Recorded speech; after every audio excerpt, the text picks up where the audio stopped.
Thompson again, and it goes straight to Holly Armitage. Bit of a crowd catch. That's a really good start, that, from Thompson. A little bit of swing and a bit of shape, and like you said, nerves from a young player. It's a big occasion. And just seeing the first over as well go for 10, that will have just added a little bit of extra pressure. And she's come through that over really well, just going for the 1. And Essex, after 2, are 11 without loss, with Scrivens on 9 and Gardner on 2. That was a really tight over, and I guess a taste of what we can expect from her across the summer. Big Glenn to continue. Katie Levik just down in front of us, clapping her hands.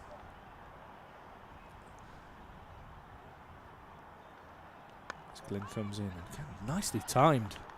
Seems to be a good pace in the pitch. Ball coming onto the bat really nicely. Some work for the fielders to do.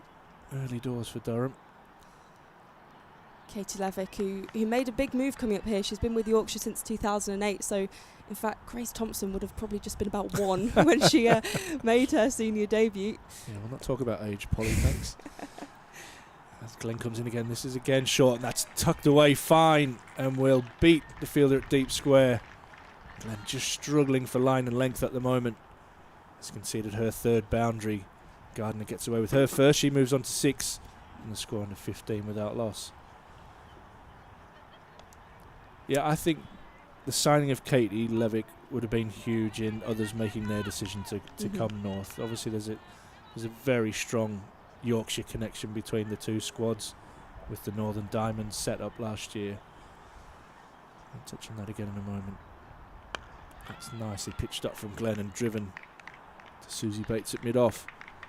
And I think that there was a couple of key moves. I think Marcus and Danny probably identified that Holly Armitage and Katie Levik have a lot of weight in the setup that Danny had, and I think them two signing quite early was really key in getting a strong squad together. Again, a little bit of width offered, can't beat the field. Glenn just settling a little bit into the line and length that she'll be more happy with. I think that continuity from the Northern Diamonds is really important, and we've seen it with other regions that actually their squads are quite similar, and Durham have almost had to kind of build a team from scratch, but getting a couple of key players, as you mentioned, from Northern Diamonds and from Yorkshire has been so beneficial. Again, this one beats the fielders in the covers. They will chase. This will be a quick outfield. It is hauled in, and 3 runs. Off the bat there, just a gentle push and a nice bit of timing there from Gardner. She moves on to 9 to join her partner Scrivens on 9, and the score moves on to 18 without loss. 1 ball remaining in the 3rd over. And a nice start from the visitors, Essex.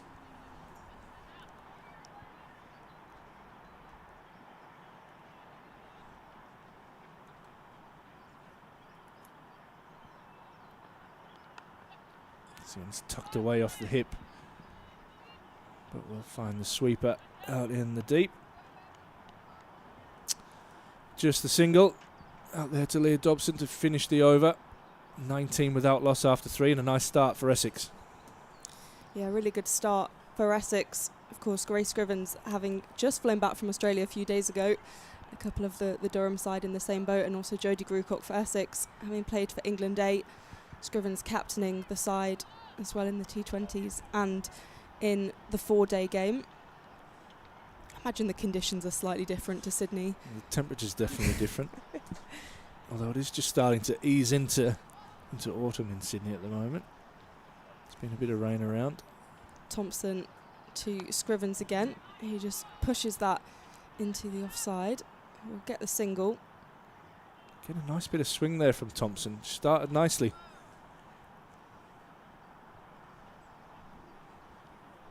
It's good to see the youngsters, and they've got no fear. They just rock up, have a crack. She's got a big smile on her face. This is as good as it gets. I know she's just represented the country in the Under-19 World Cup, but to be able to represent her county in the first professional game, it's a huge occasion. Thompson again to Gardner, and the fielding is done inside the ring by Maddie Villiers. Maddie, of course, who was playing against a lot of former teammates when she was at Sunrisers, the majority of who now play for Essex. So it will be a big change for her, but she's one of a couple of players who have really travelled a long way to move to Durham, have made a big change. Of course, Emily Windsor and Lauren Filer in the same boat. Yeah. Emily Windsor probably has come the furthest right from the south coast. Thompson to Gardner, who just nudges that into the offside. Take the single. Yeah, I mean, there is a good mix, isn't there? We look through the lineup, and a couple that aren't playing. You've got Lizzie Scott, who's a local girl, and like you say, we've got Grace Thompson opening the bowling for her home county, which is absolutely amazing. But yeah, mixed in with a few Yorkshire girls and a few that have travelled a little bit further. It's a really nice feel in the squad. Thompson to Scrivens and through to the keeper. Now, I don't want to call her out, but in I think it's 2021 or 2022, I spoke to Emily Windsor when she was playing for Trent Rockets, and she thought that Nottingham was the north. And she was like, this is the furthest north I've played cricket. So I think now she will have reassessed that and know that Durham is actually quite north. And yeah, she'll get used to that if she can get herself fit and get on a few bus journeys, no doubt. She'll find out where the north is. Thompson to Scrivens, straight to Armitage in the offside. There'll be no run. She's another one. She's come up and fit in so well. She's part of the physio, part of the medical staff as well for the girls' academy, and she's been on and done a few bits of work with Durham Live as well. Very good on the comms. If she's listening, I hope she's well. Thompson to Scrivens, and she slices that into the offside, and that's racing away to the boundary. You've got Catherine Fraser in pursuit, and she manages to send that back, avoids the boundary. Yeah. A little bit of a misfield. Could have been another dot there, but a nice start again, as we said, from Thompson. She's just gone for the 5 off her 2. Essex 23 without loss after 4. But good sign they've been able to play off front and back foot quite comfortably. There's a bit of swing. Durham winning the toss and having a ball, as you probably would do with it, the pitch conditions and the overhead conditions, and just the occasion, just feel your way into the game. But Essex will be very happy with their start. Looks like we're going to have a change early doors. After a little chase out there to warm herself up, we're going to have Catherine Fraser join the attack from the Lumley end. An immediate change to spin after the first couple of overs from that end. Bowling to the shorter side of the ground for the right-handed. Gardner to the leg side. Just a little adjustment to the field.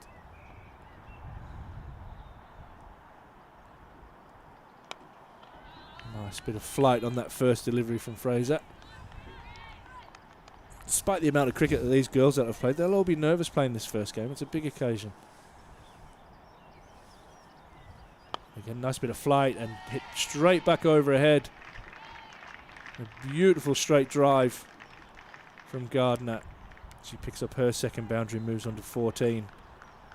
And Essex on 27 without loss. That was a really nice shot. The change to spin, and Jo Gardner took advantage of that. Very comfortable playing spin. Catherine Fraser, the Scotland international, bowling. A little bit flatter, but still nice shape on the ball there from Fraser. And just again be finding that nice pace and rhythm for her. This one is a little bit wider. I think Gardner will be disappointed she hasn't got that through the offside. She drags it back to the bowler. Just discussing a little field change.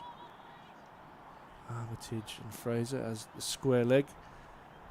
Katie Levik, I think that is there, goes down to 45, and deep square comes a little bit squarer. And there's a slap straight to mid-on. Is that the first wicket? It's dropped. Chance goes down. Yeah, there was effort there by Emma Marlowe, who leaped into the air.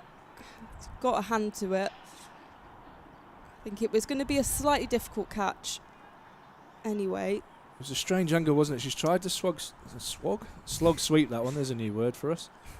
Gardner, and she's hit it really flat to Marlowe at mid-on.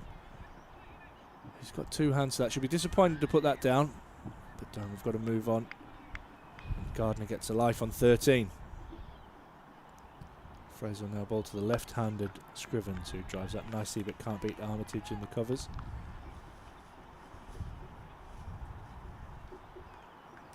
And that ends the first over from Fraser. I love spin. Get through the overs quickly. And ends the 5th over. 28 without loss and a chance. Just said Gardner put down by Marlowe in that over. Tough chance. Yeah. I think it's one of those that she'll probably beat herself up a bit about, because all the pressure is on now and you want to get those early wickets. But at the same time, if an opportunity comes up this over and she can redeem herself, you can see she throws her head back in frustration. It's a shame you didn't pick that up on the cameras there. Obviously you can't get every player on, but yeah, Marlowe throwing her head back, looking to the heavens, which are very, very grey at the moment, although it is just starting to lighten up a little bit. Thompson will be bowling from the Finkel end, and goes through. There's a gasp. Hands on her head. There's a gasp from me as well. Heads through behind. Didn't carry the slip. Lovely bit of shape there again from Thompson. Umpire Widdop just having a look at Grace Thompson's follow through.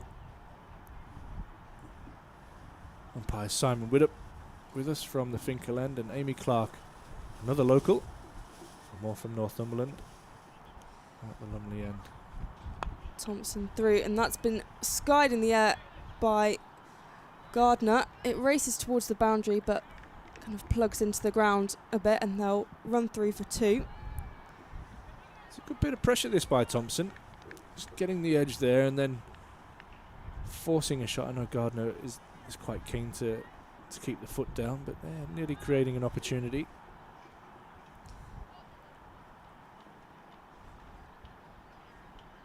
Thompson pacing in again to Gardner, who just nudges that into the wicket. I love that length.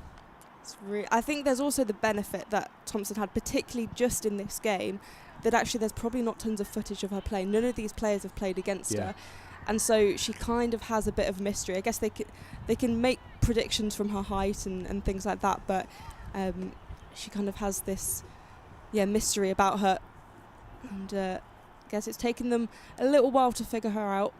As Thompson to Gardner, who again defends that. There'll be no run.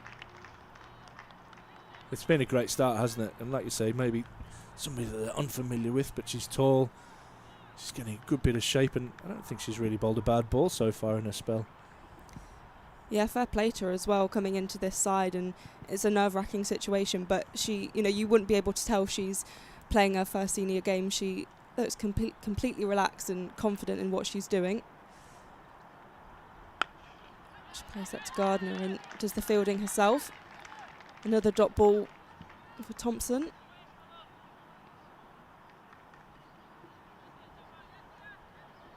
Would just having another little cursory look down the pitch, but seems quite happy.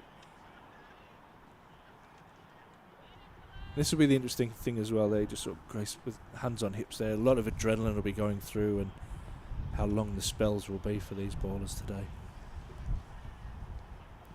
Gardner poised, and she nudges that into the offside.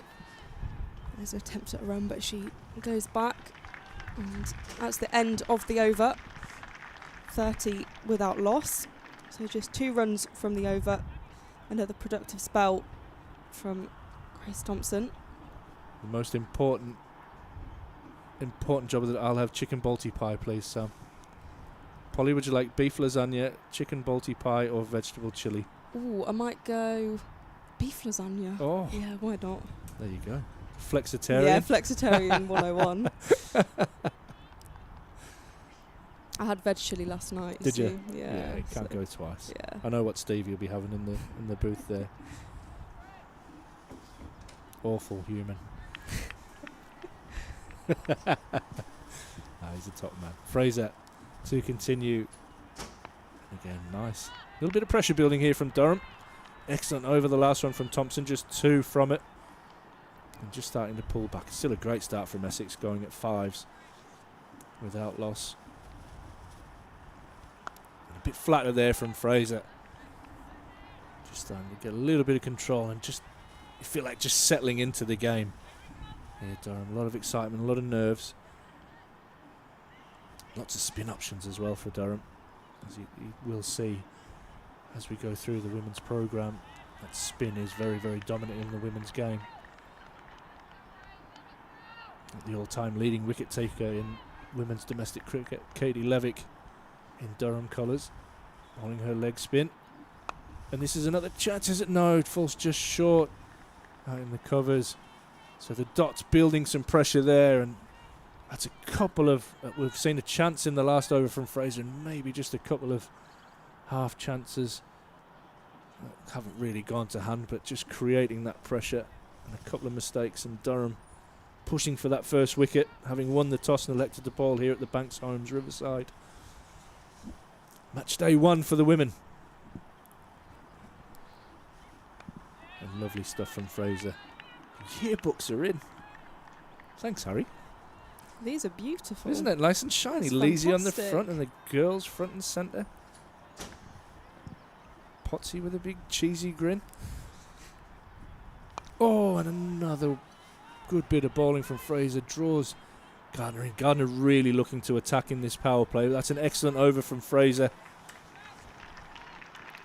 Just the 2 singles off it. She has none for 7. Grace Thompson also none for 7. And Abby Glenn just a little bit expensive. She has none for 18 of her too. Essex 32. Well, this is a pan over to the Essex balcony there. Well rugged up, as you would expect. They're not used to the northern conditions. The north. The north. What's going on? See Sophia Smell there in a beanie. Yeah. I'd have probably had one on too if I had a choice. It is one of the coldest balconies you'll ever sit on there. I don't know why, but it always cops the wind. If they're smart, well, where the lads sit, so they'll be in where Durham men change, and there's heaters actually outside. I don't know if they've put them all the way across on the balcony. They might have just unplugged them. Grace Thompson will continue from the Finkel end. And there'll be no run from our first ball, starting the over again well. I want to take a moment for these yearbooks. They're excellent.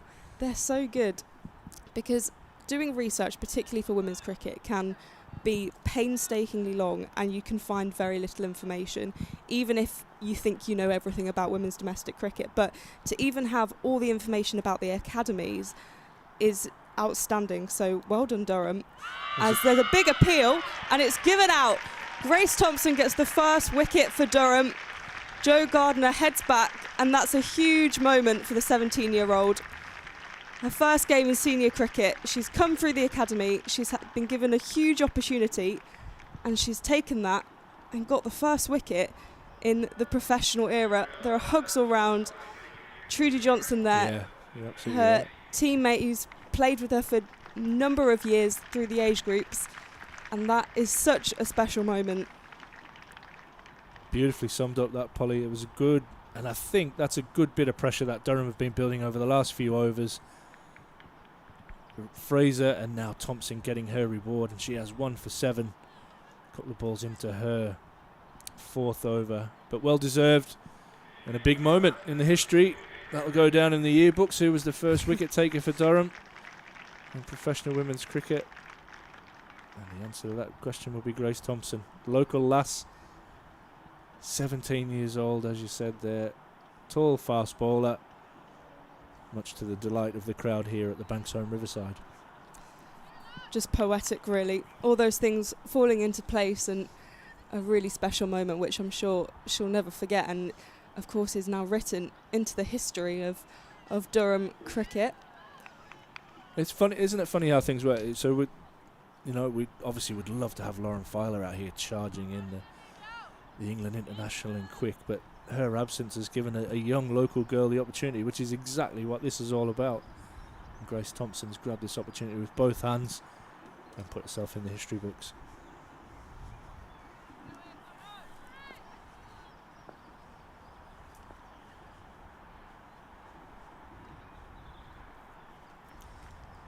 Thompson again, and Cordelia Griffith, the new batter, takes a big swipe at it. It goes through to the keeper. It's probably what you'd want as a first ball. I think that's probably the worst ball she's bowled. Maybe just a bit of excitement and everything, but it was short and wide. And Griffiths had a real crack at that, but played and missed. You said adrenaline earlier. I think the adrenaline will be really running through and out. Yeah, for sure. Thompson to Griffith. And it's left by Griffith. Straight through to Bess Heath. Sun just trying to break through as well.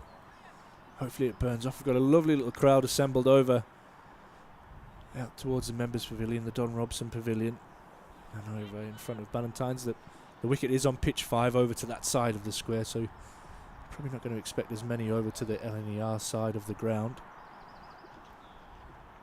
Ooh. Griffith's ready and there's gasps. I think Thompson was hoping for another. Bess Heath getting caught up in the moment there as well. A little wrestle with that one.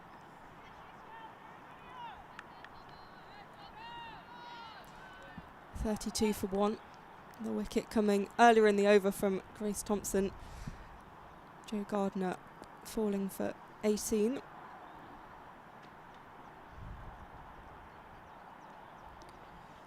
Thompson to Griffith, who nudges that into the wicket. There'll be no run. That's a wicket maiden, Polly. That's a fantastic spell. A fantastic over from Grace Thompson there. And what a mark she's making on county cricket in this professional era. Yeah, wonderful stuff from the youngster. Just 17, getting an opportunity here to play for her home county. Like we said, that's what this project has been about from day one, getting Tier 1 women's cricket in the North East. And Grace Thompson has 4 overs, 1 for 7. Outstanding start for her. Like we mentioned there, that just this bowling partnership in particular with Fraser has built some pressure. They've got their reward after having won the toss and putting Essex into bat here. Be Fraser to continue. Pretty standard field. The left-handed Scrivens on strike. She gets a bit of width and she hits that one out, and I think that will beat the sweeper out on the offside. Yeah, it's a beautiful bit of timing. And that runs away for 4. And maybe just eases the pressure a little bit on Essex. And Scrivens moves on to 18, and that's her 3rd boundary of the day. Yeah, Scrivens won't be too worried about that early wicket. She's probably one of the calmest cricketers I've ever seen, and able to cope with any situation. Just see that ball's racing off the bat. Really nice bit of timing there. See that one straight to Thompson, who's full of beans. Fires that one back into Heath. Lovely bit of shape on that from Fraser. A little bit of dip. Just having a look at that field. Point's really square. I don't know if they're worried about Scrivens reverse sweeping. I haven't seen a lot of her play, if I'm totally honest, but I don't know if that's in the locker.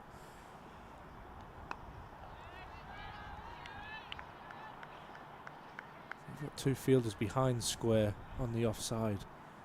I'll say the sweeper's really probably right just in front of point. 2 in the covers, 1 at mid-off. Oh, and a bit of turn from Fraser. And Scrivens just having a little flirt with that one. You see the ground staff just down in front of us having a lap. Most of them in shorts. Fools. Yeah, nicely bowled by Fraser. It's the classic ground staff look of wearing shorts, a coat and a hat. Yeah, absolutely it's is. just the classic look. If you want to get in touch with us, you can email us at streaming@durhamcricket.co.uk. Please, we'd love your feedback and just get everybody's vibe on how they're enjoying this history-making day here at the Banks Homes Riverside. Durham women taking on Essex women. in the first Tier 1 game. The first one to be held here at the Banks Homes Riverside. Hopefully that crowd continues to build throughout the day. Grace Thompson coming into bar 5th over. She plays that to Cordelia Griffith, who nudges that down the ground. Fielding done there by Phoebe Turner. And yeah, it's such a special day for especially those who have followed women's cricket for so long. We love the regional structure, but it didn't quite do its job, and I think coming back to counties is a really good decision. And I guess the last 12 months have been quite weird, especially for the players not necessarily knowing what their next moves will be. But it's so nice to see it all in practice, as again there's no run. And yeah, it's been quite a long process, and I think there have been a lot of questions arisen about the different tiers, how everything's going to work practically, but it feels like, particularly here in Durham, they've got it right. There are so many things in place. There's a Women's Cricket Network event on at the moment as well. In the innings break, they mentioned there's going to be a coaching session with Rachel Hopkins, and all these things are in place, which is so exciting and so promising for the future. As Thompson to Griffith, who lofts that into the air, is going to race away to the boundary down at deep backward point area. And that will be 4 for Griffith. Some more runs on the board for Essex. It's again good bit of bowling that induced a mistake. Unfortunately, that one didn't go to hand. Raced away. No third man in place. So Durham really attacking here with a slip and a gully in place. I like the thinking of Armitage, trying to get another breakthrough and put Essex under pressure. Thompson charging in, already 1 wicket in the bank, and it's nudged into the ground. Yeah, I think Holly Armitage and Grace Scrivens are perhaps 2 of kind of the best cricket brains in the women's circuit, and both so experienced. I mean, Grace Scrivens only 20 odd, but has just so much experience under her belt, and then Holly Armitage has done a really good job with the Northern Diamonds, and now coming to Durham, such a good appointment. So it's cool when you get to see 2 very smart cricketers come up against each other. Thompson continuing her over hit. Shot. That's a really nice shot by Cordelia Griffith. A really nice cover drive. And that will be another 4 for her. 44 for 1 for Essex. There wasn't a lot of space in between the fielders there and the covers, and that's raced away. Good intent from Griffith. It's really cool. I'm getting messages through. It's not only this is great for young girls, but there's a few people that I coach, young lads, that are watching this and really, really loving what's going on. Thompson again, and it's just pushed by Cordelia Griffith. No run. So the end of the over, 44 for 1. Be interesting to see how long Thompson goes here. That's 5 overs for her, and a pretty decent spell to start. Just a couple of boundaries in that over. None of them particularly bad balls. You want batters driving, especially with that new ball. The second one in particular was a beautiful cover drive from Griffith. She has 1 for 15 now, Thompson, from her 5. And 44 for 1 on the board after the first 10. Just keep a note of that. Do some comparisons as we go throughout the day. As Fraser continues from the Lumley end to the left-handed Scrivens, and right on the money. Scrivens defends that out into the offside. There's a lot of support here. We've talked a lot about One Durham, and I know the club have in particular. Oh, and that one beats the outside edge. There's been quite a lot of crossover over the winter. The lads and the lasses training together, and Ryan Campbell, who I believe is going to come and join us, is here in the house watching, and he's been supporting Danny and vice versa. Oh, good bowling there from Fraser. Scrivens just going back to a ball that was probably too full to cut. Beating the edge again. Bowling nicely at the moment, Fraser, in some good rhythm. Yeah, nice. You hear the encouragement from the girls out there in the middle, all behind Catherine Fraser, the Scottish international. Number 70 on her back. Really good. Just subtle changes of pace and length. It's coming out nicely for her at the moment. And what looks really green from your pictures, but trust me, that looks like an excellent batting surface. Ball's coming onto the bat nicely. Again, this one's cut, and that will find the sweeper out in the deep. As Durham will try and get out of this over now without conceding a boundary, and that's what they'll look to do, and have done there. Fraser, excellent over. Just the one off it. Fraser now has none for 12 off her 4. So just going at 3s, as is Thompson. I think we will see a change of bowling. With Phoebe Turner.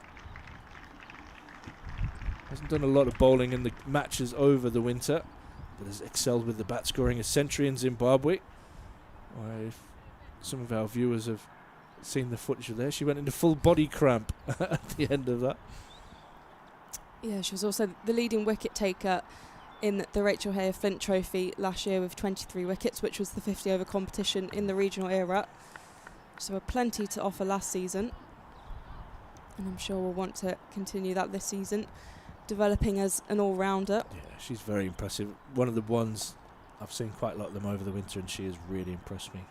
Very, very good player. Phoebe Turner from the Finkel end, and there's an appeal. It's signalled a wide though. The old bluff, you reckon? Potentially. Simon Widdop having none of that. Arms were straight out. But yeah, there's a lot of high hopes for Turner. Excellent all-rounder with bat and ball.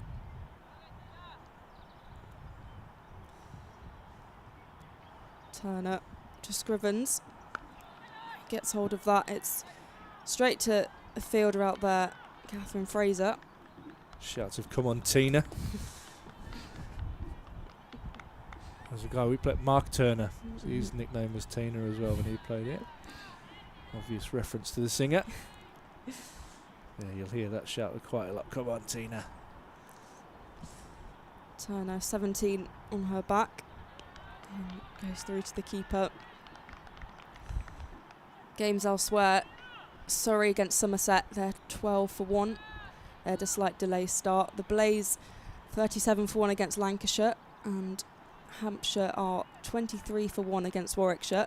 It's been young players getting the wickets as well.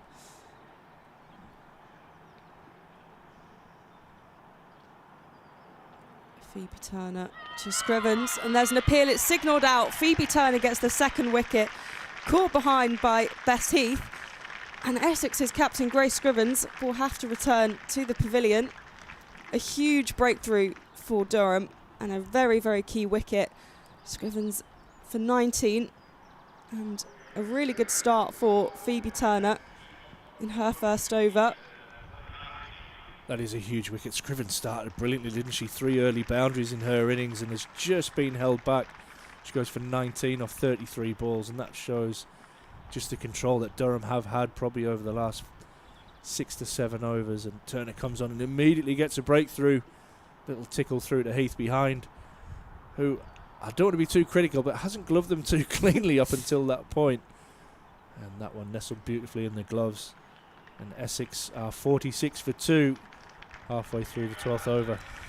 Scrivens is a dangerous player. Yeah. The dismissal of her is so vital if they want to keep that total down.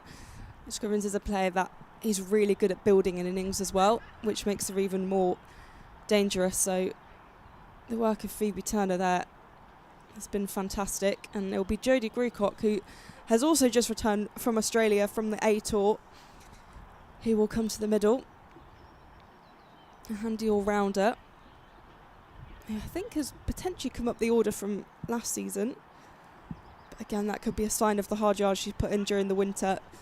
You never really see what goes on during the winter within these teams, but actually players can really work on their skills and come out the first game of the season and surprise everyone. 46 for 2 for Essex. With a left-hander. Something Durham do not have a left-hander in the squad. No, they don't. Being a left-hander myself, I'm Well, look at the lads' squad. They're all left-handers pretty much, the batting order. Durham women do not have a left-hander in the squad. I'll have to have a word with Danny about that. But a good start. I think both teams will be quite settled into the game now. Durham just probably the happy with a couple of early wickets. Phoebe Turner to Grucock, and that's just left outside the offside. Looks like she's got a little bit more pace than we've seen so far today, Polly. Yeah, it seems to be building a little bit. The thing about left-handers is quite interesting because for a long time, and to be fair, even still now really, England don't really have many left-handers at all. And there's kind of a lack of left-handers in women's cricket, and they end up being concentrated to the same teams, as that one is nudged into the offside by Grucock. So, yeah, I think teams like Lancashire have had a number of left-handers, but then there have been other teams where, for example, Durham now, just have right-handers, and actually having a left-hand, right-hand combination at the top of the order can be really beneficial. I think that's something England have lacked as well, so they're kind of always on the lookout for left-handers. Turn it in again, and it's left outside. Pace. Really good pace. What a start there, apart from the wide. There's 5 dots and a wicket in there for Phoebe Turner. 46 for 2 after 12. Starting as she means to go on. As I said, those 23 wickets in the 50 over comp last season put her in good stead. Impressive start, wicket in her first over.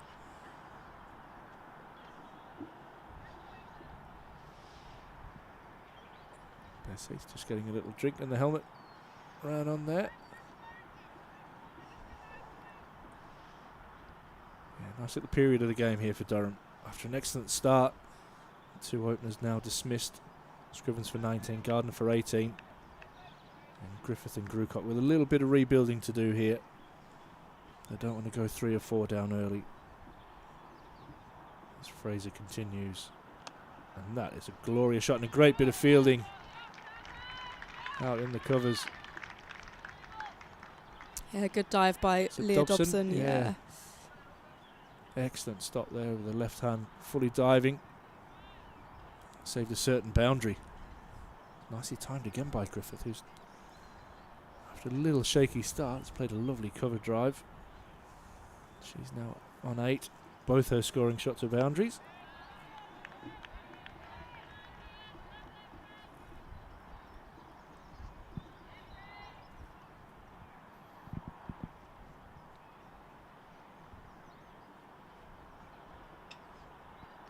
Oh, good bit of bounce there.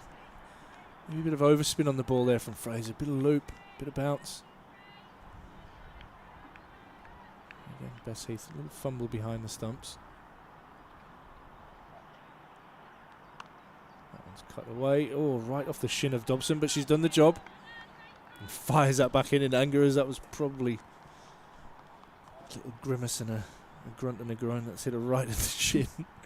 Yeah, she did well to stop that heading to the boundary. Probably a little bit painful though. Yeah, awkward bounce. Took the brunt of it. Oh, that's beautiful bowling from Fraser.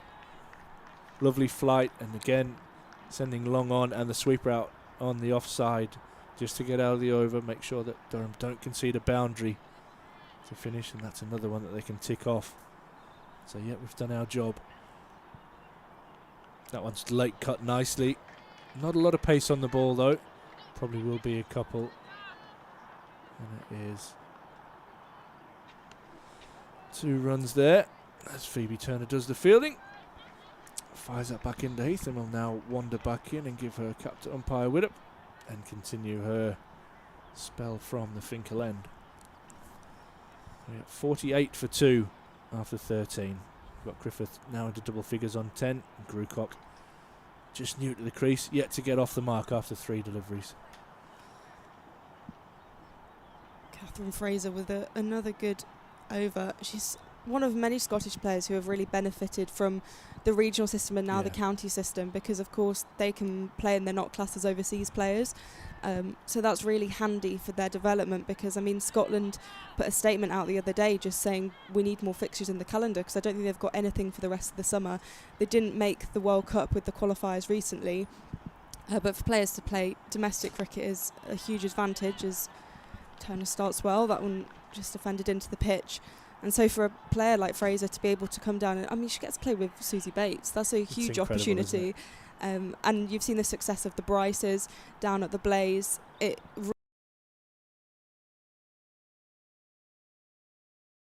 Again, you know, there is that cry from Scotland for more international cricket as well as this domestic stuff. Turner to Grucock, who nudges that into the leg side. She's very comfortable off the back foot there, Grucock, doesn't she? Yeah, get the single. Well, going back a few years, God, the dinosaurs roamed the earth when I played. Scotland were actually in our domestic competition, and that might be something that they can look into, getting them into maybe one of the cups at least, or something like that, just to give them more meaningful cricket, and just to keep growing the game and growing the player pool that's available in the UK.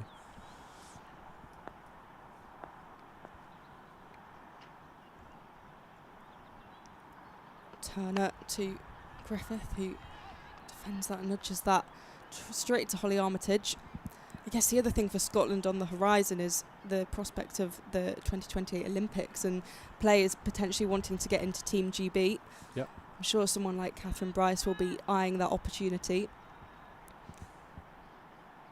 Trudy Johnson just wandering around with a bib on, carrying some drinks around. Be a great day for her as well. Turner goes straight through to Bess Heath. The one that went to Malaysia in the Under-19 World Cup. Young all-rounder from the northeast, local girl, getting to see Durham play. I mean, if you get sick of us bigging it up, then get used to it, because we're probably going to do it all day. But it is a huge occasion.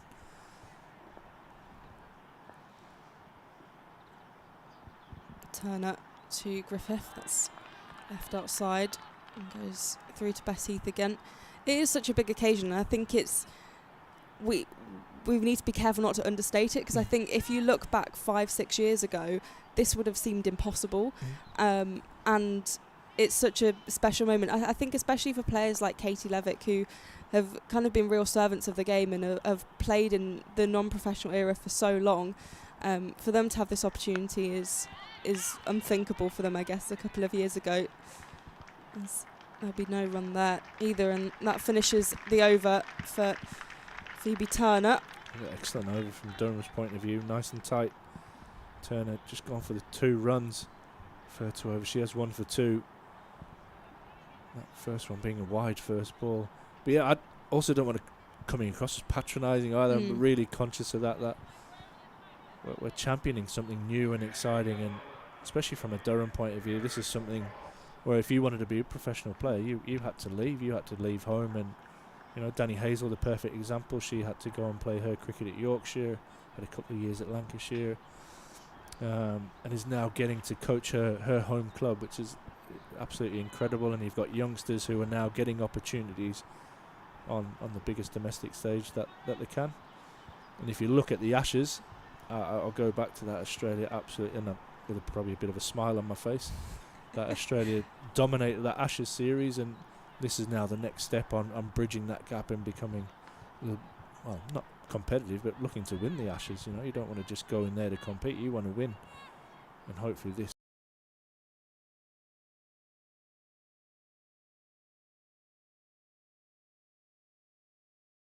some change of ends.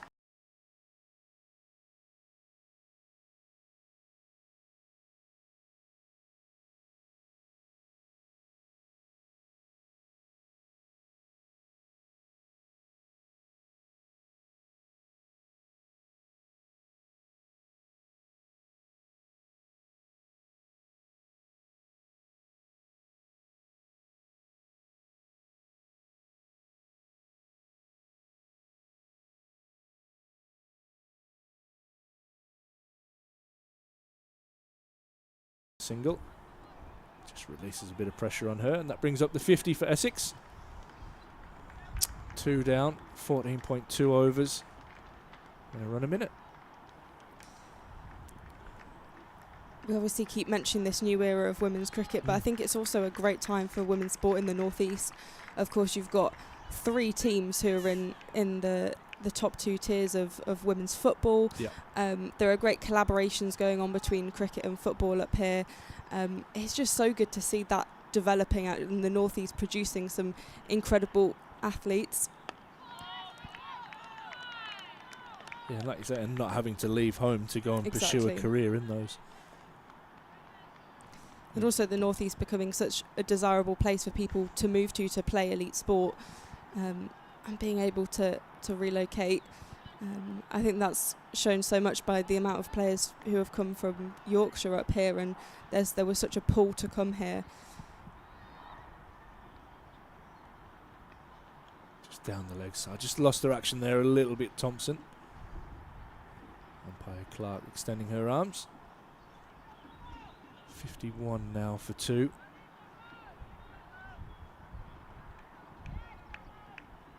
And what the exciting thing is, like a few of the academy girls got to go and travel out to Zimbabwe, obviously with a few being away on international duty, and somebody I'm quite close to, Laura Trotter, did really well in taking wickets, and she's now looking, thinking this could be me.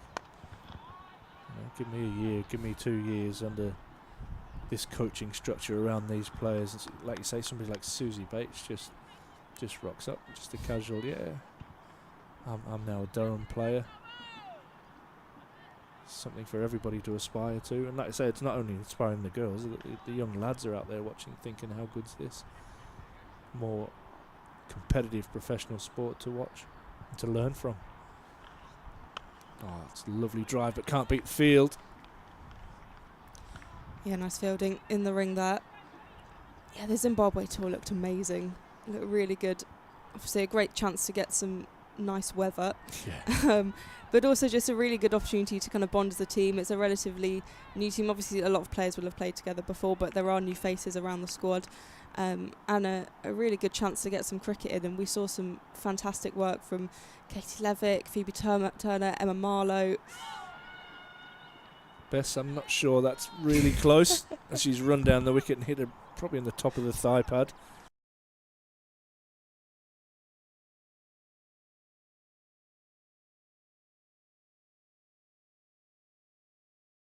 Has 1 for 17 from 6.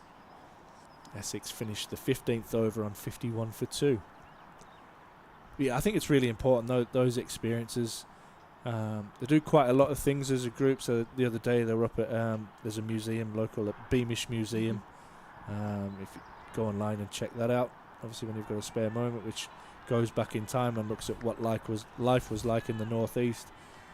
Going back into certain eras, back in the mines and things like that, and yeah, just things to buy in and get them to understand what this region's all about. Phoebe Turner continuing her spell, and there'll be no run. I love places like that. I remember going somewhere. I'm from Birmingham, so it was local to me in the Black Country, and you really go back in time. They take you to the old school and they get the cane out and all that. I saw that back in my day. That's how old I am. Yeah. Definitely remember the cane. Turner to Grucock. Long way across there, wasn't she? Yeah, slight appeal by Turner, but umpire's not interested.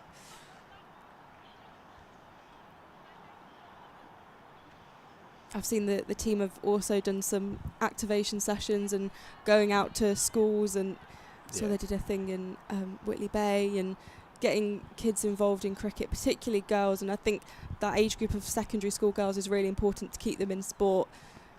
Turner to Grucock, who nudges that into the onside. Yeah, the participation levels in girls' sport in particular and youngsters in cricket is huge, and you've got to credit the Durham Foundation for doing a lot of work over the last few years. You've had the likes of Rachel Hopkins, who's been involved and part of that process, who've now moved into the professional side, which is great to see that pathway, to show even for the local girls that they even, I might not be playing, but actually there's a pathway into the coaching environment as well. Turner to Griffith, who pushes that for no run.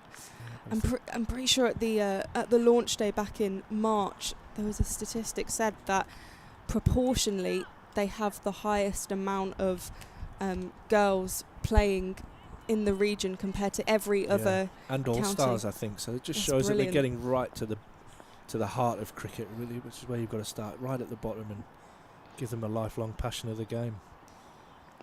Turner to Griffith, who comes down the track a bit, but that goes straight through to Heath. Seeing more and more coaches as well coming through. I've had the pleasure of running a few coaching courses, giving them their ECB qualifications, and a couple of those courses being sponsored by Metro Bank have been women's only courses, and they've been absolutely outstanding. Turner to Griffith, who swipes at that. Huge nick. And is given out, as you say, a big nick there, and Bess Heath off the catch behind. And that's the third wicket, second wicket for Phoebe Turner. Cordelia Griffith has to go for 10. This is effective bowling by Turner. And Essex are now 3 down. 52 for 3. Yeah, it's been a good period of pressure, hasn't it? I'm just referring to your notes rather than mine. After 6 overs, Essex were 30 without loss. So if you compare that now to the next 10 overs, there's 3 wickets for 22 runs, which has been a great period for Durham. Lots of pressure. Started off with Fraser coming back into the attack. Grace Thompson obviously started that. Now Phoebe Turner's picked up a couple of wickets. Very, very tight bowling. Has 2 for 3 from her 3 overs. Outstanding work from her. And you look and you've still got the likes of Katie Levik, the leading wicket taker all time of women's domestic cricket, to come into the attack. It's a good option seal for Armitage. Yeah, I completely forgot Katie Levik hasn't bowled yet. Actually, they've got so much still in their tank to offer.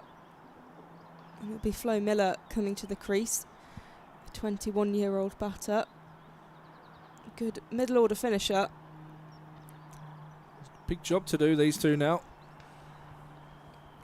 So Durham, a real golden period in the game here. 52 for 3 after 16. It's going to be Thompson to continue, just stretching those long legs. He's going to stand up to the stumps. With Grewcock on strike. Slip still in place, which I really like from Armitage, really trying to...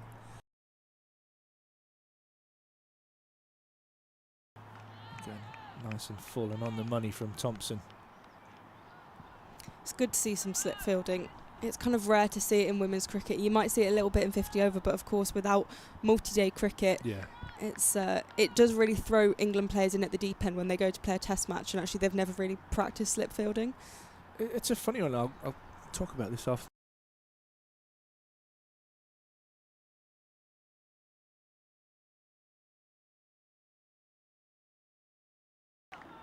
Test matches, and there's no red ball 4-day cricket for women. I don't know what the answer is. I don't know what the future holds, but do you think there's a place in the calendar for some 4-day cricket for the women? I mean, I think there is. I'm very much of the opinion that you need to have red ball cricket. If you want your England team to perform well in test matches, even if they're really rare, if you want them to perform in the Ashes, they need to have played it before that scenario. Nicely tucked away from Grewcock. Should pick up a single. And I think there is space in the calendar. That there are so many T20 and 50 over fixtures, and that's brilliant. But actually, you can make time. And now you've got full-time professionals in Tier 1. It's logistically possible. I understand previously that it was difficult having multi-day cricket because players may have to take the Monday off, or you can only play it on a bank holiday weekend, and then that's their weekend gone. But I think now there's not really an excuse for not having it. I think it's vital if you want international success, because it's great that England A got to play a 4-day game against Australia A, but that's only for the players involved in that, and there'll be so many other players who weren't involved in that who go on to play Test cricket. Oh, really good from Thompson. As Flo Miller faces her first ball. I think it's probably an area where they can maybe jump ahead of Australia and get a couple of red ball games in the calendar. And they're the little edges that you want to try and create and bring that rivalry back to where it was. And a lot of these players will have grown up watching a lot of Test cricket, and for them they may see that as the pinnacle and they want to play multi-day cricket. That's a really big part of the game, and to miss out on the opportunity is a bit of a shame. Oh, what a catch! Abby Glenn, that is a magnificent catch. Takes the edge, and there's nothing harder than being a slip fielder, with, especially at first hit with the keeper standing up. She's thrown out her left hand but managed to get two hands on that. What a grab. Abby Glenn take a bow. Miller goes for a duck, caught Glenn bowled Thompson, and Durham right on top as Essex are 53 for 4. That is a brilliant piece of fielding. As I just said before, players don't get the opportunity to practice slip fielding, so I don't know how much she's been able to do in the indoor school or even out practicing fielding, but that was a superb catch. And what a way to start her career with Durham.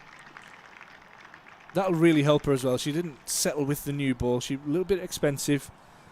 But wow, what a catch that is. Like I said, there's nothing harder than the keeper standing up. You're almost blinded for that first metre or two, and as that races past the keeper's gloves, it's pure instinct from Abby Glenn, and what a catch.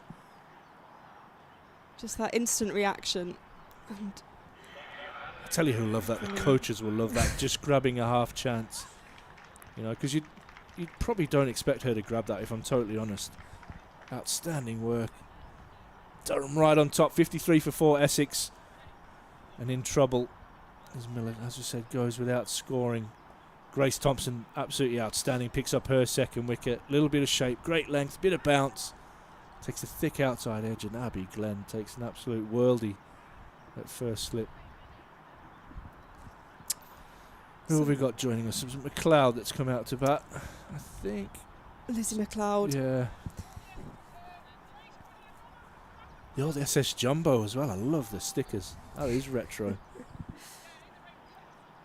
46 games for Sunrisers in the previous era. 836 runs. A lot of experience there. And I believe she's still head of girls cricket at Felsted School, balancing that with being a full-time pro.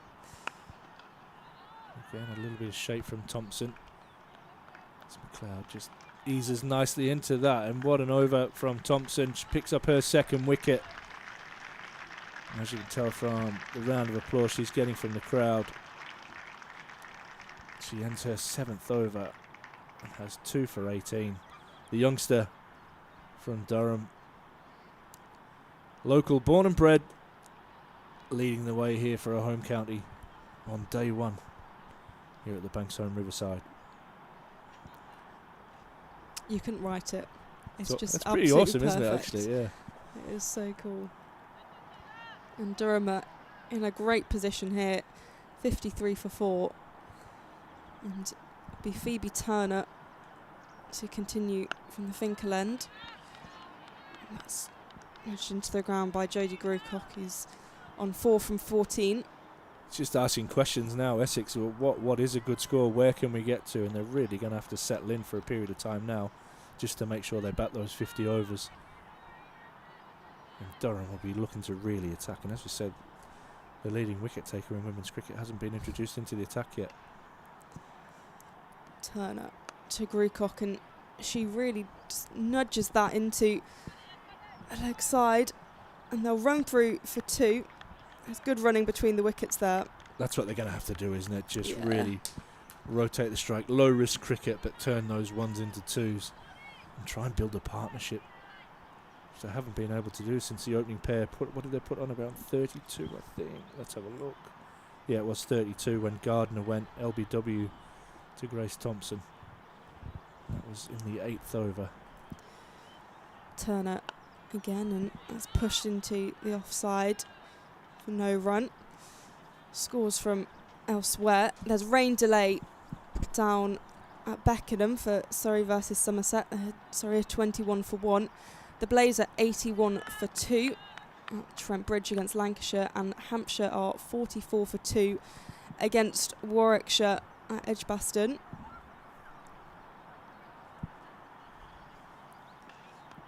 Turner again, and that's clipped behind down to fine leg. And they'll get the single. So no team as effective as Durham with the ball yet across the country. So very positive from a Durham perspective.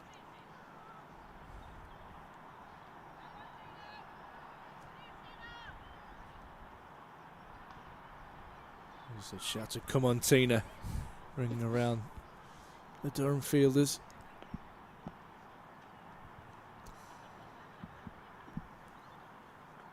Turner goes straight through to Bess Heath. And the stumps there. It's great to see most of the England contracted players playing domestic cricket. Of course, Charlotte Edwards has just taken over as England coach, and that was a very firm message from her first few interviews. She wants her players playing domestic cricket, and she's going to be watching a lot of domestic cricket to help with selection, which I think is so important. It's a great message, isn't it? Just for the start of this competition to show how vital it is. Turner to McLeod. He nudges that down the ground for no run. Yeah, it adds so much value to the domestic competition, and I think if someone like Lottie is saying, well, if you're not performing in domestic cricket, you're not going to get a call-up, that's such an incentive for players to go out there. It's also great for the fans. They get to see these England players playing for the counties, and is something that has kind of been missing during the regional era. Someone like Alice Capsey didn't play at all for South East Stars, now Surrey, last year, and a number of players were in a similar position, whether that was being rested by the England staff, etc., various different reasons. But to have full availability for those who aren't injured is really, really positive for the start of the county era. Yeah, Durham missing Lauren Filer today, but that's through a little bit of injury over the off-season. As Thompson continues into her 8th over, and if they save her for a couple. Yeah, she's back bowling now, so hopefully it won't be too long before we see her in Durham colours, and then that just strengthens that team even more, which is absolutely outstanding. Yeah, it's think a about good having solid lineup, isn't it? Grace Durham? Thompson and Lauren Filer, one from either end. And what a role model for Grace that is. England's big fast bowler. This one's tucked away, but no run. Good energy in the field. There's that Maddie Villiers. It is. She's a good little character, by the way. Have you met Maddie? Not properly, no. No, she's good value. Very, very talented player. Another one who we'll probably see with the ball. Definitely with the bat at some stage today. It's full and driven to mid-on. As Bates does the fielding. She's a very good fielder as well. She is known for a famous moment whilst playing for Sunrisers, which is against Western Storm, who are now Somerset, where I think they needed the opposition needed 3, and essentially she had the opportunity to do a direct hit and completely messed up, which was the most out of character thing. But that's slightly haunted. What a shot that is! A little bit full, and Grucock clips that away elegantly through mid wicket, and we'll get 4. That is a glorious shot from Grucock, the left-hander. As left-handers, we love it on our legs. It was just a little bit full, but beautiful hands. She hit that away for probably the longest part of the boundary. Out there at deep mid-wicket in front of the Daffabet News stand. And picks up a much-needed boundary for Essex women as they move on to 60 for 4. And Grucock moves into double figures on 11. Maybe a bit of fatigue in Thompson.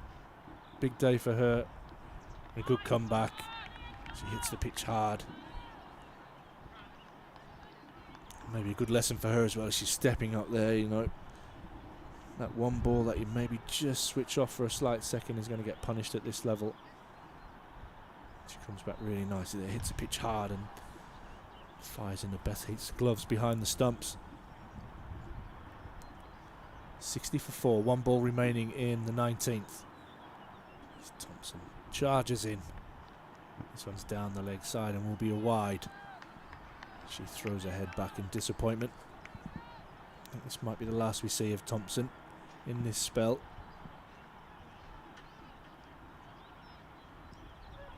I don't think it'll be long before we see Katie Levik into the attack. I'm just scanning the field to see if I can see anybody warming up.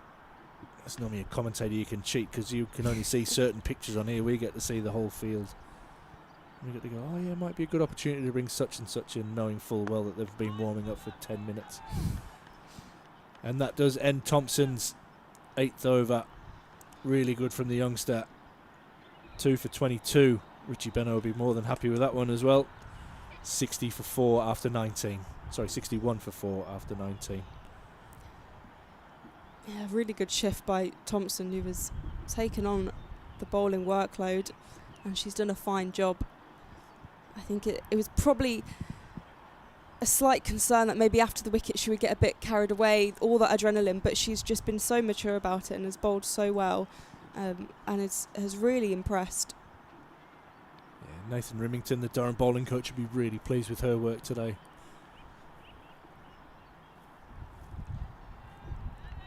Great staff, ex-Durham players, and Kyle Kurtzer as well. And obviously head coach Danny Hazel, all invested in the North East. Put a lot of work in over the winter with the girls and are really excited. I was talking to Nathan this morning. I was like, good luck this morning, mate. And he was like, well, there's not much I can do now. I've done my work.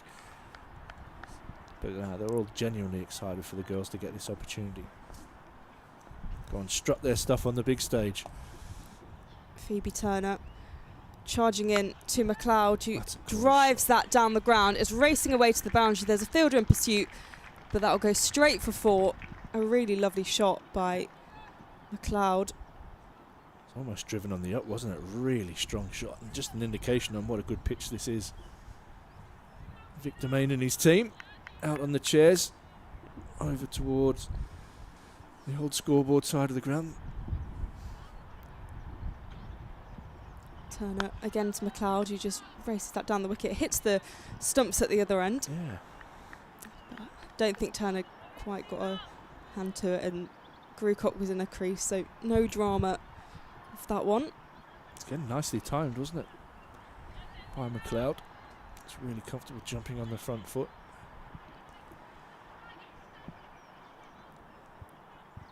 Slip still in place. Durham on the attack. Turner to McLeod, skies that in the air. There's a big catch opportunity. Turner takes it herself.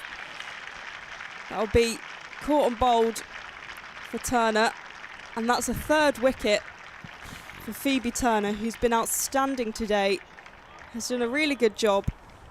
That catch lingered in the air for a long time, but she was confident to take it herself, and that's 5 down for Essex. McLeod has to depart for 4. I'm regretting it now. I was just about to say I watched Turner bowl a little bit, and she loves to bowl a bouncer indoors. I thought, I wonder if she's just jumped on the front foot quite a few times here and been driven. I mean, it wasn't a massively short ball. I think it was probably too full to get that pull shot in, and there was a big top edge from McLeod. Skied. A little bit of confusion, but Turner took ownership, got Bess Heath out of the way, and took a caught and bowled there, picking up, like you said, her 3rd wicket. She has 3 for 10. A couple of balls remaining in her 5th over, and Essex in real trouble on 65 for 5. Yeah, it's not looking good for Essex, who started well but have fallen victim to Grace Thompson and Phoebe Turner, who have had much success with the ball and have really slowed that run rate and are just piling that pressure on. They're now having a discussion between them. Yeah, they've done well, haven't they? Like we said, really good start, wasn't it, from Essex? I think it was 32 without loss after 7, and from that point on Durham have dominated, picking up the 5 wickets. Now just 65 on the board, nearly 20 overs down, and a lot of pressure on this middle and lower order of Essex to get to a total that they feel that they can defend against this strong Durham batting lineup. Turner to McLeod, he pushes that into the leg side. Leah Dobson rapid there to chase it down, and he looked to go for a second run. There was an attempt at the stumps. It looks like it's hit the helmet. There was quite a big bang, so I'm sure there'll be concussion protocols and all sorts. That was quite a powerful throw. It was fired in, wasn't it, by Dobson? Dobson's just going over to apologise. Of course, no malintent there, but there will, I think, be a concussion check for Jodie Grucock. You get them for the most innocuous of things now. Any touch on the helmet's a concussion test, but that was absolutely fired in by Dobson. I'm sure she'll be fine, but yeah, just get the physio on. Gives everybody the opportunity to just take stock. The Durham fielders all getting together. That's a really good sign as well for me, that Durham, they've all just got together, they're having a little chat rather than disappearing off into their own fielding positions. Yeah, you can see kind of the bowling group down there. You've got Susie Phoebe Bates Turner, hasn't bothered walking too far away. That's experience, yeah. You bowlers can come to me, we'll have a chat. It's really nice to see, actually, Susie Bates just having a discussion there with Phoebe Turner and Grace Thompson. What's she bowling these days, Susie Bates? Is she now off spin? I think she mainly does offies. Yeah, it comes to us all that the medium pace turns into spin. It just gets too much. That's how it goes. She's still rapid between the wickets, though. The longevity of her career is immense, and I mean, she was also a basketballer for New Zealand and played in the 2008 Olympics. So her and like Elise Perry have played in Olympic games, and it's mad. Doing everything. I mean, can she hold out to the 2028 LA Olympics? I bet she has a crack. Yeah, why not? So Grucock's passed any necessary tests and is about to resume her innings. She's on 11 from 23. That single got Smale off the mark, and that's nice, solid. In behind that one, again from Grucock. Looks really comfortable in that position. As a left-hander, I love watching that. And that ends over number 20. Essex 66 for 5. Grucock on 11. Smale just off the mark. Well, we had that incident where Grucock was hit with the return. Bowling figures so far of note. Phoebe Turner has 3 for 11 from 5, and Grace Turner 2 for 23 from 8. Did I say Grace Thompson there? I think I got that wrong. Sorry, Grace Thompson.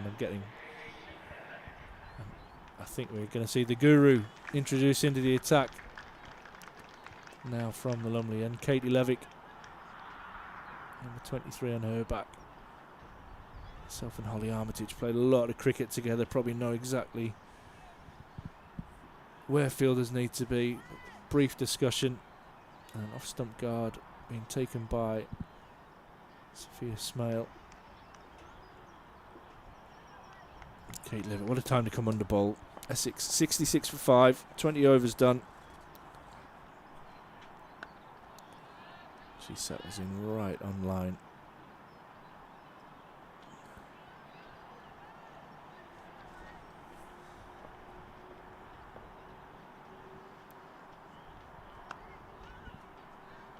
Smale pushes this out into the offside, and we'll get a single.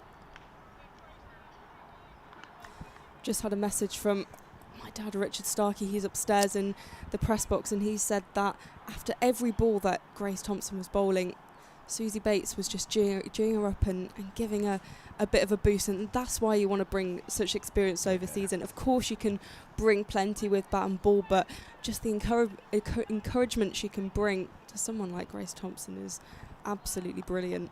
Yeah, I think that was one of the reasons. I think for Susie's development off the field as well, she'd probably be starting to look at some kind of coaching career as well, and just what influence and what a footprint she can put on this club now. All her years of experience with New Zealand, winning just about everything there is to win in the game, having done just about everything there is, and now to be able to just share that knowledge with a brand new squad, basically a blank canvas that, you know, Marcus North and Danny Hazel have set up. And it's just gone a bit gloomy here, actually. I'm waiting to see if the lights are going to come on. How's it upstairs, Ross? He says it's freezing, our cameraman. That one's pushed out into the offside for a single. But yeah, now she can have an influence, and there's just so many great opportunities and great stories that have been told, but so many to tell as well, as this develops and creates its own history, really. when you watch Sophia Smale bat, you'll notice she's such a technical batter, and she's tended to play as a bowler, but actually her batting is something she's really worked on. It's a little bit of a closed bat face in her back lift there. And she's just got a thick inside edge back down the pit, and that is the end of Katie Levik's first over in Durham colours. She has none for 2. Be interested to see if Turner continues, or we see a double change, and it looks like we will see a double change. It's maybe Maddie Villiers with cap off. Yeah, looks like it'll be Villiers with off spin to continue to start from the Finkel end and continue play here. A reminder, this is Durham versus Essex in the Metro Bank One Day Cup. Trying to get out the habit of saying the Rachel Hale Flint Trophy, Yeah. which is already a mouthful to say, but once you've been saying it for a couple of years, it becomes familiar. But Maddie Villiers playing against sort of her previous team, some risers who kind of turned into Essex and have kept the body of that team. Maddie Villiers, however, making the move up to Durham as she'll bowl to Grucock, and there'll be no run, signalled a wide by the umpire there. 69 for 5 for Essex, who in a bit of trouble after the work of Phoebe Turner and Grace Thompson. That's flighted, but will be played down the ground by Grucock. Yeah, might just take a little bit to get the fingers warm here for the spinners, I think. Fresh day here in the northeast. Oh, that's close. There's a big appeal. Maybe sliding. The umpire doesn't nudge. That was confident from Villiers and also all the fielders around her. Trapped her on the crease there, didn't it? Again, though, it's just building that pressure, making Essex feel a bit nervy, not letting them get comfortable. Big drift. Be a wide again for Villiers. 2 wides and 2 dots from the over so far. Just wondering if there's any rain in the air. It looks really gloomy out there, doesn't it? Villiers I get to Stevie to ask Ross in the control room if there's any rain push to the offside and going on up there. there'll be the single. 71 for 5. Yeah, it looks really great. It wasn't forecasted that there'll be any rain, but there might just be quite a lot of moisture in the air. It does look chilly. You can see the flags in the distance blowing in the wind. No rain apparently, so we're That's all good news. Yeah. The ground staff don't seem to be concerned anyway. They're all disappearing. There must be lunch on the way for the lads. Villiers to Smale, who pushes that into the leg side. There'll be no run, however. Still 71 for 5. Settling into her work here, Maddie Villiers.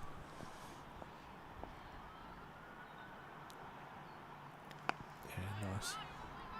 Smale with a nice technical shot down the ground, just gliding that to the offside.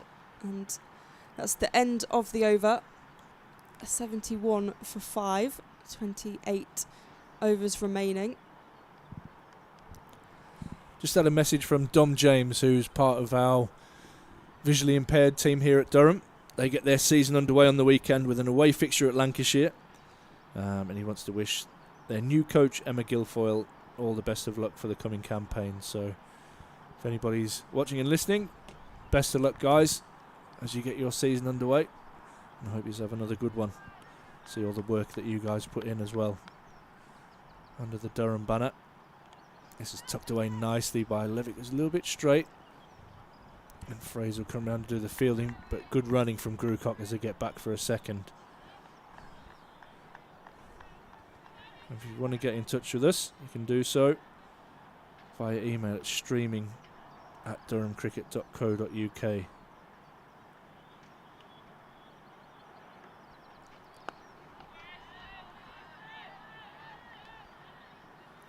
Looking at fixtures elsewhere, the Blaze are 117 for 2. Catherine Bryce has reached the 50 milestone against Lancashire.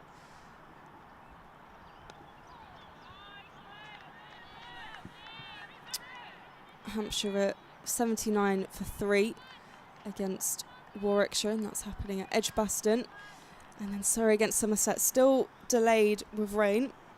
That's why I come to the north. It doesn't rain in the north. It's only in the south, only in Beckenham. It's one of the driest grounds. I don't know how weird that is, but it is a very dry ground. Oh, done in the flight and flat and fizzed into the gloves of Heath. I do think, having spent quite a lot of time in the northeast and the northwest, the northwest it just rains. Northeast it's cold and grey, but it doesn't really rain. Yeah, I'll give you that. That's not a bad summary, to be fair.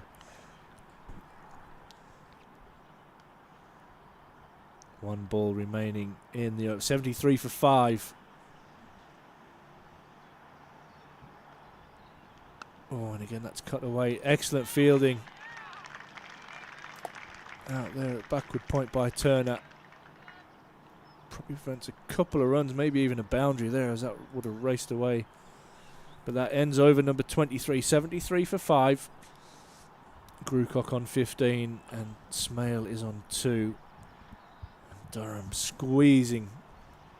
There, the fast bowlers have done the work so far. Grace Thompson, 2 for 23 from 8. And Phoebe Turner has 3 for 11 from 5. It's now time for spin to go to work through the middle period and try and choke this Essex innings and pick up a couple of more wickets and put them under pressure. For Essex, massive partnership this in the context of the game. What is a total that they can defend?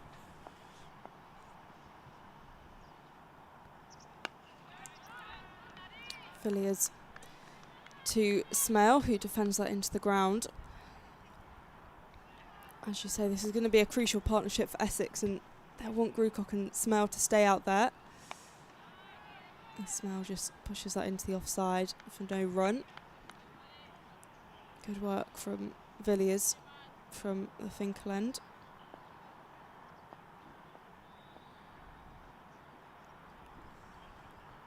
Villiers off spin to Smale, who kind of chips it up in the air, probably doesn't get quite the angle she would have wanted, but it's racing away to the boundary. It's fielding done well out there, which prevents the boundary. Abby Glenn down there. Yeah, good work there. Running between the wickets, though, between Smale and Grucock, who managed to get 2 from that. It's good from Durham. The reverse sweep coming out there, just down to pressure. Villiers again to Smale, who this time nudges it into the leg side to take the single.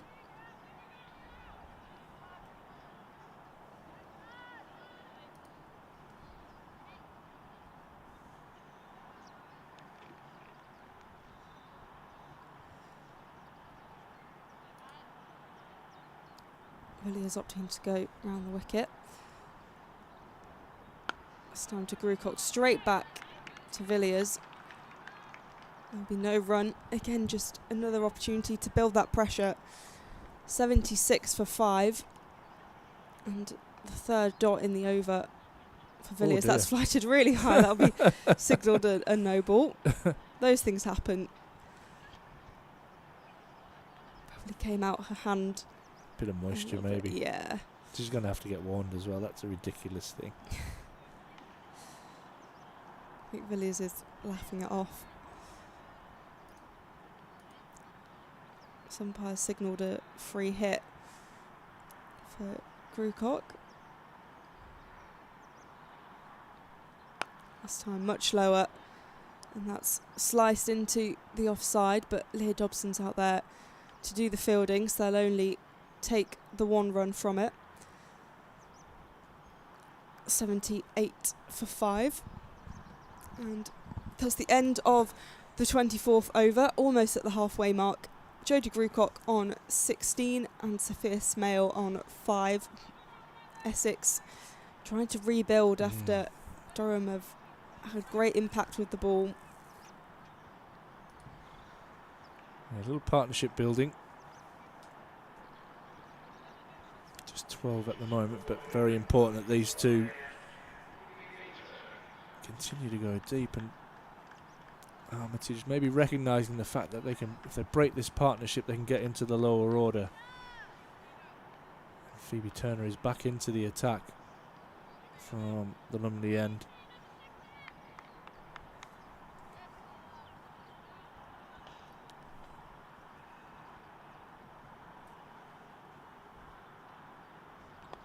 Just clipped away through backward square.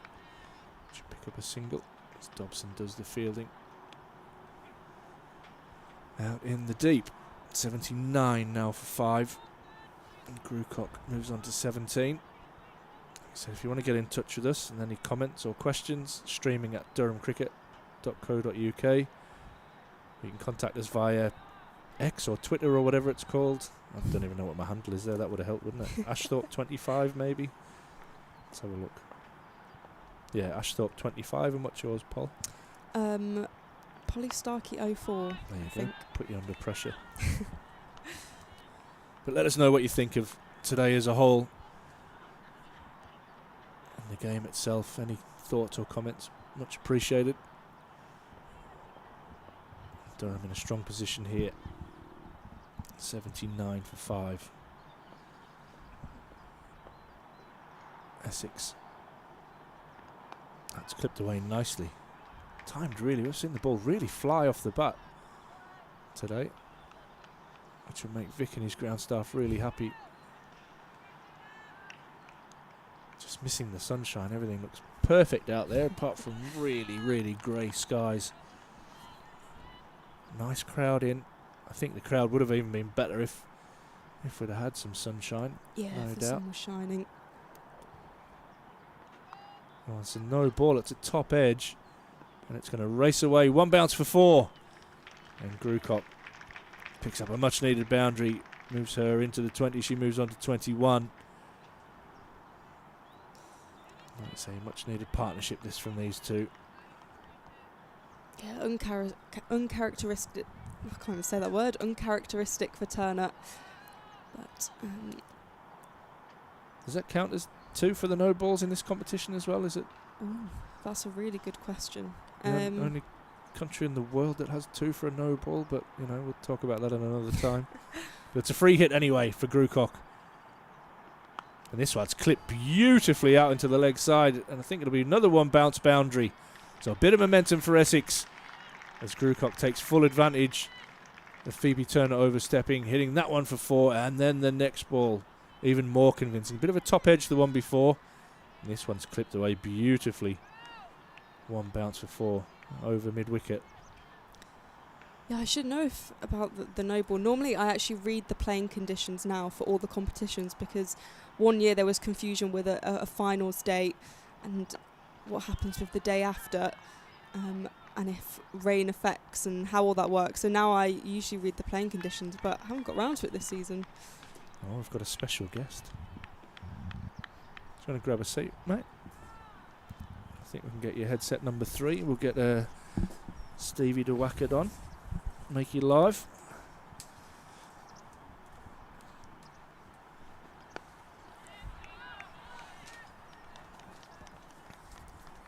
Lurking in the background there, mate. Well, that ends the 25th over. And what have we got on the board? We've got 89 on the board, 5 down. We welcome Ryan Campbell to the commentary box. How are you, mate? Hello, I'm good. What a day for Durham. How good?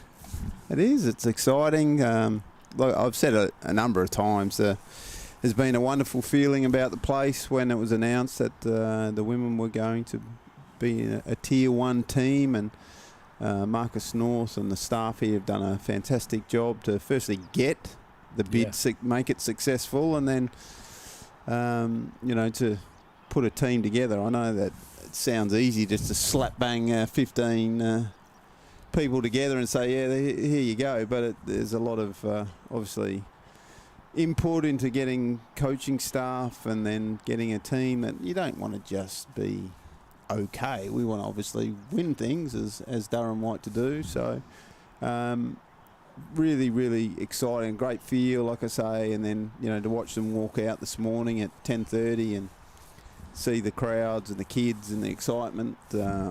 Will Gidman was on point as always, and, handing out the caps. I've actually never seen a situation where 11 people get your debut caps all at once. So yeah, great day. Yeah, it's really good. You could feel the excitement building up. Obviously, the lads have got to start off their season. We'll touch on that in a moment. But this today is hugely about this moment and what it means for women's cricket. Not just for Durham, but across the whole country with a professional setup now. And we were just talking a little bit about trying to... I mean, there's an obvious gap which probably bring a smile to both of our faces between Australia and England at the moment. And having this now professional setup has got to be a huge part of bridging that gap.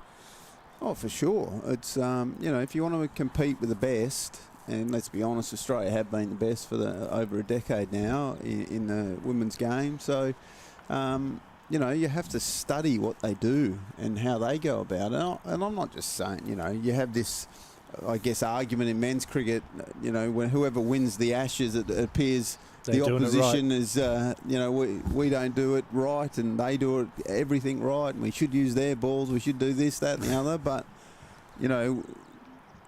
Australian women's cricket has been the yardstick for so long that they do it right, the way they go about it. And, so England cricket making sure, this 8-team top tier for this year and then 9 for next year.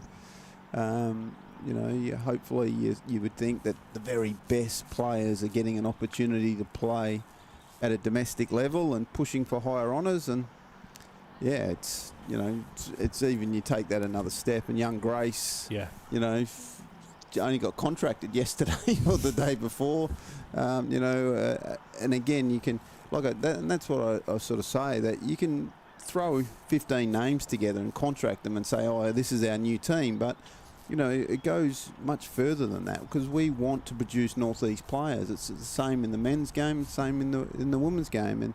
And for that youngster to be signed literally a couple of days ago, and let's be honest here, she's going to be a superstar of the future. And I think Northie will be signing her for about 25 years, to be honest, to make sure no one's got their eye on her except for the England selectors.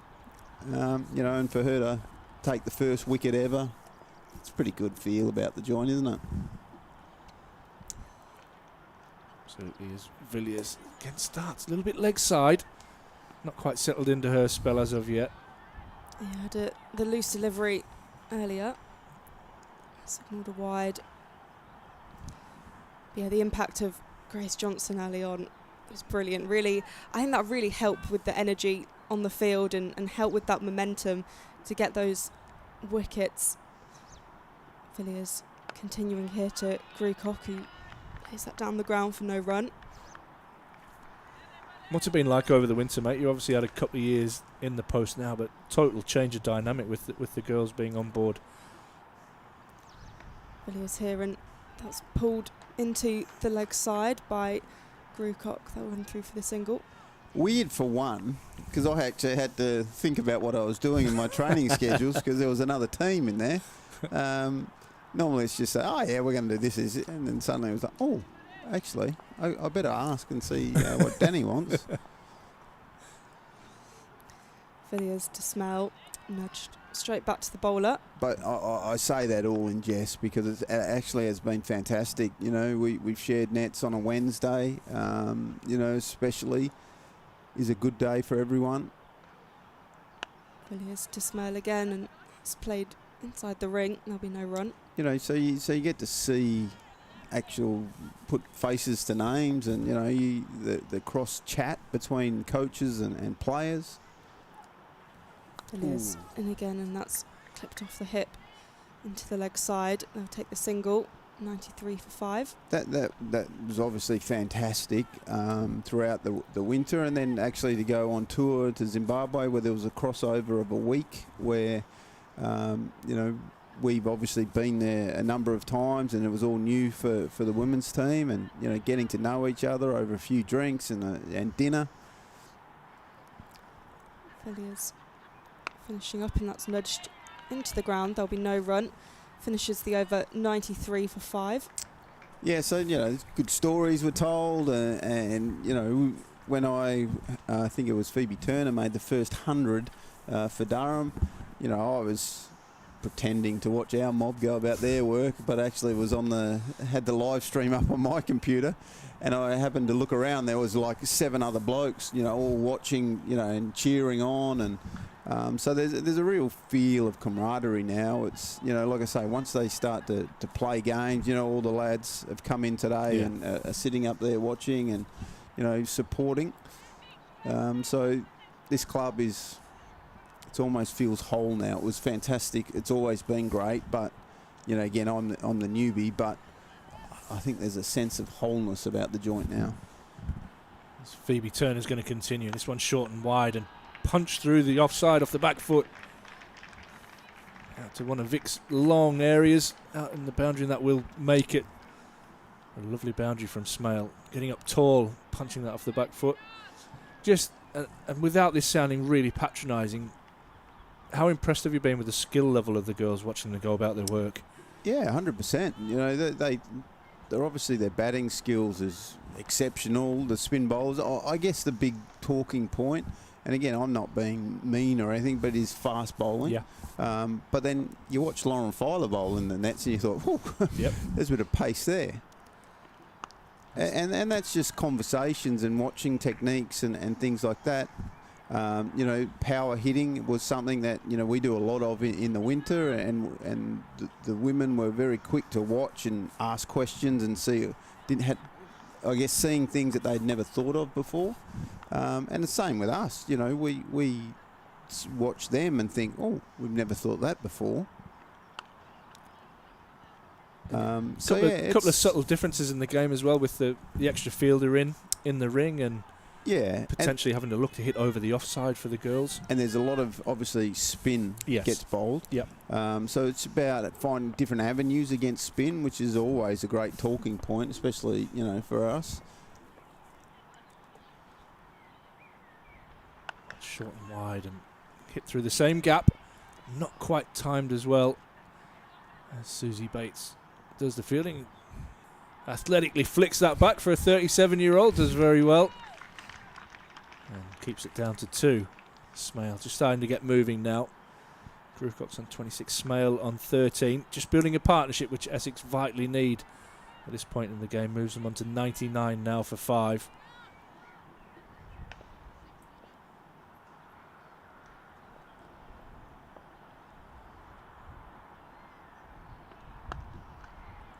Nice shape there again from Smale. And the bigger impact, Ryan, you talk a father of 2 youngsters, one of each. How are they talking? How are they talking around this whole women's program? I was copying a bit of stick that I was coming to the cricket today. They were pretty keen to get in the car, but they had uni camps on today. Okay. It's very clear to see now that, you know, I have a 7-year-old daughter and a 9-year-old boy who love their cricket, and again, I'm one of those parents. I'm probably the opposite. I don't push them hard enough to play cricket because I just want them to do what they want to do. But they love the game, and the fact that now I can see that if my daughter decided that she wants to play cricket and she gets very good at it, there's a pathway. I don't have to send her to Yorkshire, or, you know, speaking to Danny Hazel and other girls who are from our area. You know, people might think that's not a big deal. Oh, they just got to move to Leeds. Well, what I've learned in my time up here is the northeast is very much the northeast, and, you know, lots of our kids, our lads, they don't move anywhere. They literally love where they are. Maddie Villiers will be bowling here to Grucock, who just nudges that down the ground. And on the other side of the coin, it's very noticeable that if you're from outside our area and you come and play for us, you don't want to leave. Yeah. Villiers to Grucock, and that's sliced into the offside. A single. And that is our challenge as a club. We want to make sure that if people are going to make the move, that they fall in love with the place, and it doesn't take long to do that. I think it's it's a wonderfully friendly club, but it's also a wonderfully friendly area. The people of the northeast are more than hospitable. Villiers bowling as Essex bring up the 100. Lights just coming on as well, Polly. Very gloomy day. I've got to admit, I was a bit surprised they went on a bit earlier. Yeah. It's been a gloomy day. I think if she was red ball, they might definitely have been on, if not off the ground. Yeah, in fact, there's now rain in Birmingham, so Warwickshire, Hampshire is delayed, as well as Surrey, Somerset. So it's just us up here, and then the Blaze against Lancashire at Trent Bridge that are continuing. Villiers to Smell, who defends that into the ground with a straight bat. It still always gives me a smile when people think the northeast we lose so much because the weather's so bad, yet we're the least rained off ground in England. We were just talking about that, and you obviously spent some time in Manchester where Polly's studying, and she summed it up quite well, where both agree, but it just rains more in Manchester. Yeah, it's colder here, rainier in Manchester. There's another over there, 100 for 5 on the board. What's next up for the lads, mate? Nice bus trip tomorrow morning. Mm-hmm. We've got our biggest road trip of the year. We'll go to Worcester and then to Hampshire straight after that. Oh, double bubble. It's a double. It's a double away trip for us. Obviously, buoyed by the way we played against Yorkshire. To be honest, we played bloody well against Warwickshire as well. We made that game what it was, and just didn't quite take our chance at the end. But I'm never going to moan and groan about a game like that. You're in the position to win the game. That's what you want to do. That's no point me as a coach banging on my drum saying we hate draws, we're going to do this, that and the other, and then try and draw every game. That's not us. So, hats off to Warwickshire. They batted well on the last day and we couldn't quite get it done. But I know this shouldn't come into it as a coach, but seeing 10,000 people tuned in on the live stream in the last hour of county cricket's probably something we wouldn't have thought of. I was one of them, that's for sure. It was a really exciting watch at the end. Just wanting that last breakthrough. And like you say, fair play to Warwickshire. I mean, all results were possible, weren't they, going into that last hour? For sure. Fraser back into the attack. And against Yorkshire, I felt that from a long way out, there was only one team that could win that game. And like I said to the lads, if we keep putting ourselves in that position, and we've done that over the last 3 years, we'll win more games than we lose. In fact, we'll be a bloody good team, and we will be a good team. Let's not forget that in this match, the game before we took 19 wickets. This game we've taken 16, but we've had 2 fast bowlers go down. The game before we had 1 fast bowler down, which has put an incredible strain on what's left. Hopefully we can pick an 11 that can get through 4 days at the moment. That'll be a good one. How are we looking resource-wise, mate? The cupboard is pretty bare, I'll be honest.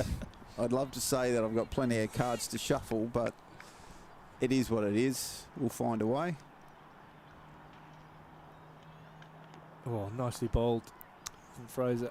But, the club have reacted really very quickly, knowing what injuries we've had. Even when David Beddington went down with a broken toe or a fractured toe in his game. In the past, and probably a lot of other clubs would probably just go, okay, well, we'll wait for him to get back. But, we didn't do that because we couldn't afford to do that with all our injury lists. So we were straight on and found young Cody Yusuf, who's going to be a really exciting bowler for us. Tell us a little bit about him, mate.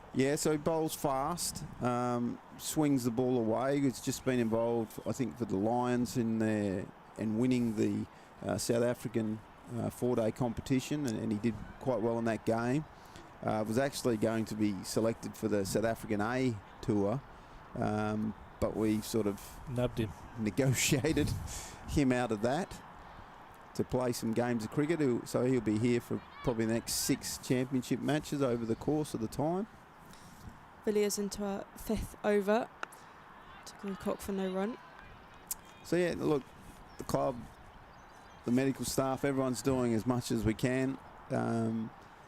It's just one of those years that... I'm blaming Giddo, mate. Oh. In his cut presentation to Doggett, he mentioned the other fast bowlers going down. Well, yeah, that's the unfortunate thing. You know, you play a game of cricket and there's a hole appears in the bowler's, runway basically, and he steps in it. It's not a lot we can do about that. Villiers to the left-handed Grewcock, straight to the captain Armitage. But in saying that, he's doing everything he can to get up for Worcester, and so it's not a catastrophe. Villiers again, and Grewcock slices that out, but the fielding, well done there by Catherine Fraser.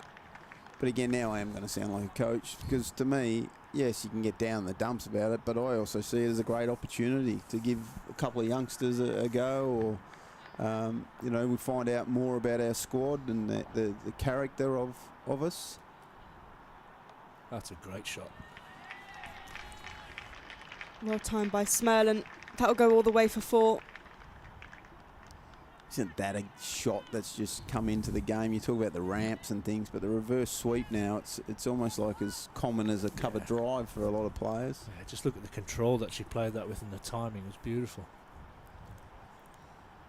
Villiers to Smell. Just pushes that into the leg side. Yes, Smell, her granddad taught her all a technique in terms of batting, just playing really technically, and she's always plays a bowler, but she's always had that kind of side to her batting, which is always nice to watch. Well, what it does is put so much pressure on a bowler. Spinners in the past would think, we don't have to cover out that way. We can just sort of block up the leg side, so to speak. But as soon as someone plays a reverse sweep, immediately you're thinking, oh, geez, what am I going to do here? I might have to go bowl round the wicket, or I might have to change my field. It gets spinners out of their comfort zone. It's a good little period of the game, this, for Essex. We're in trouble. 107 for 5 now.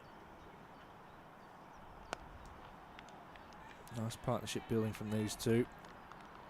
And again, we're obviously blowing up the tyres of Durham because we're so excited about them, but Essex too are a new team. Obviously put in a really good bid, and are very keen for their team to be successful in their first year.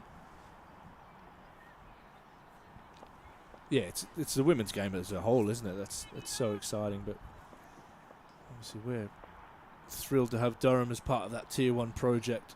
And another reverse sweep, this time not timed as well. It's Leah Dobson, just gets umpire Widdop out of the way.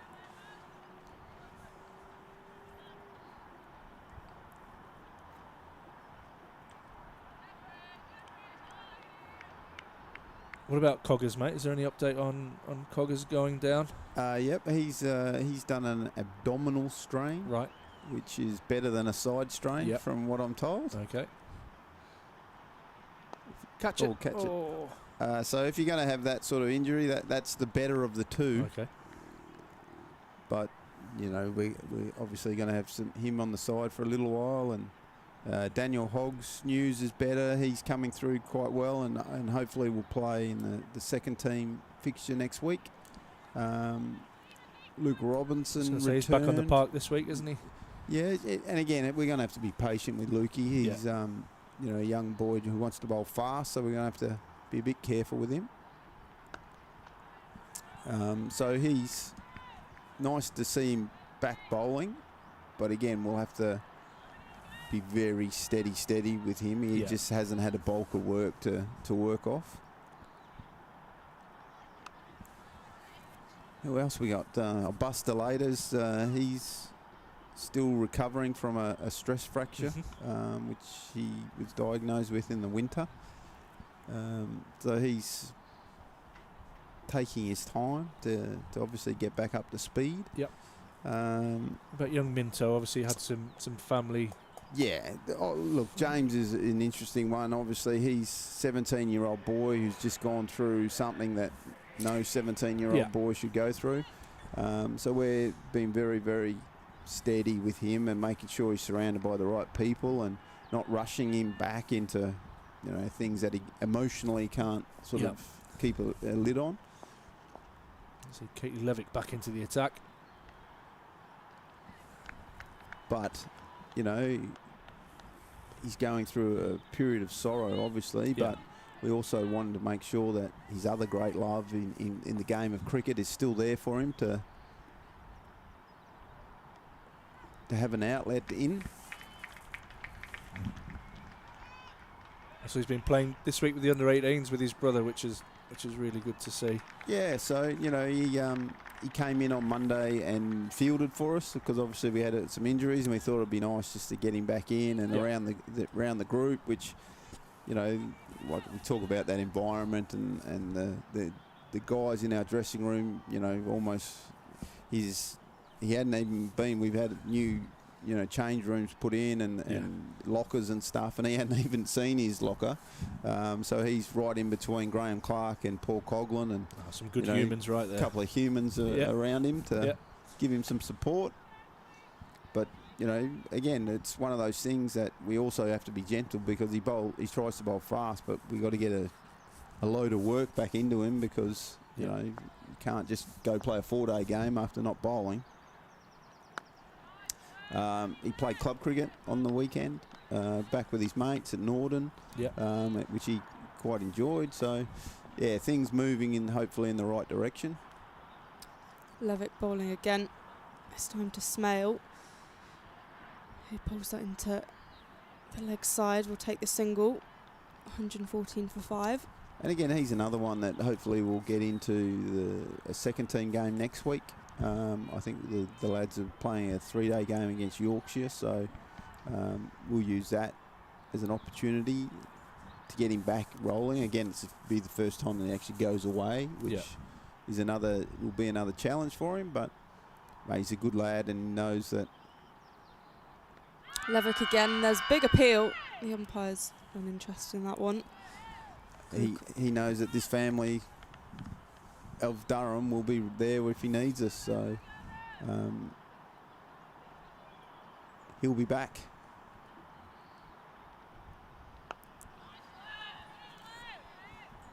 Trying to think who else has gone. We've got Mitch Colleen down there that's going okay, done with the seconds this week. Yeah, Mitch is one of the few that are still hasn't had a niggle.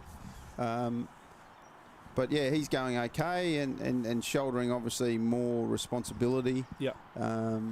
With that second team, along with Callum Parkinson and George Drizzle are down there as well.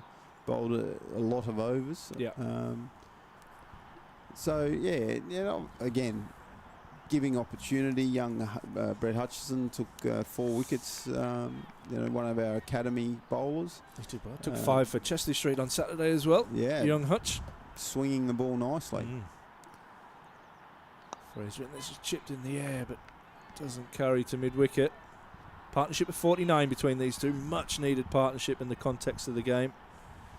114 for 5 now. Grewcock on 31 and Smale on 22. This is cut away nicely. There'll be at least 2 as Phoebe Turner does the fielding out there in the deep. Bryden Cass is back at work, recovering from his foot injury, and has started to bowl some overs, and we'll start to bowl at batters next week. Good stuff. As I said there, the 50 partnership comes up with that too. 78 balls. So there is some good news. I'm not sure where Bryden will play. I'm pretty sure England will get him ready for the Zimbabwe Test match.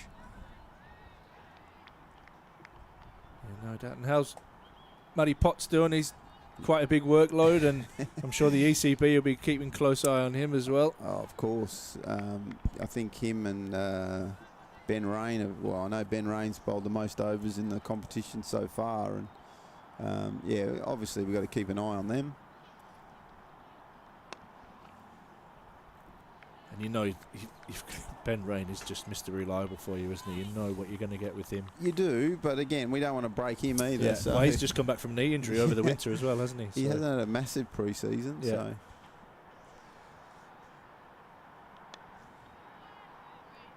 Durham could do with breaking this partnership here. This is building nicely for Essex. 117 for 5. You'd rather be in Durham's shoes at the moment, but if this partnership continues to build, Essex are putting themselves in a little bit of a position to have a dip at the last 10 overs. Yeah, they batted nicely, both of them. Yeah. You know, steadied the ship and absorbed, I guess, a lot of the Durham pressure. There's a lot of momentum, wasn't there, as well, with the girls. They took 5 wickets pretty quickly. As you said, they absorbed that pressure. Now just starting to transfer that back onto Durham. Bringing up the 50 partnership in the last over. If there's anyone that's going to break that partnership, it's probably Katie Levik, the all-time leading wicket taker in women's domestic cricket. She comes to Smell, who hoiks that into the leg side. It is fielded by Catherine Fraser, so they'll only get the single. What about the lunatic Stokes? Is he still running around and smacking them in the nets? Yeah, he's going very well from all reports. Obviously, I poke my nose in every now and again to have a look, see what he's up to. But you know, he's batting and bowling as much as possible. Obviously, returning from that pretty serious hamstring injury. Oh, there's the Remember to wicket. Smell has to part. That's the partnership broken. That's In a fact, big is wicket that- for Durham, yeah. And No, that's it's Grucock gone. Grucock, yeah. Grucock gone. Stumped by Bess Heath. Huge wicket. That was the partnership that was just starting to put Essex probably under parity. And Katie Levik, the leading wicket taker in women's domestic cricket, strikes. Bess Heath, comfortable stumping.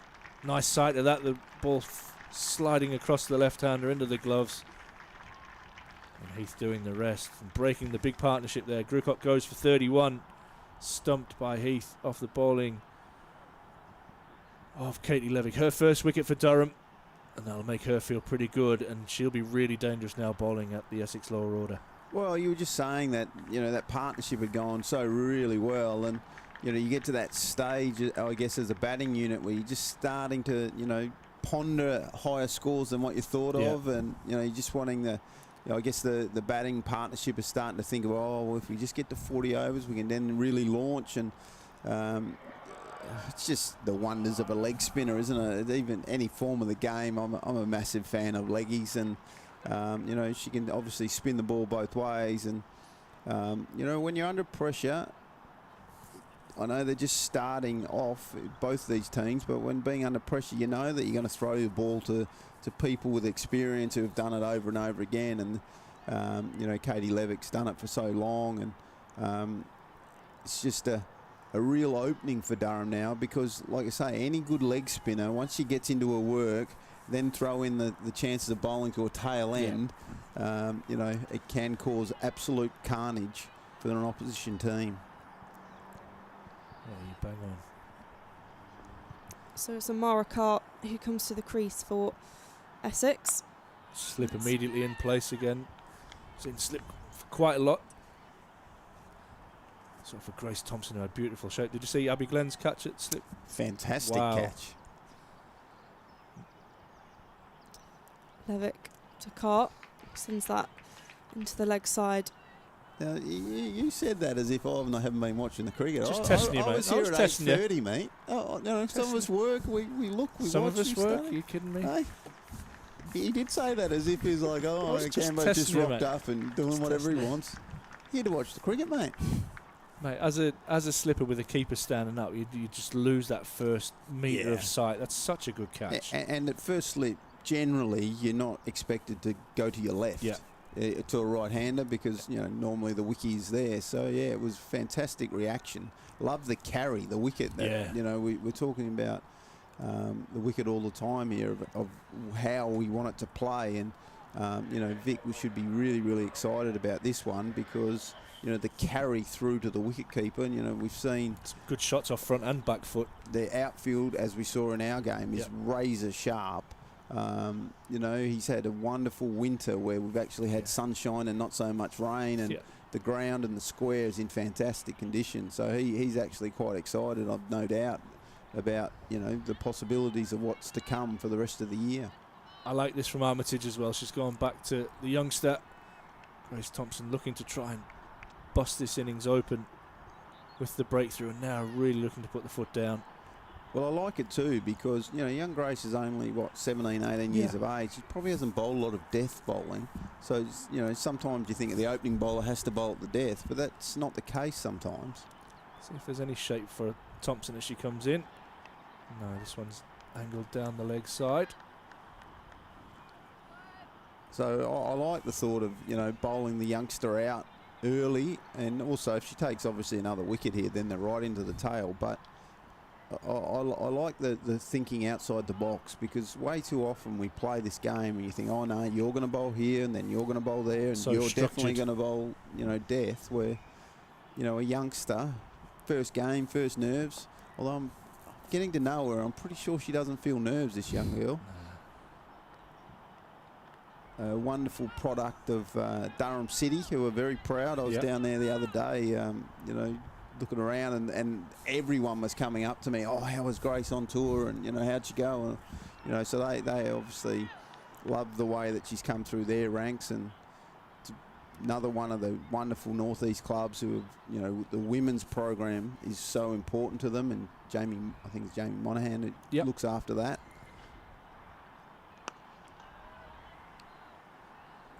Yeah, she's doing well. She is a big character. Like I say, she just looked more excited about the prospect of getting out there rather than having any nerves, and I guess that's youth in general, isn't it? There's no baggage. Let's just rip in and see how we go. But she's put on a good show today. Just 2 for 25 so far. Big tall right armour, as I said, from Durham. This is nearly an unbelievable caught and bowled. How she got down there, I do not know. It's a long way down, It that's is. for sure. It is. But again, Danny Hazel, I reckon, and again, I don't know anything, I'm just throwing this out there, but, when you come to your first game, this girl probably wasn't in her plans for the first 11. Yeah. You would have thought Lauren Filer was going to play. We were saying that this morning, yeah. But again, it shows that opportunity, shows that now that Danny can feel like, oh, I've got another layer here that we can go to in case of any injuries. This one's short and pulled away, but won't beat mid-wicket. But that's probably been forced on them over the winter with the girls being away with the England setup, and a lot of the academy girls have got to tour Zimbabwe and opportunities in the pre-season games. And the perfect scenario now is that this young lady becomes, we can't drop her. Yeah. Like, she's earned her place, so, others are suddenly under pressure. Nicely up tall, punching that one away. Smale out into the offside, picks up another single. Nice hands from Heath. Because obviously the women's side of things, they've had a number of injuries, to deal with, and like you say, I'm pretty sure they're Australia A the girls that went and played Australia A, they've been away. They've only been here for 4 days. Yeah. I don't think Holly Armitage It's the first day yesterday, I think. Yeah. So that's another little hoop to jump through. It's wide down the leg side. But yeah, you had the likes of Bess Heath, who was away with the full Ashes squad and then with England A. Maddie Villiers has been away. You've had Lauren Filer was obviously on the Ashes and just coming back into bowling after a bit of a back niggle over the winter, and the ECB will be keeping a close eye on her as we'll be aware. But you've got some experience on the sidelines as well, the likes of Sophia Turner not playing today, and you've got youngsters like Trudy Johnson who will be desperate to make the mark. That's a lovely clip off the pads from Carr, and she'll pick up a boundary. And this is again another good learning curve for Thompson, is that she's going to have to come back. This is her third spell, and she'll be wanting to make sure that she's bowling as well as she is in her first spell as she is here.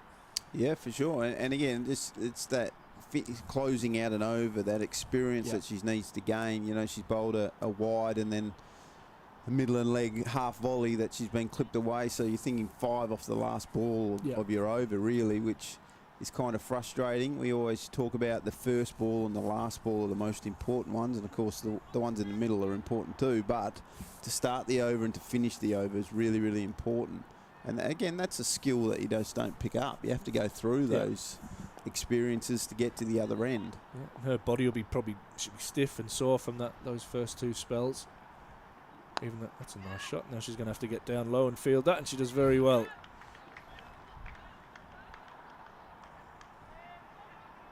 But again, all a learning process for her. Youngster, 17-year-old, like I say, just signed a professional deal from the academy the other day. Really exciting to see that pathway coming to fruition so early in the journey for Durham.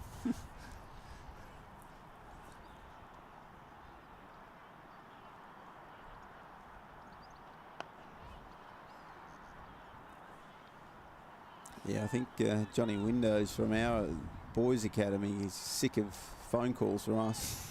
Who you got left, John? I saw his under-18s team there, and he'd been cursing me for being away the last week. It's a sweep, and it's outside the line. That was a big appeal, but Yeah, I think nothing from it. she's done well there. Good technique getting outside the line.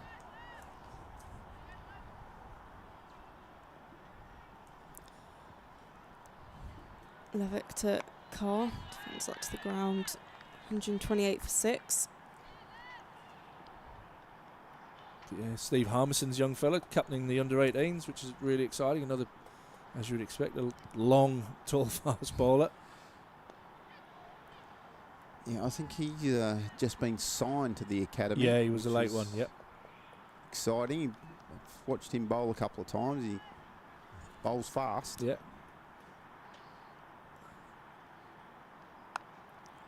Levik in. And there'll be no run there. End of the over. 128 for 6 after 36 overs. 14 overs remaining. Let's say Brett Hutchinson getting an opportunity this week down in Nottingham with the 2s. Got 4 wickets yesterday. Building in confidence for him. So lots of opportunities being presented for both our women and men at the moment. And it's good to see that they're not just getting opportunities, but they're actually taking them and putting some performances on the board. And putting pressure back on the people that would probably expect to just come back in and grab their spot. Actually, these guys are performing, so it's not just that cut and dry from a coach's point of view. Lovely headache for you, mate. Thompson, last over. There's a little bit of shape. A little bit floaty from Thompson as it's driven out to the skipper in the covers. I actually... you have two very separate cases as a coach of headaches. One is the great one that you're always hoping too for. many. Too many. That, you know, you're wanting everyone to competition for places. It's a nice clip again off the pads from Schnell. That one's a goodie to try and work your way through, and of course then the other one is trying to be a magician and create something out of nothing. Yeah. Which Marcus always comes in smiling at me going, come on, it's our favourite time, let's problem solve.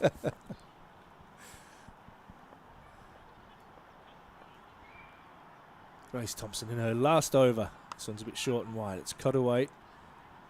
And again, like we can say 17 quite often, and it just shows, I reckon, this spell, she looks like a young girl who's probably run out of puff. Yeah. And I know it's only, people could say, oh, it's only 10 overs, but, you know, in a lot of these games is underage cricket, probably don't even get to bowl 10 overs. If she bowls well, she might bowl 6 overs, the team been knocked over. Yeah. So yeah, it's a great learning curve for her. That's better. And you throw in the adrenaline factor as well of that early. Of course. And again, if you haven't played against top quality players before, normally, you know, we see it in a lot of our young fast bowlers. It's like, well, bouncer, Yorker. Yeah. They should be out now. That's what happens normally. And yeah, it's that easy. It's never that easy, like you say. So, you know, she'll work it out. It's been an impressive start from the youngster.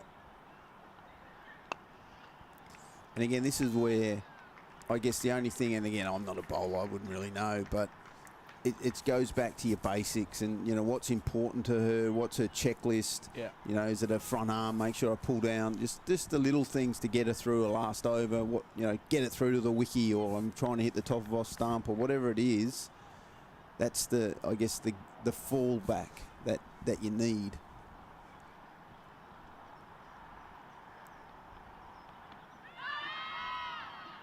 A bit high there as attempted pull shot, but that does end her 10 overs on debut. 2 for 34. Absolutely outstanding from the youngster Grace Thompson. I'm sure she'll get a pat on the back from the majority of her teammates. Get around her. She's done very, very well. Picked up Durham's first wicket. Yeah, she'll be really pleased with her day's work so far. There might be work in the field and with the bat to follow. We saw that she got 100 for the academy the other day. I was going to say, more than handy with the bat. Yeah.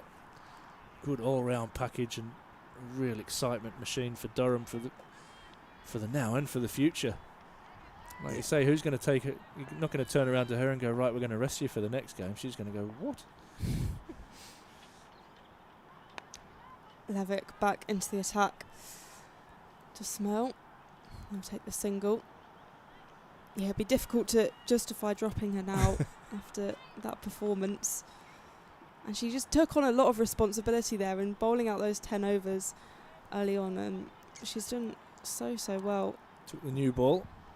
I was going to say, I think that what was most impressive to me, that it was a bit of chaos in those first 6 or 7 overs, and Essex was scoring very freely, but she wasn't from her end. 100%. Again, and some good sweeping going on. I'm just waiting for one to hit right in the shin here in front, but they managed to get plenty of contact. That one doesn't beat 45.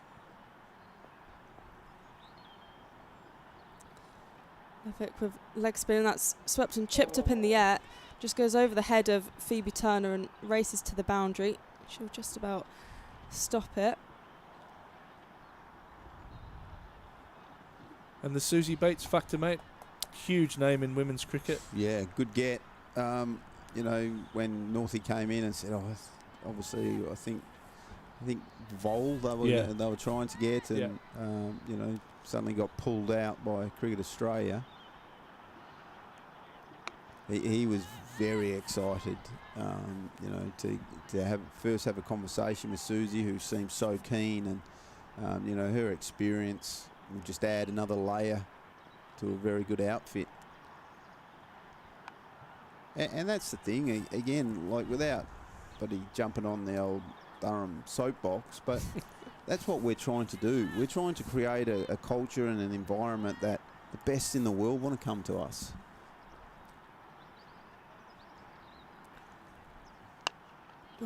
Levik again, that's played across and down the ground.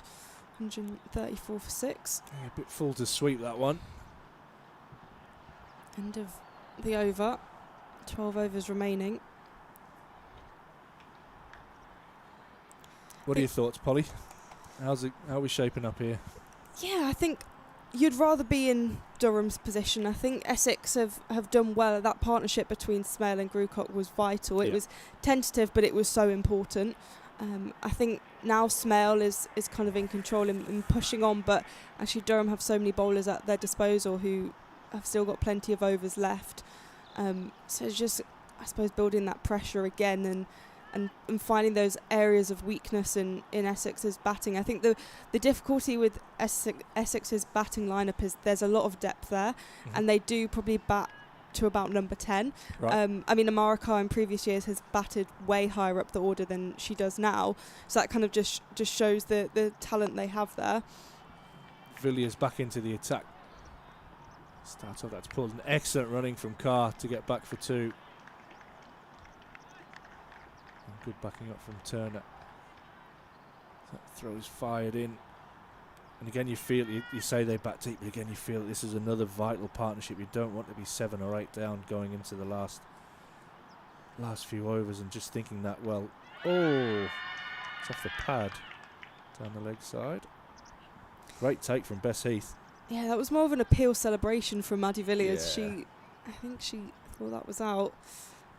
Umpire Amy Clark thought the opposite, and that's all that matters. It's a great take from Heath down the leg side. It was tough when the bowler's coming round the wicket and they fire one down the leg side. unsighted for quite a lot of the journey of the ball. It's tidy work from the Durham wicketkeeper.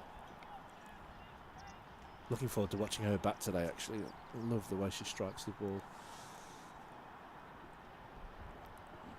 137 for 6.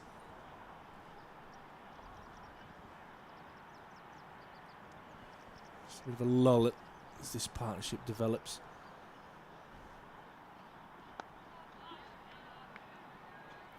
Got scores elsewhere, so the Blaze are going along nicely. 188 for 4 after 40 overs against Lancashire at Trent Bridge.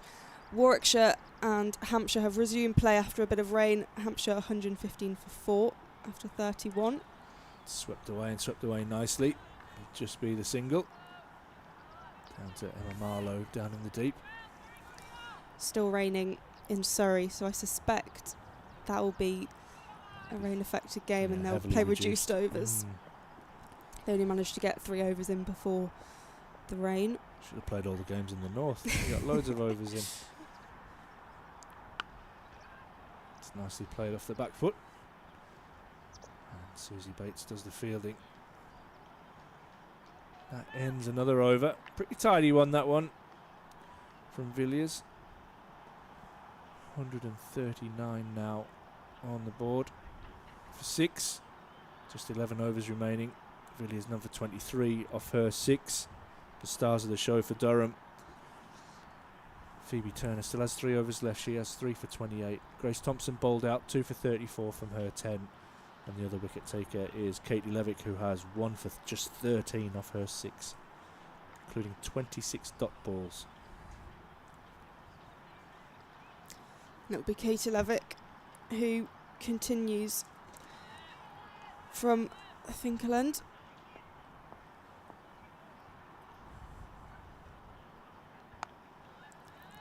Well, if you think about it, with Villiers and Levik, they got 8 overs between them. Just trying to do the math and see. Abby Glenn's got plenty. She went for a few at the start. She only bowled 2. And then you've obviously got, like you say, you've got Turner with 3 up her sleeve. Will probably close it out, you would think. Plenty of options, that's for sure. Yeah, that's good. And you think the likes of Bates hasn't bowled or edged. It's racing away to the boundary, but Phoebe Turner there in pursuit. They'll get 3 for 2. Good running between the wickets from Smale and Carr. If you look at that Durham lineup, you've got Emma Marlowe, who's an off spinner, who can definitely bowl. Bates can bowl. Holly Armitage can bowl some leg spin of some description. So there is a lot of options.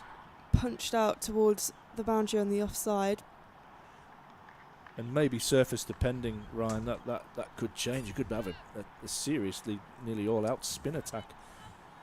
As you said, spin is very dominant in the women's game. Yeah, it's nice to have different layers for different conditions, that's for sure.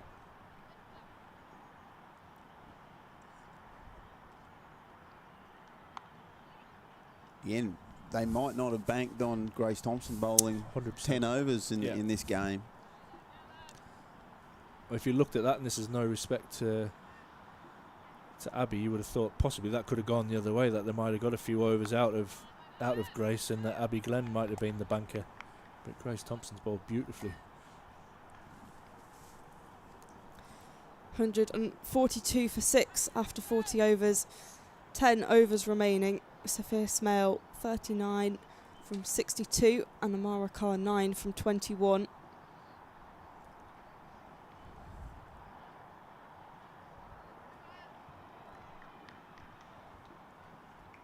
This is another interesting period of the game, although they've had pre-season games and whatever, but spent a lot of time indoors. These last 10 overs, getting those miles in the legs, really important. Try and get through them quickly with the spin as Villiers continues.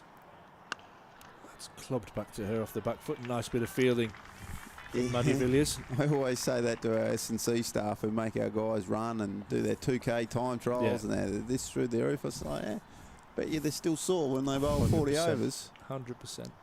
There's nothing like it, is there? No matter how much you prepare for it. Standing out in the field, running around, getting to your position, then having to do your skill. Yeah.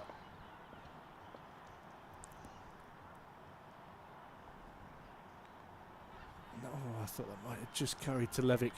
It's a good start. 3 dots off the over. Can Durham continue to build? There's a lot of dots.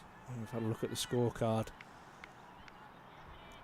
5 in the circle now. We've gone into the last power play.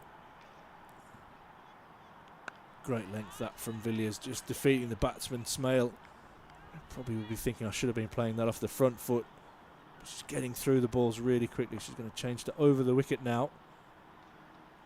And if we see a sweep. Not sweeping that length. That's good from Villiers. Not letting the batsmen get the length that they want. Lots of dots and getting through the overs quickly. That's what builds the pressure. You look up and then all of a sudden there's only 5 overs left and not many more runs on the board. Last ball of the over. Oh, beats the lot. We're going to get a leg by there. Or an under edge. Little under edge ends the over. But a good over there from Villiers, just a 2 off it. 144 for 6 on the board. Smale, really important innings, 40 not out. And Carr moves on to 10. Yeah, big innings for Sophia Smale, who's made the move from the southwest where she's played her cricket, coming through the Wales pathway, and then for Western Storm. A big decision to move to Essex, but one I think will really push on her game and give her plenty of opportunities to develop both as the left arm off spinner she is, but also as a fine batter, as this one's chipped in the air by Carr out to the far boundary, with Catherine Fraser eyeing that. It's my weather app saying that from 1 o'clock or 2 o'clock we'll have bright sunshine. Oh, big swing and stumped.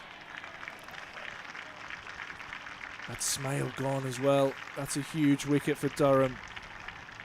Essex would have been banking on Smale, probably batting to the 47th, 48th over and going really deep in this innings. And the experience of Levik again, Polly gets a huge wicket. Yeah, that's not good news for Essex. Sophia Smale has been a vital part of this innings, getting 40 runs. Good work again from Bess Heath behind the stumps, and of course Katie Levik, who has been a really good impact on this game, a 2nd wicket, and has really put Essex under pressure. It feels like this is a bit of a turning point, and where are Essex going to get the runs from now, I think, is the big question, and the momentum is just in Durham's hands here. This is where, as a Durham outfit, you want to be really ruthless here and trying to keep them probably under 170. Trying to blow this tail away with the, like you say, with the leg spin, which just seems to mesmerise lower order players. But that's a big wicket of Smale going there. She goes for 40 from 68 balls. She was patient at the start, but she really did start to time the ball nicely towards the end of that innings. She did, and I guess from, again, a bit of an outsider, more on the Durham fence, but I just felt that hadn't been a boundary for a while, and someone was going to take on take a risk, so to speak. I guess the question would be, if you're sort of analysing that and reviewing it later, is Levik the one that you really want to have a crack at? You know, when you're going to run down the wicket at someone, it's probably maybe Villiers is the one hitting with the spin. But maybe credit Villiers a little bit there for bowling a couple of tight overs. Like I say, you're always bowling in partnerships, and you know that just built up, and I just felt that something was going to crack, and if someone's going to make a mistake, it was going to change the game. Levik to Eva Gray, the new batter, a bowling all-rounder. 145 for 7.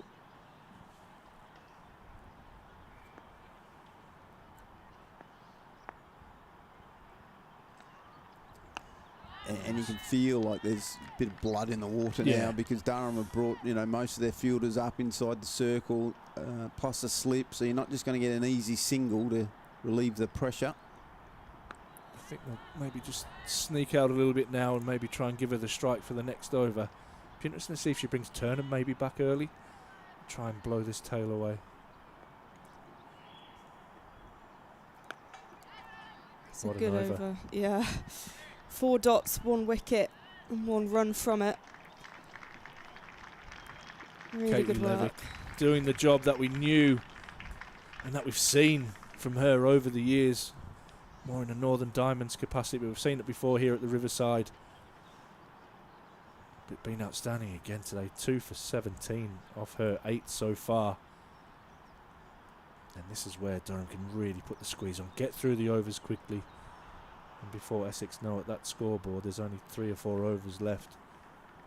And that's 7 down. Are you prepared at the moment to take a risk and prepared to be knocked over before you're 50? Lots of questions being thrown up here today at the Banks Homes Riverside. Oh, I thought we were going to see a man cad there. That would have thrown. We're not doing You that. can imagine Ashley that. Thorpe, Throw that into the mix as well. No, not on a day one. No, not ever. Wow. That'll get the stream up. It'll be Villiers to continue. And again, another dot. Just look at the dot count. 45 dots out of Grace Thompson's spell.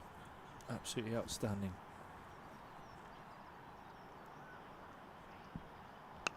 There you go, down the wicket. And an attempted aggressive shot just brings a single from Carr. Be a lot of pressure on her now, thinking that she's going to have to be the one to close this innings out and close it out well. Well, and this is where the pressure goes on the new batter in grey. We always talk about in white ball cricket that the incoming batsman, it's up to them to really ignite the innings and make sure that they're not dotting up. They've got to get the incumbent batsman on strike as quick as they can. This is where you see a lot in the field, in the ring, really tight there at cover. And that's the thing, yeah. You want your fielders buzzing now and absolutely swarming all over the batters. Got the extra fielders. There's 7 in the ring. Only 5 required. She sweeps and swings and misses. This is good from Villiers. Really bowling in an excellent partnership here with Levik. She hasn't picked up the rewards herself, but her dot ball pressure has definitely led to Levik picking up her wickets.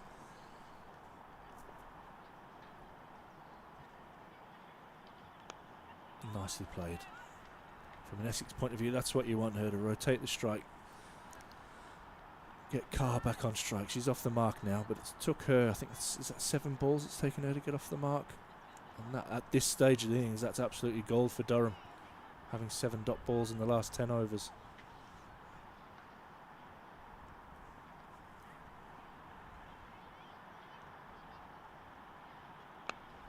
Excellent finish to the over. That from Villiers, just the 2 off it. And this has been a huge bowling partnership here. She has none for 27 from her 8. And Holly Armitage will be absolutely thrilled with the way that this is going. Yeah, I think Villiers has kind of really pulled back her bowling. The first few overs were a little bit nervy, a couple of loose deliveries, but she's really just focused and has bowled really well, particularly with Levik at the other end. They've been so economical and just, as you say, putting the squeeze on and doing what they need to do. They're ready. Look, Durham are ready.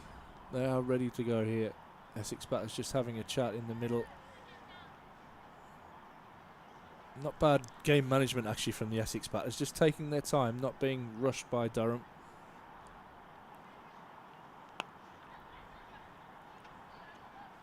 It's a nice pickup.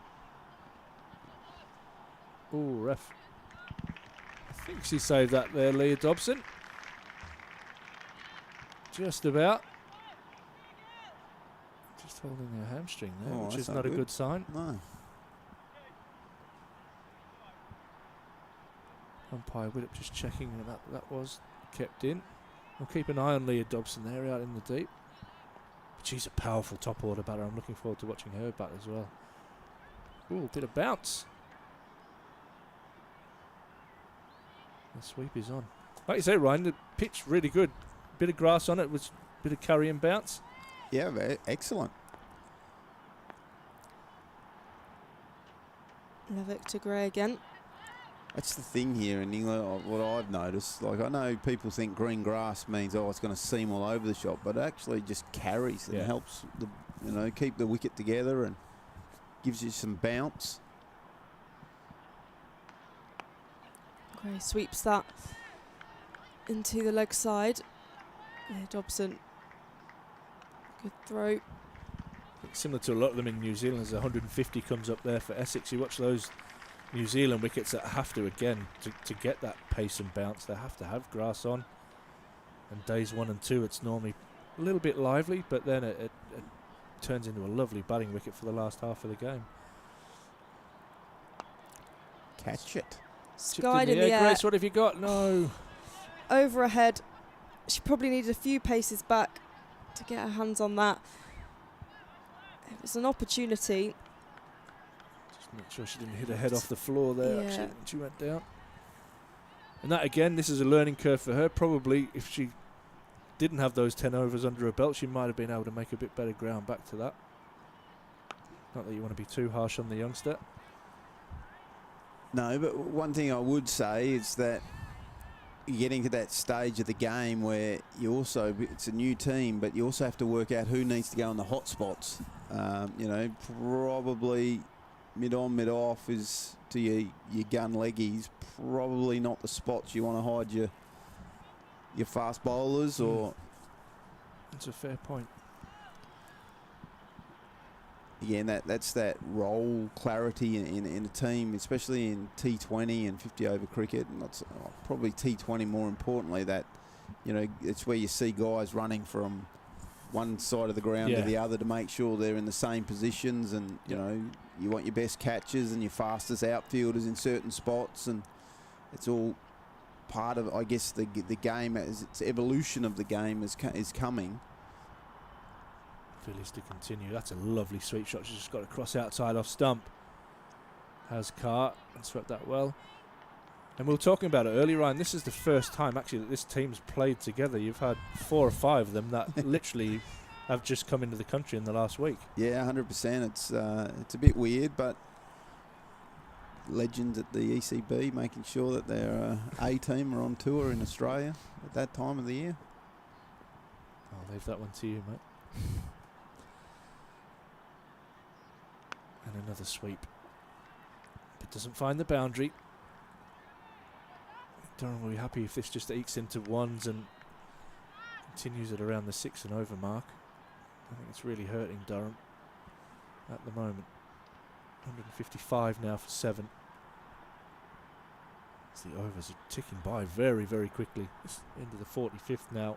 A reverse. It's hit well. An excellent fielding by Fraser. Brings a big round of applause from the crowd. Yeah, interesting time for English cricket. Great to see Charlotte Edwards get the nod as head coach, and you know she's been outstanding everywhere she's gone. She's a winner. That's for sure. So one of the greats of the game.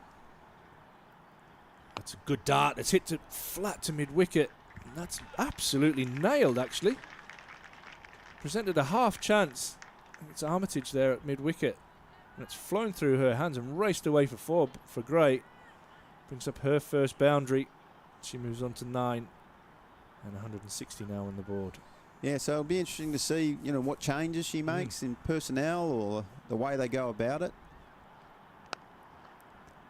You know, it's always interesting to me, obviously, as a coach to watch, you know, what are the key indicators for her and how she wants to stamp her, I guess, her way on the team.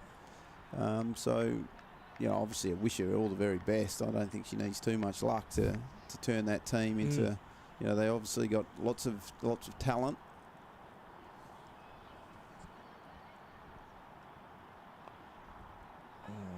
Talk about getting out of the over. Essex have got out of that over really nicely. And that's a big one. That's 12 off that over. And just a bit of momentum going into the last 5 now at 165 for 7. And both of these batters just ticking now.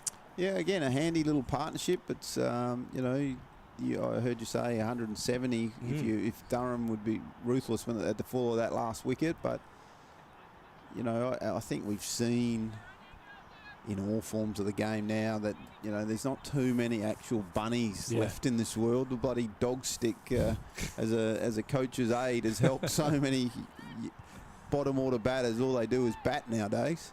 But these are sometimes the most important runs, aren't they, of the innings? These guys come in and might only bat for 10 balls, but the runs that they score are vital. Levik to Gray, and There's a shy at the stumps, not quite accurate enough to cause a run out, but good pressure building from Durham. Just up the ante, haven't they, the last couple of overs here, Essex? Realising that they're probably looking to compete to get to 200.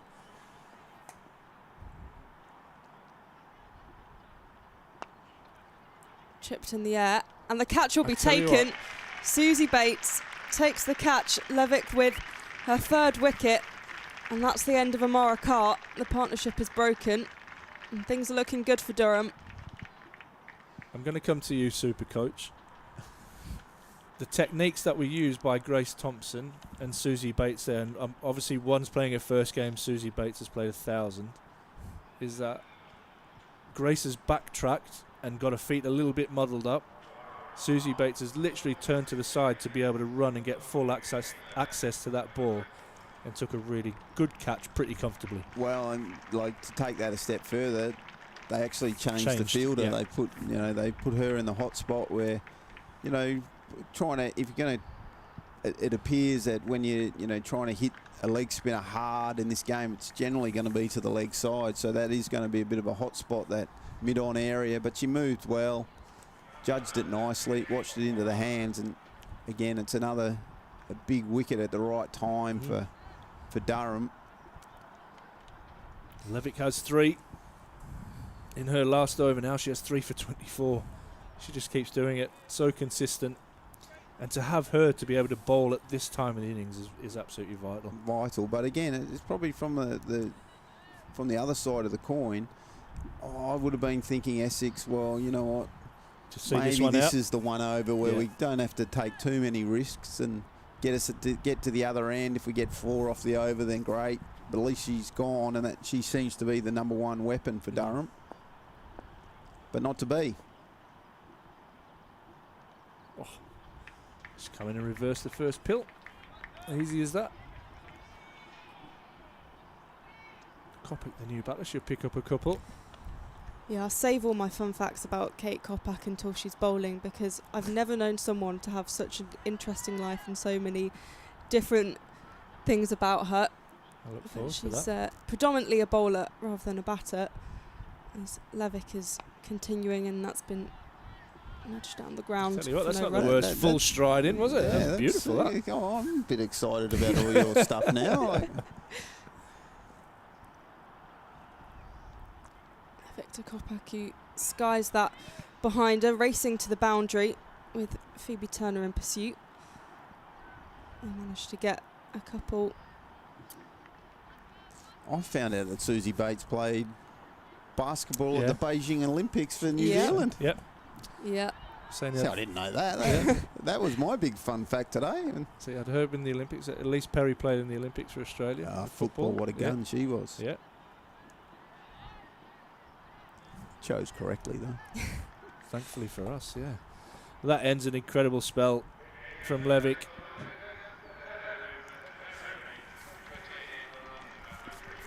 Ryan, thanks very much for your time, mate. Really appreciate you popping in, as usual, to the stream, adding some great content.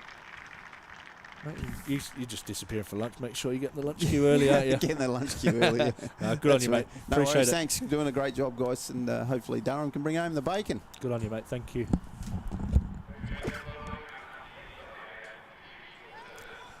So 170 for 8 with 4 overs remaining. Durham versus Essex in the Metro Bank One Day Cup. Here at Banks Homes Riverside in Seems to have Chester Street. flown over, hasn't it? I don't know whether it's just been genuinely excited about the day itself, but 50 over seems to have flown through. It's gone by very quickly. Phoebe Turner back into the attack from the Lumley end. She'll bowl the last 2 from that end. She starts off with a dot ball. Good start.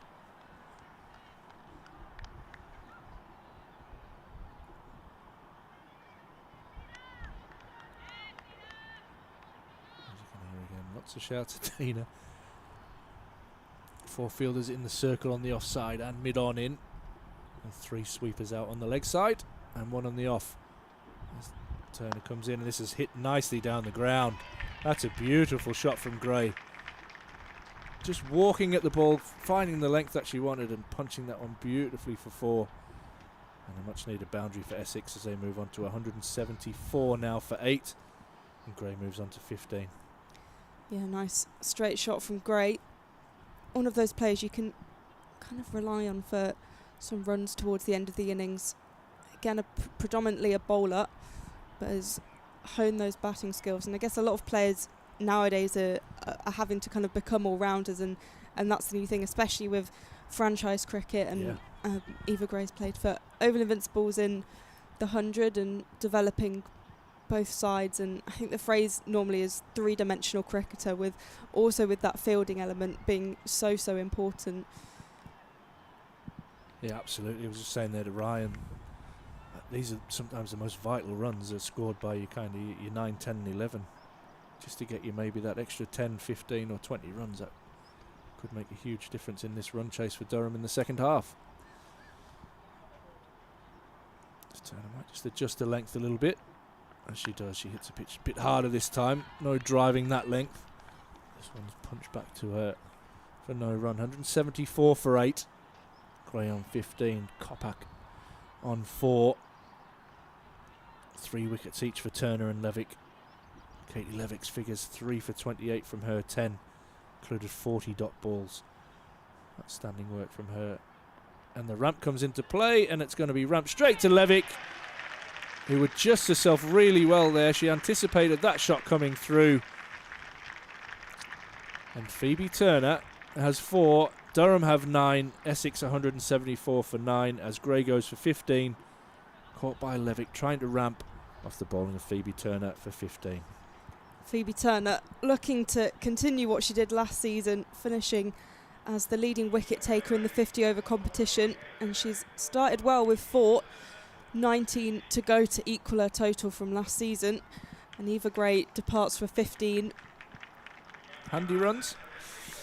You look at that lower order, you've got runs from Schmale, Carr 21 and now Gray 15. That's really handy runs from the lower order. Apart from that, only Grucock at 31 at the top. A couple of starts. They're in trouble at 65 for 5, Essex. This will be Esme McGregor who comes into bat, the number 11 for Essex. I'm sure we'll see a lot of her bowling later. Turner with a chance to take 5 in Durham's first game.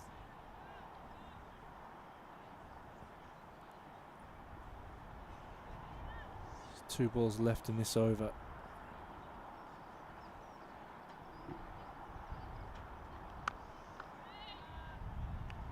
That was a more than competent stride into the ball as well. Essex now just looking to try and bat out the 50 overs, eking out every run they can to make Durham's work a little bit harder in the run chase. 174 for 9 now. Under the lights here at the Riverside with a gloomy Wednesday at the Banks Homes Riverside. 175 now for 9 as over number 47 comes to its, oh goodness me, tongue-tied, comes to its close, even after a successful over from Turner, who has 4 for 33.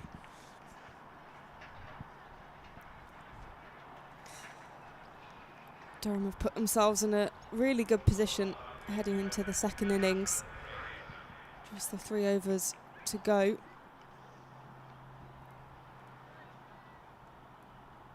And it looks like it'll be Catherine Fraser now bowling from the Finkel end. So just looking at your laptop there, looks like Lancashire have pulled that back really well against the Blaze. Yeah. Blaze at 216 for 8 with just over 2 overs remaining.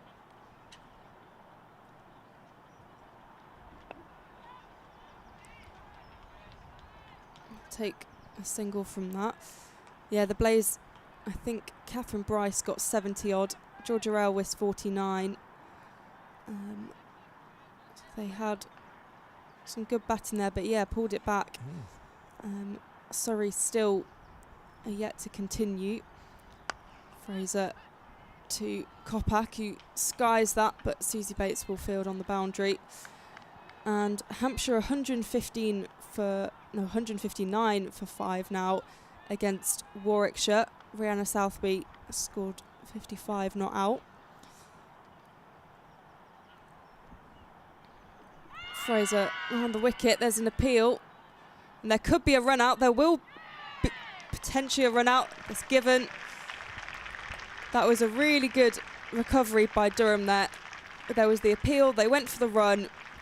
And a good shy at the stumps, Catherine Fraser there to whip off the bails. And that will conclude the first innings. Essex finish 177 all out. Didn't manage to bat out the final overs, with the run out coming just shy of the end. It's a great box ticker for the coach, that as well. Just getting a run out, all the little milestones that you want. You want your few bowlers to take a couple of wickets. You want to run out. You want a great piece of fielding. We had that from Abby Glenn's catch. We'll just go through the scorecard. We had Scrivens was caught Heath bowled Turner for 19. Gardner was LBW Thompson, Durham's first wicket for 18.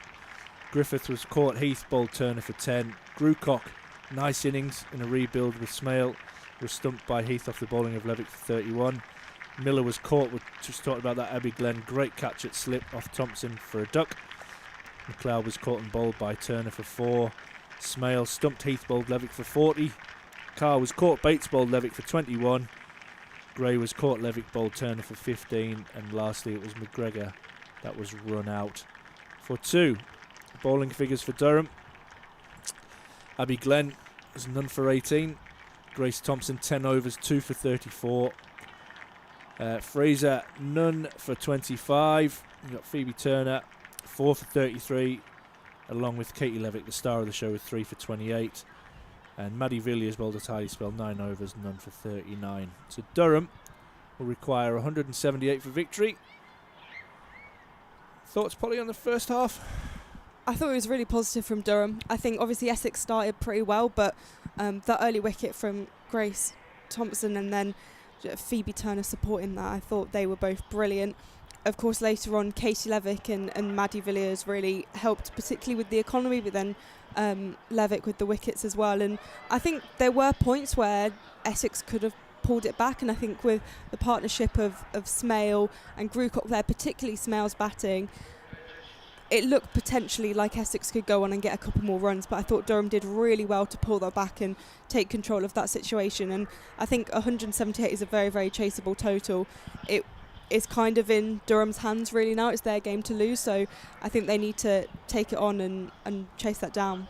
Yeah, Durham have a strong batting lineup, but we'll never know, and you never know until both teams have batted. But it did seem that the ball came onto the bat really well, and batters were able to score boundaries off both front and back foot. So we'll be back in around 20 to 25 minutes with Durham's chase. Durham requiring 178 for victory on day 1 of the women's Metro Bank 50 over competition.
So welcome back to the Banks Homes Riverside as the Essex fielders come out looking to defend 177. And they got in their first innings. Just a quick recap. Top scorers. You had Smale with 40 and Grucock with 31. Put on a vital partnership in the middle that got Essex up to what they will hope will be a defendable total at 177. The stars with the ball for Durham were no doubt Turner and Levik. As opening the batting, we have Susie Bates and Emma Marlowe. So Susie Bates thrust straight into the action, facing the new ball. We're just discussing off air, there's a lot of options for Durham to open the innings. But Susie Bates has jumped at the chance to help Emma Marlowe get Durham off to this run chase here. Thoughts on that, Polly? Yeah, I mean, it's incredible to have a world-class cricketer and Susie Bates opening the batting alongside Emma Marlowe, who of course is incredibly capable and showed that on pre-season tour in Zimbabwe. And I think it will be Eva Gray for Essex to open the bowling. So Essex have a big job to try and restrict Durham, and Durham will be looking at that total of 178. I think very happy with the work they did in the first innings. Yeah, no doubt. Having won the toss and bowled, your first objective is to bowl your opposition out, and they have done that. Eva Gray took 21 wickets last season for Sunrisers.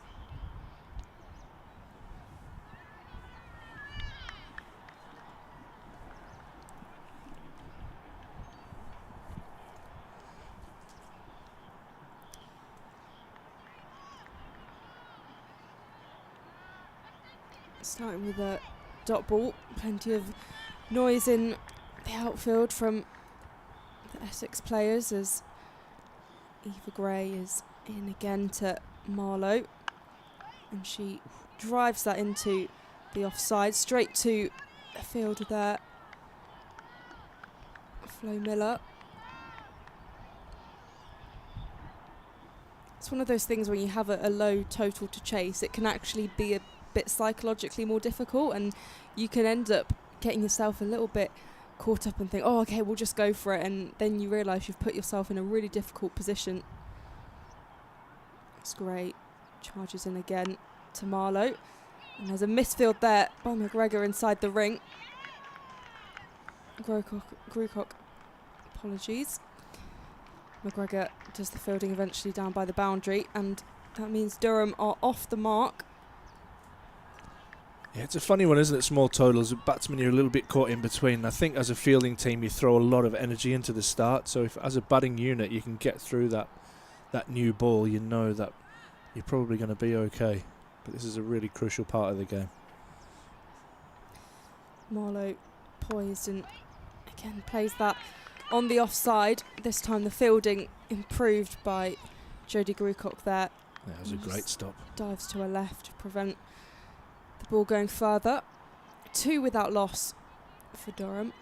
She probably felt she owed a bowler one there after the ball before allowing that one to get away. That was a lovely diving stop. Stopped at least 2, maybe even 4. Got a slip in place in the form of Lissy McLeod. To Marlowe. There'll be no run.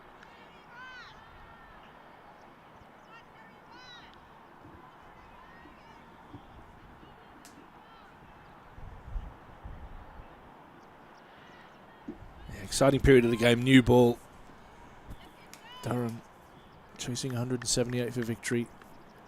And Essex up and about, doing their very best to make sure that is as difficult as possible. Marlowe just chips that one Ooh. down. There's a misfield by McGregor, so they're going to go for 2. That's good running there. They look slightly hesitant to make the decision to go for the second, but Marlowe's quick between the wickets, managed to get back. So they wrap up the over, the first over of the innings. There's a bit of spin on that one, was there, as Marlowe cut that away down to third man. McGregor nearly being done, did well to prevent it from going for 4. But then some really good positive running from Emma Marlowe coming back for the second. Susie Bates probably a little bit surprised that she was coming back, but got home comfortably in the end. Be Kate Kopak to open. Oh, here we go. I've been waiting for this. The Kate Kopak What facts. you got for me? So, Kate Kopak has played for Peru. She's What? played there. Yeah, she played one match, I think, for Peru. She's also a lawyer. I think she's had to put that to the side after becoming a full-time pro. But previous season, she's played part-time and also been a lawyer. Sounds like our Sam Dalling. It's a nice start there, right on the money from Kopak, first ball. Played for Peru. Yeah, so I'm not quite sure how she ended up playing, because I think normally you have to have a passport of the country. But I think she was living in Peru at the time and just ended up playing an international game for Peru. So I knew she was there with uni or something like that. I know quite a lot of the Durham uni lasses went with... They were studying languages, to be fair, so they went out there to... Some have been to Argentina. Oh, Bates has nearly chopped that on. Been out to places like Argentina and doing languages and things like that. But yeah, Peru, it's pretty exotic. And yeah. I mean, she also grew up in Wales, so I'm not sure if she's played for Wales age group and stuff. But yeah, of course, it's a little bit random. That's a cool stat. I like that. Yeah, you've done well. I remember asking her about it. I can't actually remember the circumstances, which is not good. Next time I'll have that answer. Bit of swing. That's hit hard to mid-off by Bates. It's yet to get off the mark. 4 without loss, Durham. Oh, I love that. How many cricketers do you know that's played for Peru? Well, none. Well, one now.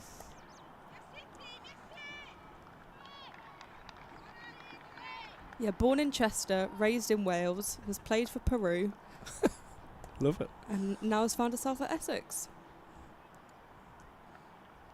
This one's down the leg side. A little bit of leg by, I think, on the way there. Bates still yet to get off the mark. Yeah, umpire gives a leg by. Okay, so she played as a guest player. I'm not sure quite how that works, but it was the 2018 South American Women's Cricket Championships. She played 6 matches, 2 half-centuries, 3 for 1 from 1 over against Brazil, and 4 for 8 from 3.4 overs against Chile. She's ruined some South American dreams there, hasn't she? Good on her. And that was gone. Finger went up very, very quickly. And Kopak strikes in her first over. And Durham lose their first wicket. It's the wicket of Emma Marlowe. Goes LBW to Kopak for 4 and Durham a 5 for 1.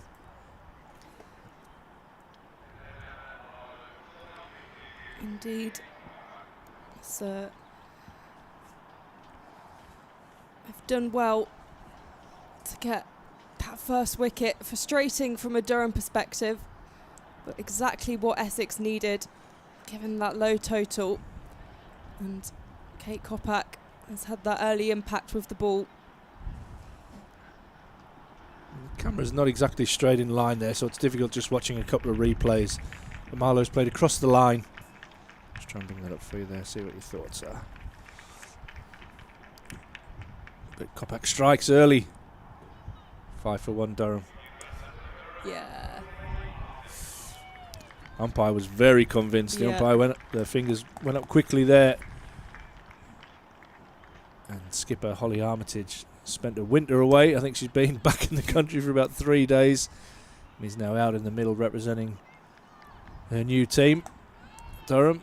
I wonder if her dad's now started lapping around the ground, as he normally does. When Holly's batting, he can't sit still. He'll be watching from some random places, peeping in between the stands. And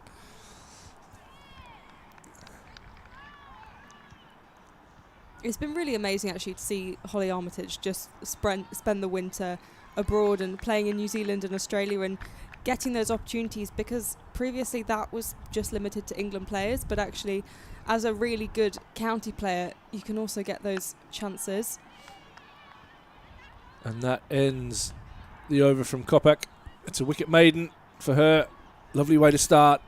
She has 1 for none. Durham a 5 for 1. Both batters on 0. Yeah, really cool. I mean, I saw once I think she got 100 for South Australia that I saw some clips of.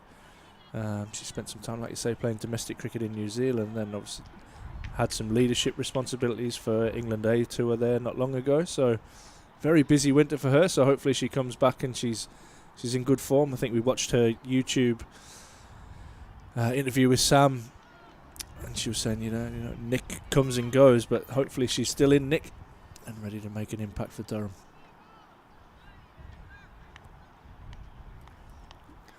Durham 5 for 1, chasing 178. Eva Gray continuing from the Lumley end to Bates, who drives that down the ground for no run. Bates and Armitage yet to get off the mark.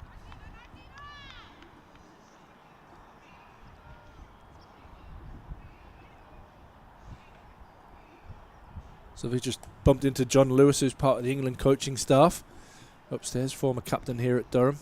There's 2 John Lewises, not the head coach who has just been removed.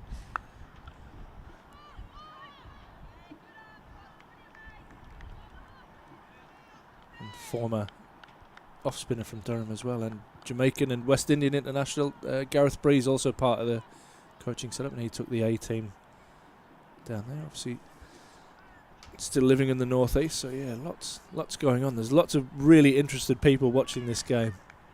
Yeah, I think that's the thing about the county setup now, that everyone is watching, and if you have a good game, that will be noticed, and that's really positive with the England selection and England setup, and it's only going to boost that international pool of players.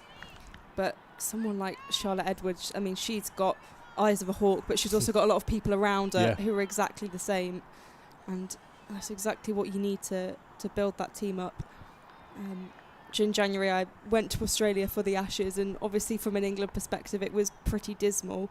But seeing how Australia operate and just so many small things that they do really well, I think it shouldn't be too long before England can close that gap a little bit and go toe-to-toe again with them. England have done it before, and what we're seeing today and players that are stepping up and putting their name in the hat for selection is only going to help improve that and create competition for places and all that sort of thing.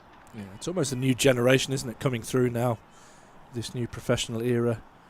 Got some greats of the game that will be leaving shortly, the international scene. Great, Armitage, defended down the ground. Yeah, I suppose you've got players as well who are now in the international setup who professionalism is all they've known, and that's quite cool that players can, you know, leave education at 18 and get a professional contract, and that's the rest of their life until they retire. So it's fantastic that those pathways are there, and the opportunities are available, and they're not having to balance multiple jobs and working late nights with playing cricket. Yeah. Yeah, it's funny how things fall. You've got a couple of girls who are at Durham University, who are now being brought into the Durham setup as well in Rogers. It's really exciting. She's been wicketkeeper basically for the whole winter while Bess Heath's been away. So it's creating opportunities everywhere throughout the whole game, which is really exciting.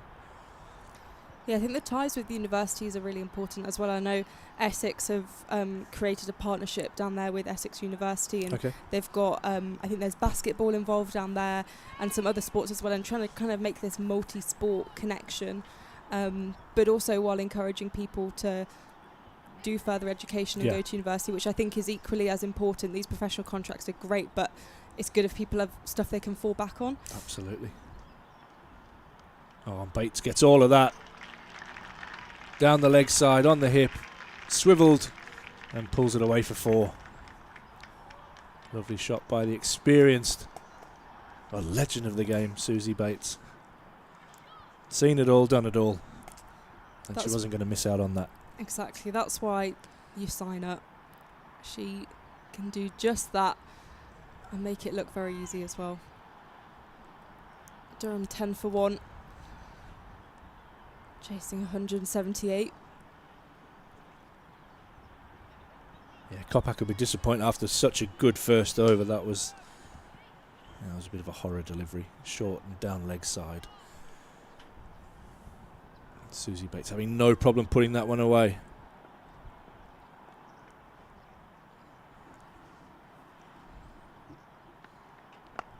That's clipped this time. That'll run across the square quickly. I'll get at least 2. I think they'll settle for the 2 there. Right, Derek Allen's watching and listening. I hope you're enjoying the coverage. Really keen cricket watcher, and his daughter Ellie absolutely besotted by the game. She's travelling out to Australia. He's informing me there to play over the winter. So really exciting time for her, and hopefully again that opens up more opportunities with this professional game, that they may be more like Holly Armitage going and playing in the winter overseas. As Kopak comes in again. This is full. A little bit of swing away from Bates. It's a thick outside edge. Yeah, quite a few county players have gone even just to play club cricket. Yeah. But then also quite a few to play in the Australian domestic stuff. So I know Georgia Adams down at Hampshire, she went and played for New South Wales for a bit. Yep. But then also the opportunities with New Zealand domestic cricket. There are plenty of chances there to play. That's good to see. So again down the leg side. Paya raises his arms. Be wide. Yeah, it's all experience. I've just had my school lot over. We went to Desert Springs for a week and played in a tournament there, and spending a week away getting to know different people and different cultures. And obviously Australia's a bit further away and you spend a bit longer, but it's the same thing, that you're getting to experience new things and develop as a player and as a person. Different environments.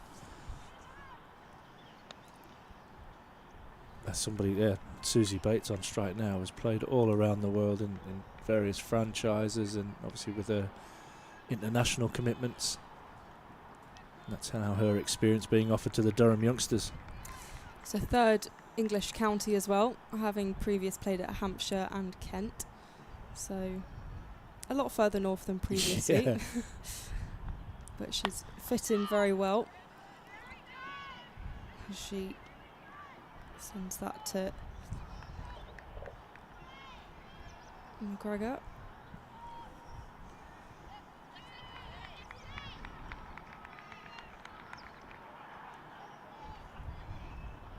Still a nice little buzz. Lights are on. It's gone gloomy again. Yeah, what was this about? It's supposed to be sunny. Yeah, it was Ryan. That Don't listen to Ryan. Unless he's giving secrets away about the team, which he does sometimes. But yeah. So that ends the over from Kopak. Going for 7. Durham 13 for 1 after 4 in pursuit of 178. Bates is on 7. Holly Armitage yet to get off the mark. Good news down in Beckenham that Surrey have managed to get underway again against Somerset.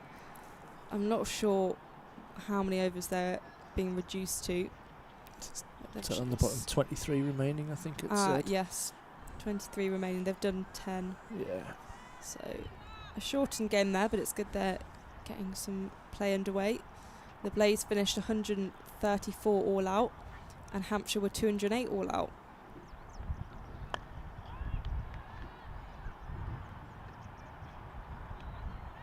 Tell us a little bit about the Essex bowling attack and what we can expect to see. Yeah, so Essex have quite a lot of seamers. We've seen with Eva Gray and Kate Kopak already. Yep. Sophia Smale is kind of the big name that's Yep. come in with left arm off spin. She's really good spinner, tends to be very economical, also takes big wickets. So if you want to get Susie Bates out, she's the sort of person to bring on. Her record against big players is immense. You've also got Esme McGregor, who's come into the team recently, another seamer. She only played 6 matches, I think, last season, but has been quite effective. Then you've also got Jo Gardner, who can come and bowl a bit of off spin. So they do have a lot of bowlers Good at their options. disposal. I wouldn't say it's the depth is as much as Durham have had. Okay. But yeah, they've got good options, and I'm excited to see Sophia Smale bowl in an Essex shirt for the first time. Essex purple. It's a really nice colour, It actually. is. I'm a big fan. I'm not sure it's Essexy, but you know, No. it is what it is. It is a nice colour. Reminds me a little bit of the Durham University colours, actually. Yeah, purple. I will say the the women's county kits have drastically improved from the regional days. There was a lot of orange in the regional days. I think 4 out of 8 teams wore orange. Do you think they did that just because there was no orange in general in the game? I guess so, yeah. I mean, there was green, orange and red were the main colours. And That's then a lot. diamonds in the blue. Yeah. And sparks were in orange, pink, purple. There was various different There's a lot going colours. on there. Yeah. Strong, lots of strong colours. Yeah. There's now, I think, a lot of navy and Yeah. kind of... A little bit more traditional, you would Yeah. say, isn't it? Traditional. Well, not that Yeah. purple's a massive traditional cricket No. colour, but it's still, it's still pretty subtle. Gray is bowling from the Lumley end. It's defended into the ground by Bates, who's 7 from 14. Just a bit of nip back in there to Susie Bates, cramping her for room. And Darren Stevens, is Darren the bowling coach down at Essex? Or is he just one of the assistant coaches? He was out there with the bowlers. I saw I him. think he's one of the assistant there, coaches. yeah. It's Andy Tennant, of course, who's leading the side, who's got great respect from so many players, and Sophia Smale actually spoke about wanting to move to Essex because of him and his passion for spin. And of course he's been very successful with Grace Scrivens, particularly last season winning the 50 over competition, which was a huge achievement for the side, because if people hadn't followed Sunrisers, they were the true no-hopers. They didn't win a game for about 3 seasons. Right. And then at the back end of the 4th season, I think there were 3 games left, and Grace Scrivens was appointed as captain. She won all those games, and then going into next season, they had an almost perfect record and won the 50 over competition. And it was just, I mean, they need to make a documentary about it, because it was just, I mean, in fact, I think it was the 2nd year in, myself and my dad on our podcast, we joked, we said, get Netflix down, get filming, because if they win something, it's going to be great, and they did in the end. So it was an amazing story, and I think that's fed into the Essex journey here as they transitioned.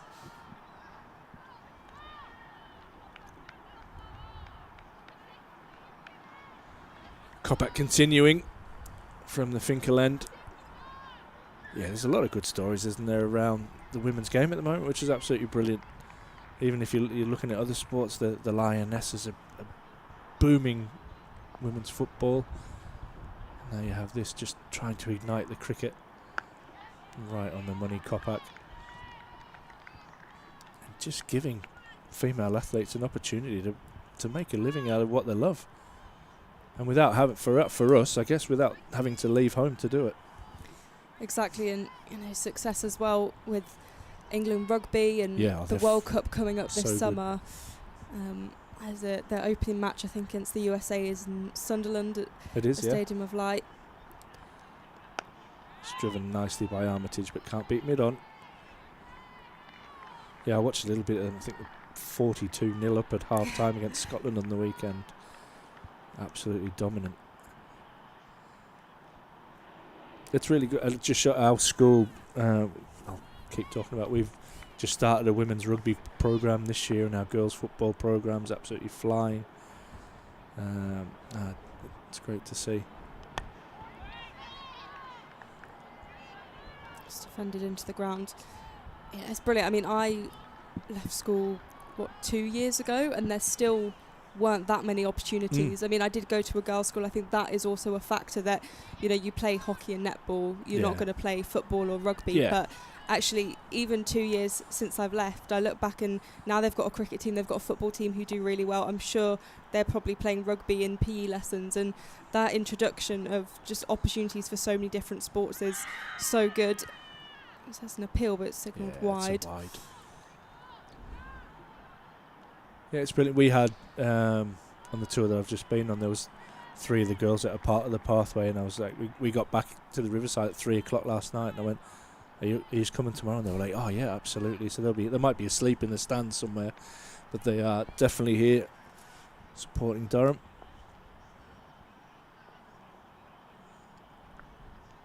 There's a leading edge.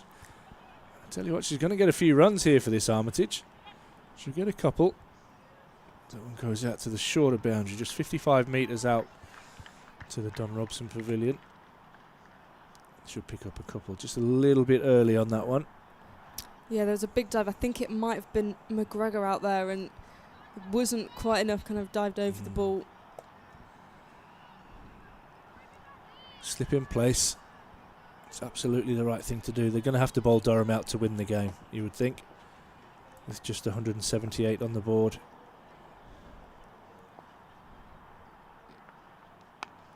It's nicely defended back down the wicket. Lovely full face of the bat. Somebody looks like they've done a lot of batting recently. That one nicely played. Durham, a steady start, 17 for 1 after the early loss of Marlowe. LBW 2 Kopak, with Bates on 7 and Armitage on 3.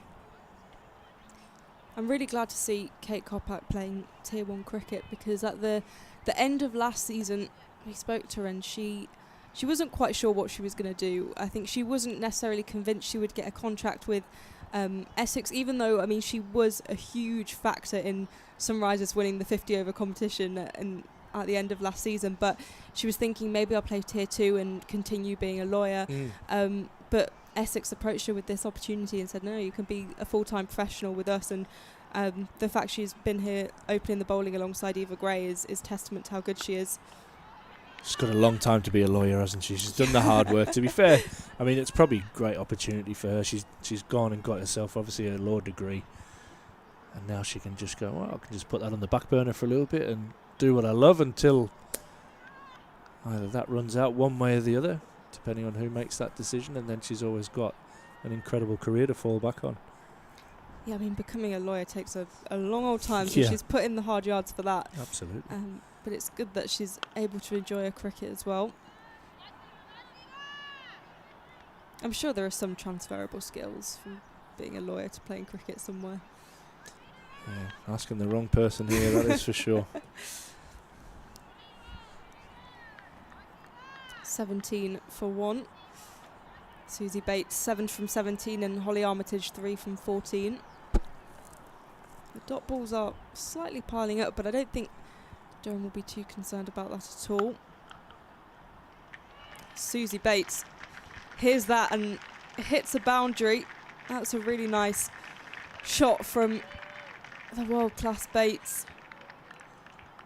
Yeah, you could just hear that crack off the bat, couldn't you? She stood up tall and punched it off the back foot through extra cover. Glorious shot from Susie Bates. Like you say, they're not really under pressure, are they? Knowing that they need to score less than 4 and over. Can take their time, see off this new ball. Gray from the lovely end, and it's defended by Bates.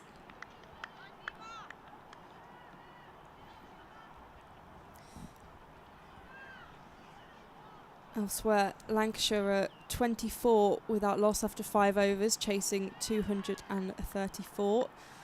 Surrey are 4 wickets down, having scored 86 runs against Somerset in that rain-affected game. And Shot. as that plays really nicely by Bates. The fielding is excellent there by Captain Grace Scrivens, just inside the ring to stop that going any further. So I'll only take the single from it.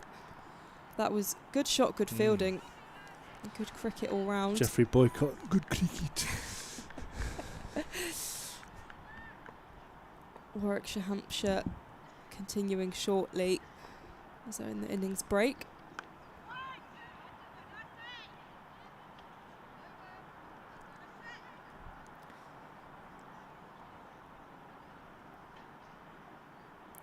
What's been interesting to see, even in the first few hours of this new era, is how teams are faring with compared to their previous teams. So obviously, Hampshire were previously Vipers. I know it's not always a direct correlation, but regionally that's where they were based, and they were such a dominant team. But to see them bowled all out for 208 is slightly interesting to say.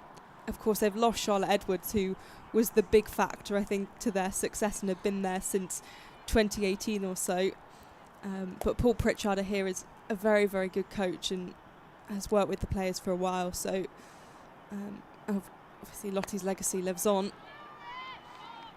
A lot to live up to. Definitely. Big shoes. Very, very successful in whatever she's turned to, really. She had success with the 100 franchise as well.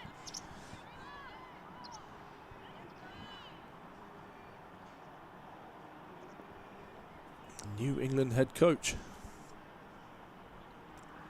Will no doubt be keeping an eye on proceedings all around the country as the Metro Bank 50 over competition kicks off today. Kicks off a new era in women's professional cricket. And we're pleased to be bringing you live from the Banks Homes Riverside.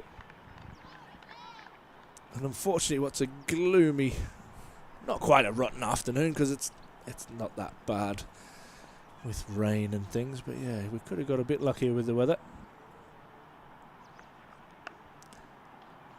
Bates comes down the wicket and times that one nicely, but straight to the fielder down at deep square leg. Should pick up another single. Moves the score on to 22 now for 1. Sorry, 23 for 1. She moves on to 13.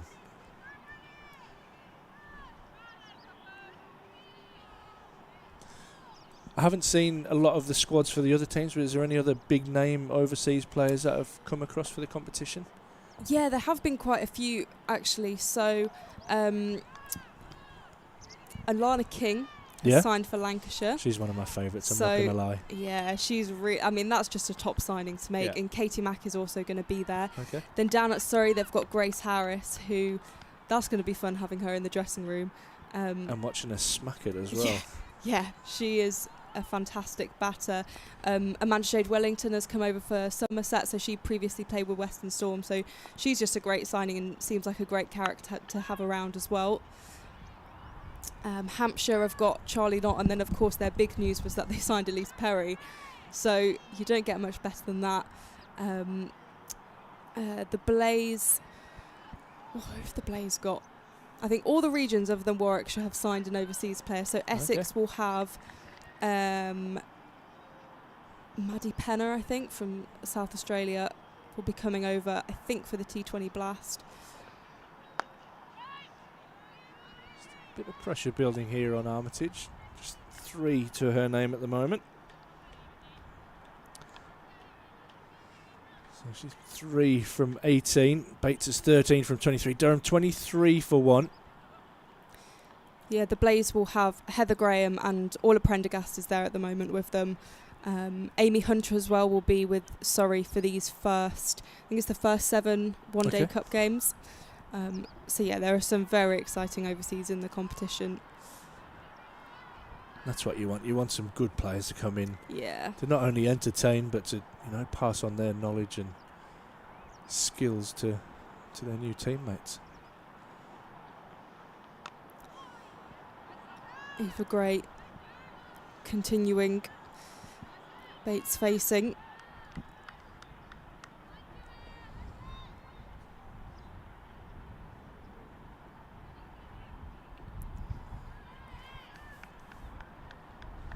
Lights still on here.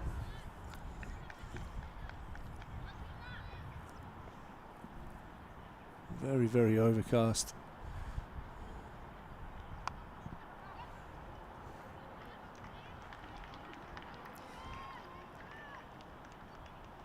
Bates comes down, gets a top edge there, and will pick up a couple. We'll try to control that a little bit more than she wanted to. I think she'd have followed through with that. She could have absolutely launched it, but just try to stay on top of it.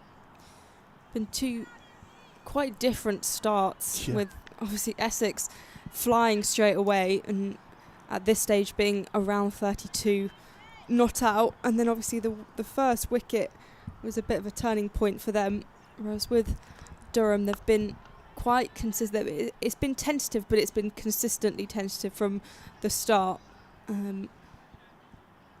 And the wickets was really what made the difference with Essex's innings. And yeah, I mean, from around over 12 to over 20, they lost 3-4 wickets in the space of that time. So that's what obviously Durham will be wanting to avoid. And it doesn't matter if it's slow at the moment, they've got the time. Just build a partnership between Bates and Armitage and they'll be absolutely fine. Yeah, you bang on. You bang on. There's no pressure on run raiders there for Durham. They know that if they can score 3 and 4 and over without taking many risks, and they'll get home. They'll probably know the fact that if they bat the 50 overs, they win the game. Obviously, with the experience of these two in the middle now, it's a big partnership for Durham. What they don't want to do is to lose one of these two and just put the jitters through the rest of the batting lineup. Great Armitage. Sends that straight to Cordelia Griffith. 26 for 1.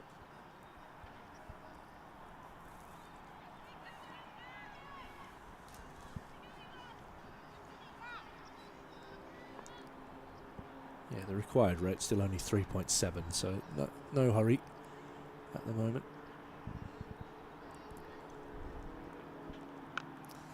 Armitage lofts that up, drops inside the ring, and they'll get a single to wrap up the over. 27 for 1 after 9 overs. Yeah, just need to stay busy. Don't get bogged down. Just keep rotating the strike. And there's enough experience in these two to know that there's, like we said, there's no need to panic. There's plenty of time, plenty of opportunity for runs, just to get that important. I think it's a big game, the first game. Just get that win on the board, takes the pressure off, and then you can just ease into your season.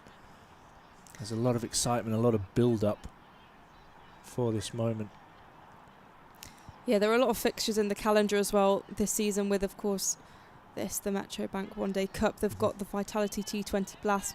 And then what I'm really excited about, the Knockout Cup, the kind of FA Cup style knockout involving all 3 tiers, which is a great opportunity for those lower tiers, but also for the top tier to get some silverware. Absolutely. Yeah, it's a really exciting concept. And that's maybe where you can, introduce the likes of Scotland and things like that into that competition. Maybe even Ireland, I'm not sure if that is a possibility, but yeah, in future. But yeah, get as much meaningful cricket in the calendar as possible for as many. But like saying, somebody like Yorkshire will be really eyeing that competition up. Pretty filthy that they're not in Tier 1. They'll be looking to hopefully cause a few upsets from their point of view in that cup competition. Yeah, we had the opening weekend of Tier 2 and Tier 3, in fact, over the Easter weekend, with teams playing. And again, it was really interesting to see, who did really well and who you expect to do well, who didn't do so well. So, Sussex and Yorkshire got hammered. They're 2 teams that I would have thought would have done a lot better. Yep. But Glamorgan and Worcestershire kind of surprised and were really, really good. Same with Northamptonshire. I was surprised by them. But yeah, I'm really intrigued with Tier 2. I think more than Tier 1, because you kind of know what to expect with Tier 1, but Tier 2, it's a mixture of players that some have dropped down from Tier 1, some it's academy players of Tier 1 teams who are maybe 17, 18, 19, wanting to get a bit more game time. So you've just got such a mix of situations. And then players like Stair Callis, who are playing for Yorkshire in a Tier 2 side, they've moved up to Tier 1 on loan to Warwickshire. So there's all sorts going on there. Nice timing there from Armitage, but can't beat the field. A little bit stuck at the moment. 4 from 24. Susie Bates, 16 from 27, just going serenely about her work. Yeah, it's slow from Armitage, but I was very impressed when she was here today, probably a little bit jet lagged.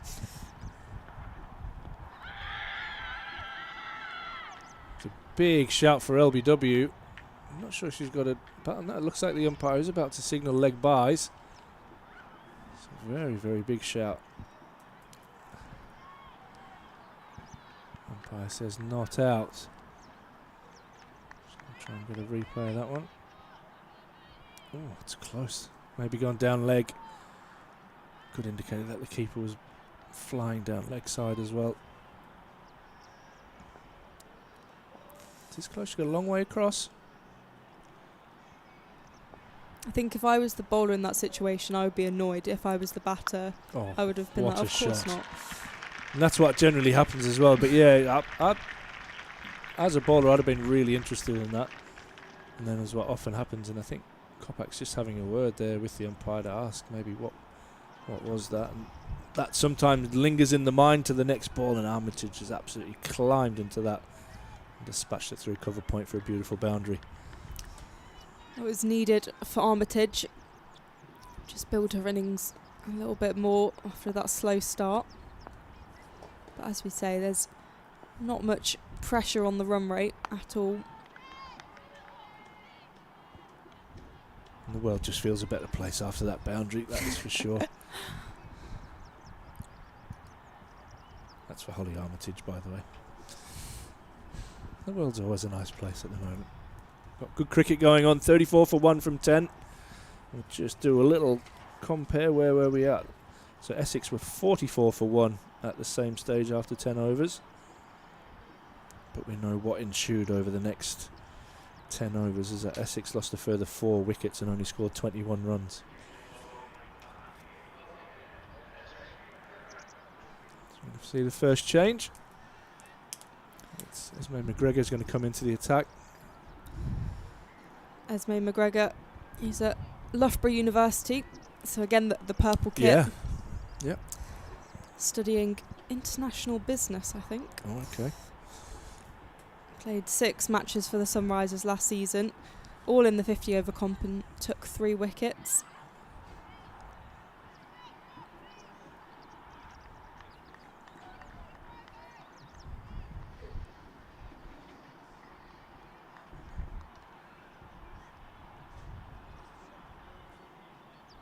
We've got Jodie Grucock in front of the commentary box here, who's been one of a number of players who were playing today. He returned from Australia a few days ago. McGregor to Bates. That's driven straight to Joe Gardner.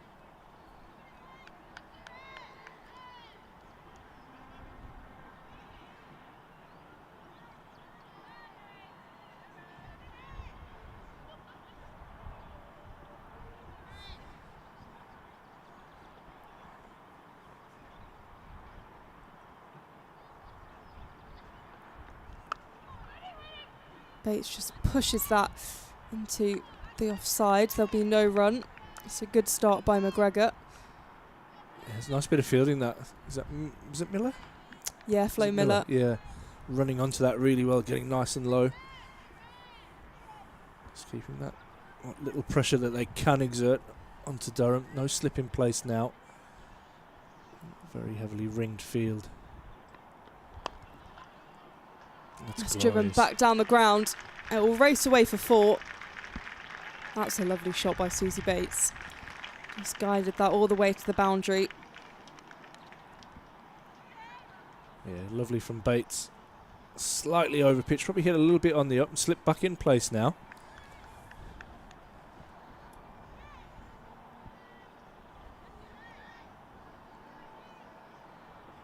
Essex need to break this partnership. Really nice little, just nudge that away to get the single. We take the strike. Oh, thrown straight out of the lights there.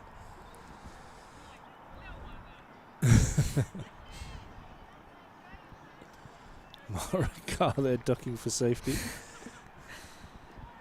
39 for 1.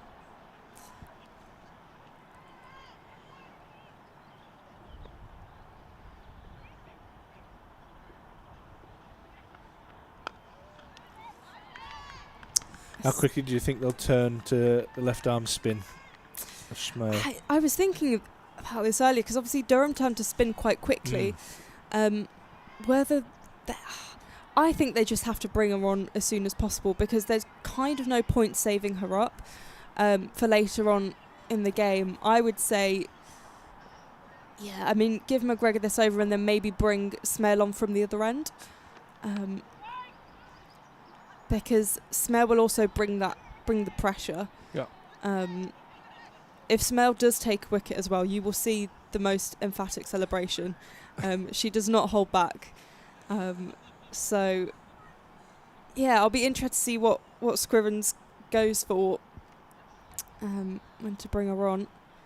But it looks like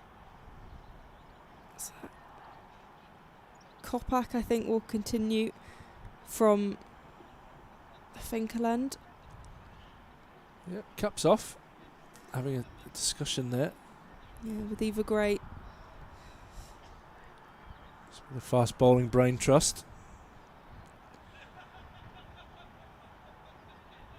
Probably just talking about how Armitage and Bates are just getting across their stumps a little bit and how they can protect that leg side a little bit more.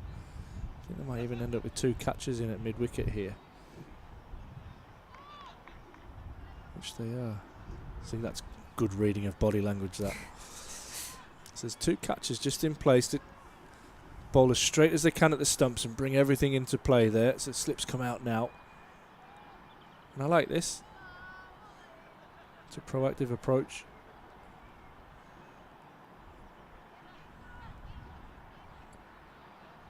What you could do with that field is probably protect and have a sweeper out on the leg side as well, because if you beat them 2, it's an interesting, a little bit of a split field. But definitely a catching mid-wicket in place. And Bates says, I'm going to get across my stumps anyway and hit that to the leg side. And she does successfully and will pick up a boundary. That's great batting, great experience. And just as I was saying there, you need that sweeper out on the leg side. That's exactly where she's hit the ball. Clever batting.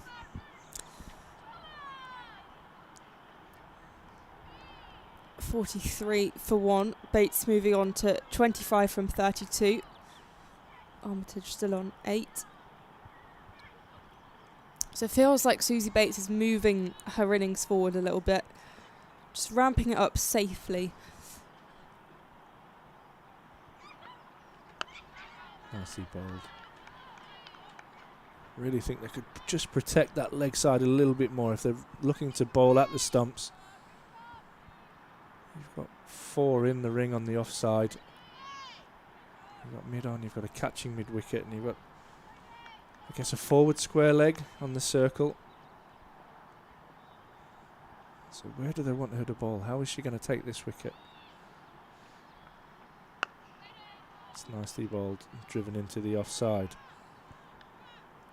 It's almost hedging the bets a little bit here. Not quite sure of the plan. How Essex are looking to take a wicket. There's no slip in place. You have a third man and a very, very square, fine leg out on the boundary. Interesting phase of the game. What Essex don't want to do is just to let this drift. They need to be proactive and try and break this partnership. Bates comes across again and tucks that into the leg side and will pick up a comfortable single.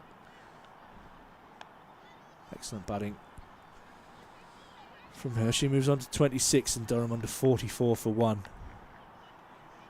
this is the stage in the innings where chaos started to break out for Essex. Started to lose wickets.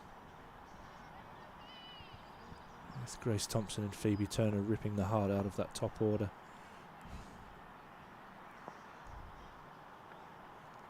It's down the leg side. Was there a tickle on that? It's going to go away for 4. In fact, it's going to be 5, says the umpire. It's 5 wides. And you can ill afford to do that with such a low score on the board. Yeah, Kopak will be frustrated with that one.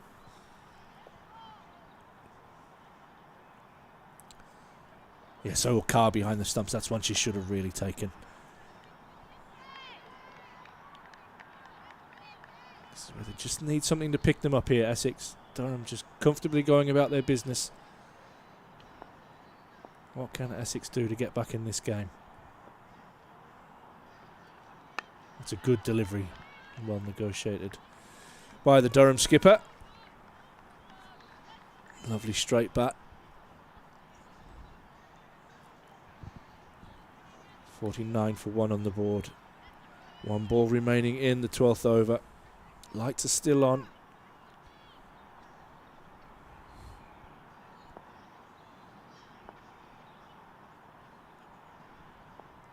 Kopak runs in the ball. The last ball of her 6th over. And it will be a leg by as that one trickles away. Down to short fine leg, and that brings up the Durham 50. After 12 overs, Durham 50 for 1. Armitage on 8. And Bates, I think she's on 26 or 28. I can't quite see from the old scoreboard there. Is it just flashed off at the wrong time for me? I think it's 26. 26, it is 26. I'm getting old, you know, Polly. Scores from elsewhere. Lancashire are 40 for 1 in reply to 235. Surrey 122 for 5 in their first innings in the reduced overs game against Somerset at Beckenham, and then Warwickshire 9 without loss after 2 overs against Hampshire, where they're chasing 209. So this game is the furthest ahead, I think.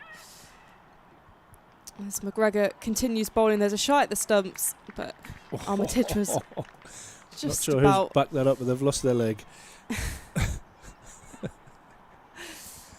Yeah, I think that's Joe Gardner there. Right in the thigh. Yeah, I think you're right. Took one for the team. Yeah. Well done, Joe. She's limping around. Probably not what you need on a lovely afternoon here at the Banks Homes Riverside.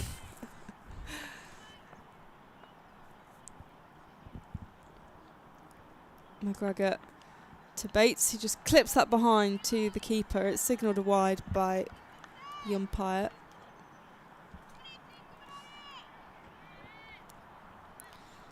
.52 for 1.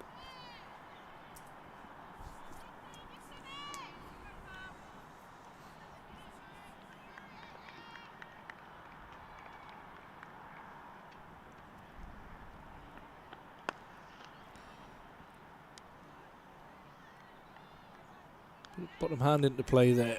Bates just, yeah, wanted to hit that one a little bit straighter, but dragging it to mid-on. Just, yeah, practicing a few times. Feel like it's just drifting a little bit at the moment, Polly, this game. Yeah, it was... McGregor continues here, and that's just pushed into the pitch, and there'll be no run. It's one of those games I think it's frustrating for both sides, because obviously Essex will want wickets and to do a bit of damage, and it's probably frustrating for them because Durham aren't doing too much. They're not giving them the opportunities to get them out because they're not playing risky cricket yet. They're just taking it slow and getting the job done slowly, which they're very entitled to do. As Bates just chips that down for no run. So I think it's slightly frustrating for Durham as well. I'm sure they'll want to push on a little bit more. It's a low total, but you don't want to get caught up in chasing that low total and you find yourself in a bad position. Yeah, absolutely.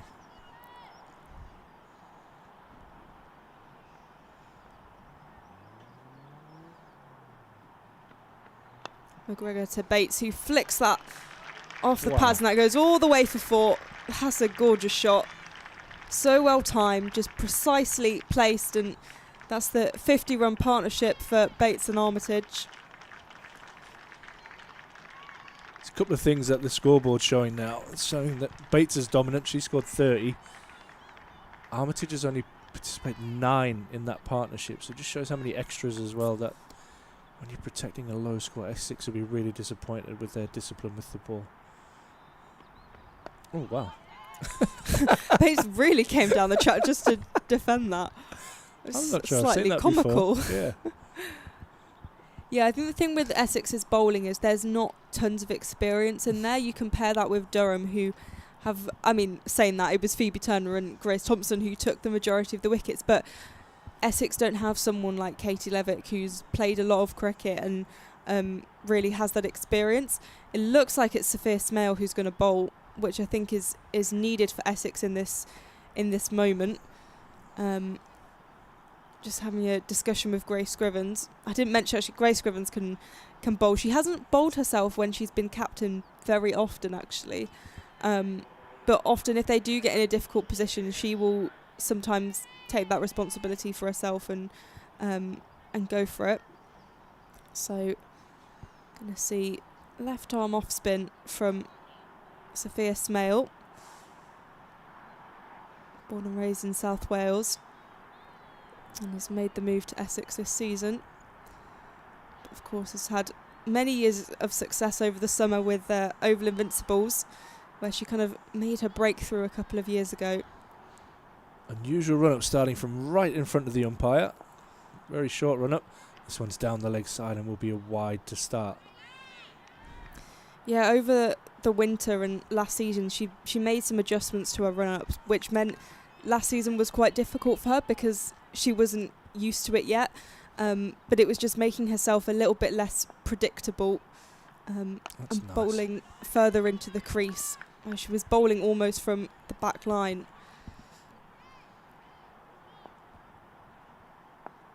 Left arm round. And this one's drifting down the leg side. Sometimes when you've got that really short run up, you can tend to rush through it. So it's just finding that rhythm as early as possible in your spell. I think that first one she definitely rushed through her action.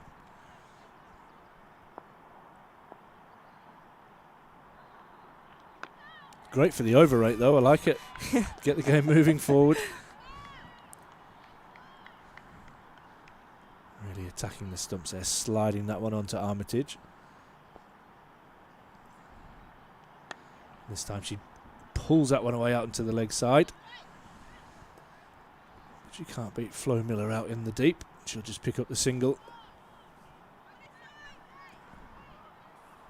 That's all Armitage will try and do now. She moves into double figures, just keep ticking over. Pass on a little bit of information to Susie Bates. Probably the ball's just sliding in, not really turning as of yet. Pretty new ball. Greenish pitch. That's nice. Really nice from Smale. Smale and Bates will have played together at Oval Invincibles in previous years, so I'm sure there have been opportunities in the nets for Smale to bowl at Bates. Bates on the front foot, guides it to short third man, but can't get a single, and that ends the over. A tidy start from Smale, only going for the two, and that one of those being a wide first ball. So Durham are 58 for 1 in pursuit of 178, so 120 to win at a required even rate of 3.33. Definitely 36 overs remain in the game.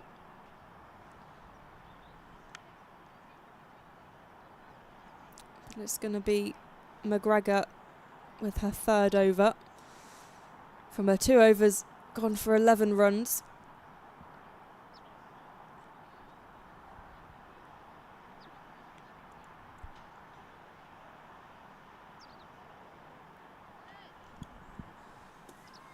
This is where they just need to start bowling in partnerships now. Try and build a bit of pressure on Durham with some dot balls.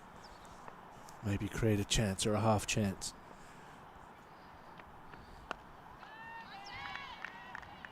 We were speaking about overseas players earlier who've come to the competition.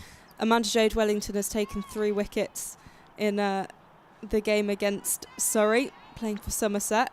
And Heather Knight's also taken a wicket, the wicket of England teammate Sophia Dunkley. Oh, I should have enjoyed that. Yeah. So Surrey are now 143 for 5 with 12 overs remaining.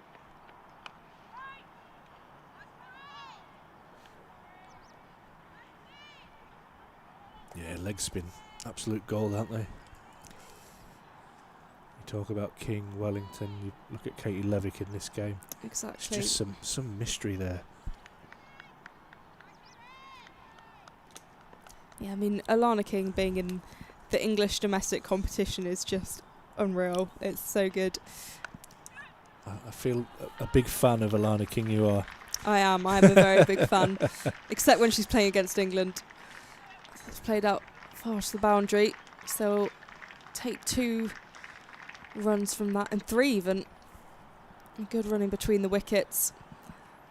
Yeah, it's tough when you're an England fan and you have to watch Alana King, but it's also really nice to, like, she's such a nice bowler to watch bowl. Her action's really good.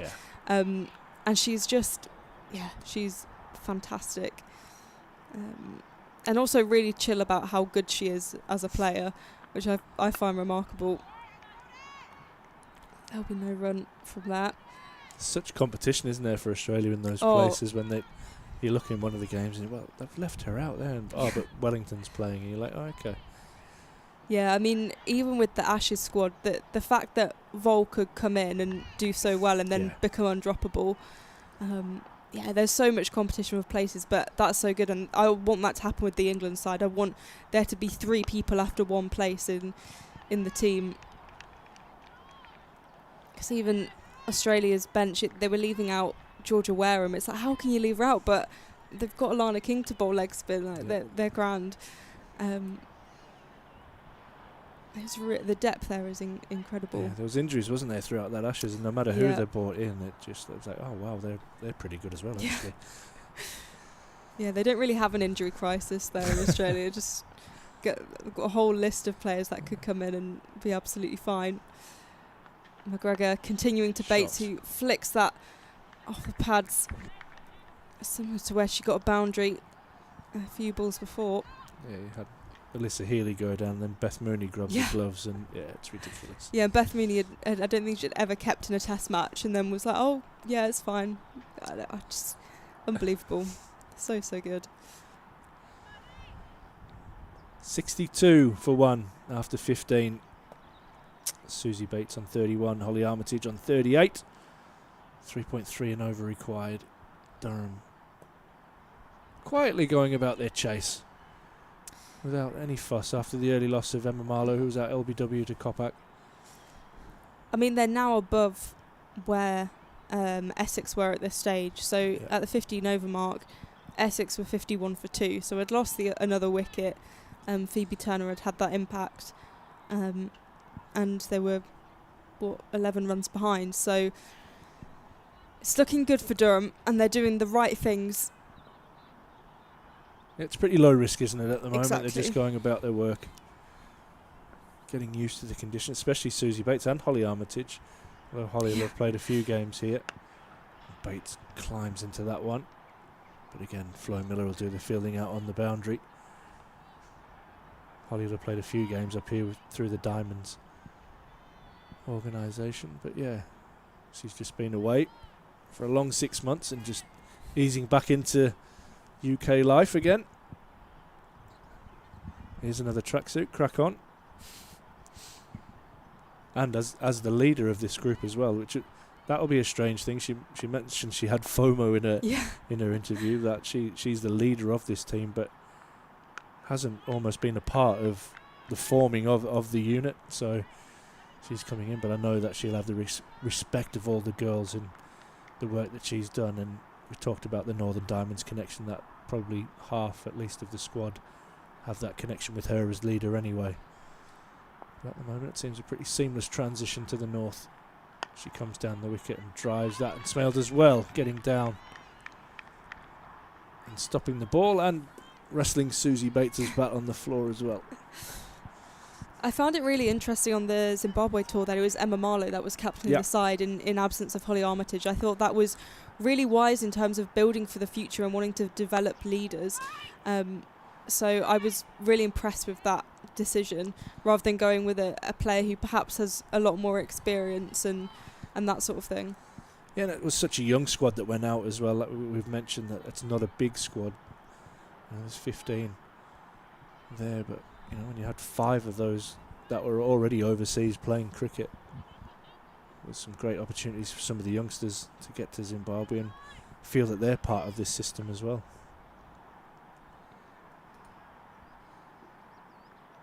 This is short and punished through the offside. What a glorious piece of timing that is by Susie Bates, climbing all over that, a little bit short from Smale. Yeah, Smale looks frustrated with herself at that one. She created her own width as well, Susie Bates, just staying leg side of the ball and absolutely crunched that the way to the boundary.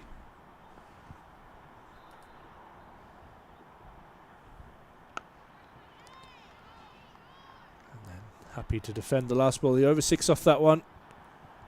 Durham cruising here, 68 for 1. Susie Bates on 36, Holly Armitage on 14. Just 110 now required for victory. Yeah, Essex didn't get to the late 60s until the 2021 over mark, so this is really positive from Durham. This is where they had their collapse as well, kind of around this period. So far, so good for the home team. It's really built up well. I think everybody involved is just so desperate for Durham to do well. And if we sound really biased, I do apologise, but I am. But we're really desperate for this to really kick off. It was a long process. It was a tough process to get it, and the crew and the club that were involved in getting this have done some exceptional work, and now we're seeing this out on the field and seeing the rewards. McGregor to Armitage, who nudges that down the ground for no run. I think that's the thing with Durham. I think Durham have been in a unique position. I think some other counties have been in a similar sort of scenario where there are multiple teams that could have got it. Yeah. So with Lancashire, it was kind of always going to go to them. And I know it wasn't strictly regional, but Lancashire were always going to get it. Warwickshire were always going to get it. I think East Mids was almost determined with Nottinghamshire getting it. But I think with Durham, it was such an achievement. And I haven't seen fully behind the scenes what went on, but just to hear about some of the stuff that Durham did publicly and behind the scenes is fantastic. And it's not only getting the county, but it's what they've done with that. And they've really kind of taken that responsibility and done good with it, because I think it's easy enough to, they could have got tier 1 but not done that, done a good job with it, as that's been hoiked by Holly Armitage down to the boundary. Just trickles over in the end. It's sort of plugged just before the rope, but I think did the get big across. thud was off the toe of the bat. I thought she absolutely crunched it. I think realistically Durham will have thought, listen, we're going to aim for tier 1, but we're probably going to get tier 2. But the amount of work, and I mean the feedback and the word on the street is that Durham's was the best presentation to get to tier 1, and thoroughly deserved. It was almost a kind of, it's going to be a shootout between us and Yorkshire as to who gets it. And then when the news came through, it was absolutely thrilling. You mentioned we had the launch pre-season, which was a big night here. I think Ryan summed it up really well. Like, Durham is a real family club, and now it just feels like everything's come together now that the girls have that pathway all the way through. It's absolutely fantastic. Yeah, and there are so many extra things that have been put in place, which was never a requirement, as that's could have been a catch there by Flo Miller. Good fielding though to stop it. Things like the Women's Cricket Network, which I've seen advertised so much, and that's a free resource for people to become a part of. No other county is doing that, and that's brilliant. Again, you mentioned kind of the family feel of Durham. That's a great way to link people in the community, and with the activation sessions with schools. Another way, just getting to see local people, local clubs, local schools. It's all that's what cricket's really about, and that's really important. So to see Durham absolutely nailing that is fantastic. Well, it ends here, doesn't it? For me, it doesn't. Cricket doesn't start here. This is where the work comes through from, starting young girls playing cricket and getting into schools and go, actually, this is an option for you now. This is a really cool sport. It's not that boring. That's crunched away. There you go, boring. Big shot, big dive, 4 runs. 100% not boring. Armitage just getting away now. Just shows danger for Essex. But it's not cool to play cricket. And then all of a sudden they're looking on the telly and seeing these kind of things happening. Actually, that is really cool. What a great way to make a living. I can do that. And, why not have a crack? It's absolutely amazing.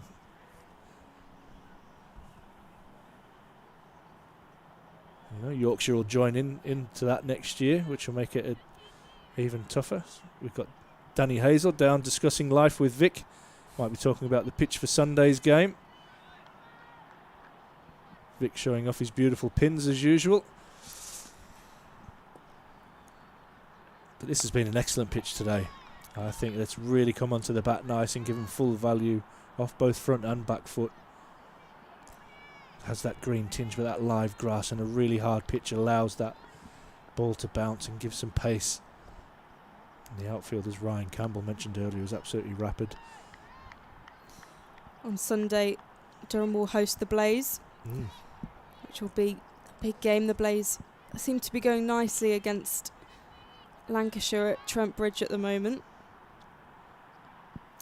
Except Lancashire seem to be doing quite well. They've lost a wicket. What a shot that is. Susie Bates rocking onto the back foot and picking the same gap. This one a little bit less force and a little bit more style. As she guides that one through the extra cover area. And who's that down there that just fell over off the chair trying to retrieve the ball? I think it's one of the Essex coaching staff trying to get a bit closer to the action. The boundary starting to flow here for Durham. And when it's coming off, probably what you would say is your star bowler. This is where you start to get a bit nervy from a Essex point of view. 81 for 1 now on the board. Bates moves into the 40s. And Armitage is on 22. That rate required had just dropped there to under 3 and over. 97 runs to win. So they're well on target. It's always a nice feeling that as well. Get it in the single figures. And just tick them off by 10s.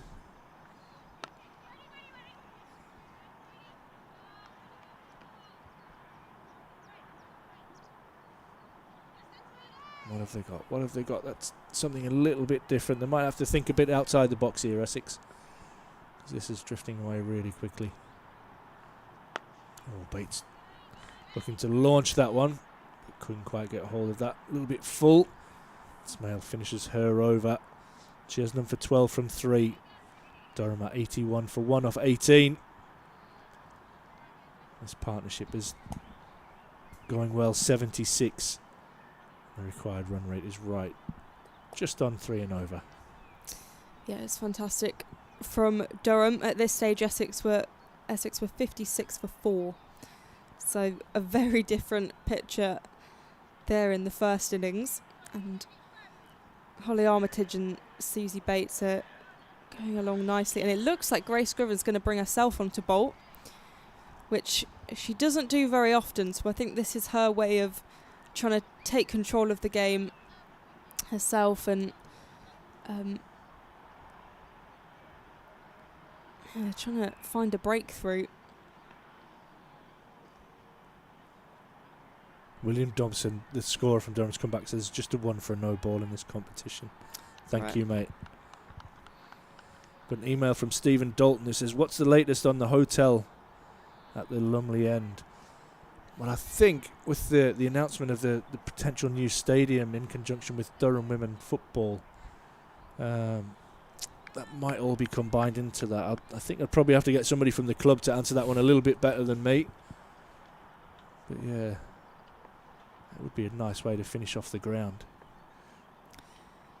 Scrivens to Armitage, who pulls that into the leg side. I like this. This is good leadership, this. You know, she could throw the ball to somebody else, which is like, no, I need to get it back in the game here for Essex, and I'm going to have a go at doing that myself. Scrivens to Bates, who nudges that into the leg side. They'll take the single. Grace Scrivens is someone I've just been impressed with for so many years. I think particularly when she took over the captaincy with Sunrisers, she was 19, 20 years old, and she was, I think, the youngest in the team. There may have been 1 or 2 players who were similar age to her, but she's so mature for her age. As that's driven into the offside, and I think also has the respect of the players, which is really impressive at such a young age, because she's got players who are 10, 12 years older than her, but they completely trust her. And she went round and spoke to every individual player and asked them, you know, what do you want from me as a captain? As that's nudged into the leg side for no run. And I think to kind of have the thought to do that aged 19, 20 is remarkable, and she is just destined for leadership. She's really good at what she does, and she's a fine player too. So it's flicked by Armitage into the leg side for 1 run. Yeah, she's a very fine player. Left-hand batter. Impressed with her start this morning, and unfortunately for her side, after the good start that they had between her and Gardner, they just couldn't go on. Scrivens to Bates, and Bates is enjoying playing a lot of those leg side shots. 85 for 1. The score ticks on 2. Yeah, just used the angles well there. Scrivens tight to the stumps. And Bates using all the pace, allowing that just to basically run off the bat, picking up a single. And this is leadership, isn't it? This partnership is leadership. Susie Bates using all of her experience. Holly Armitage as the captain, leading by example, absorbing a bit of pressure early. And now this partnership is really starting to flourish. Partnership now on 81. Oof. Good brave bit of fielding there. Griffith in the covers. It's a high traffic zone that for Susie Bates.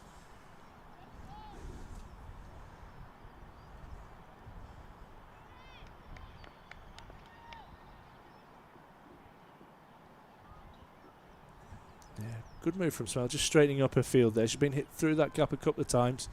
So just adjusting that field in the cover region, trying to close that gap that Bates has managed to hit on several occasions. So Bates this time decides to go leg side and picks up a single. Good bit of feeling there from McGregor, getting around to prevent that going for any further runs. There's Bates now onto 43. Serenely going about her work. She's never looked in trouble from the moment she arrived at the crease. Opening the batting with Marlowe. Armitage comes down and flicks that hard, and again McGregor does well. Diving away to her right. Excellent bit of fielding. Awkward bounce just in front of her. Very brave.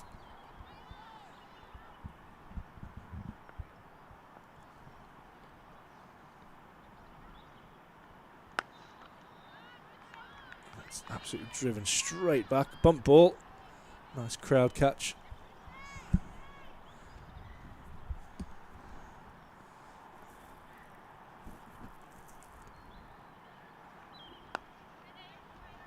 Trying to beat the fielder at mid-wicket. Just trying to create a bit of energy in the field here, the Essex fielders. Trying to get something going. Trying to stay warm by the look of it as well. Eva Gray there jumping up and down. No doubt hand warmers in pockets. Yeah, nicely bowled by Smale. That's a really good over. Just the 2 from it. She's now bowled 4 overs. Has none for 14. Durham 87 now for 1. In terms of bowling, Essex are without Abtahar Maqsood, their leg spinner, who's away with Scotland, or has been away with Scotland in the World Cup qualifiers. And also Sophie Munro has missed out, and she was the second top leading wicket taker in the 50 over competition last season and has been in and around England Day. So she was on a bowling camp last year, I think it was, and was very effective, and 26 wickets in 16 games last season. It's a good return. So was she the one that was I thought was going to play today, and then then was taken out? So perhaps whether maybe there a little was bit of an injury. Yeah.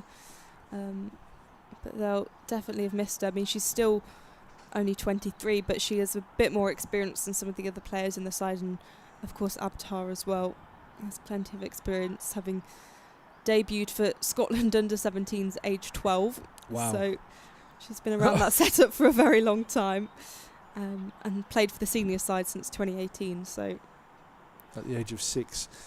No, that's impressive. That is impressive. A bit like young Ahmed, isn't it? From Notts. Yeah. I think he got a century the other day. I think Rayan, his brother, Rayan got a century for opening the batting now. So he's opening the batting and bowling his leg spin. So he's off to a good start to the season.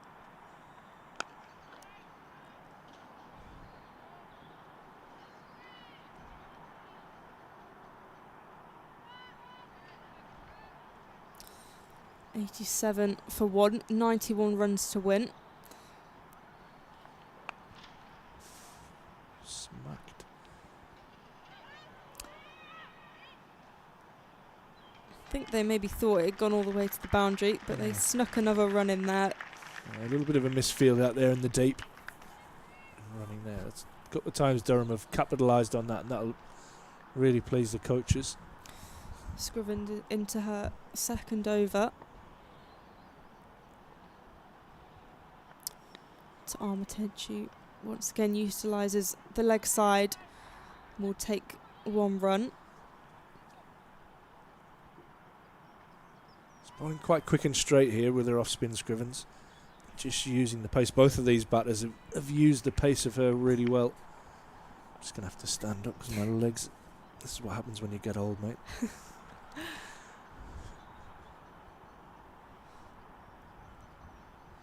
Scrivens to Bates, who nudges that into the leg side.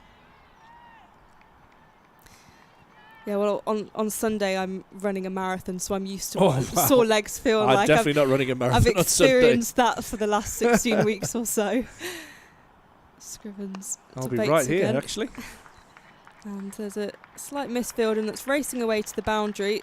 Lissy Wow. McLeod in pursuit, but that's managed to reach the boundary. I'm not quite sure how. I wasn't expecting it to go all the way. It didn't look like a super fast shot, but Maybe it was timed better than we thought. yeah, it's another boundary for Durham. 94 for 1.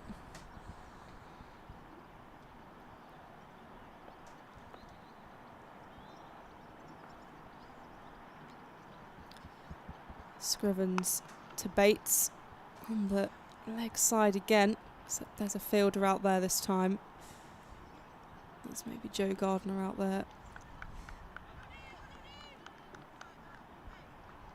And the end of the over. 21 overs gone, 29 remaining. Durham 95 for 1, 83 runs to win. Holly Armitage 28 from 55, and Susie Bates 48 from 64.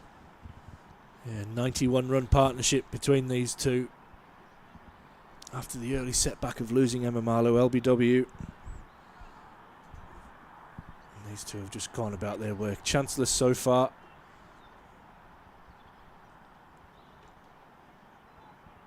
Bates just a couple away from 50 on debut for Durham. Smale to continue from the Finkel end. And Bates clips this away out into the leg side. She initially thought about 2, but then just cruises through for a single. Not wasting her energy there. 96 now on the board for Durham. So where's the marathon at? It's Manchester. Okay. Yeah, so London and Manchester are happening on the same day. Right. I think that's the first time it's ever happened. Okay. So there'll be a lot of people running a marathon that day. I'll tell you one that won't be. It's definitely not me.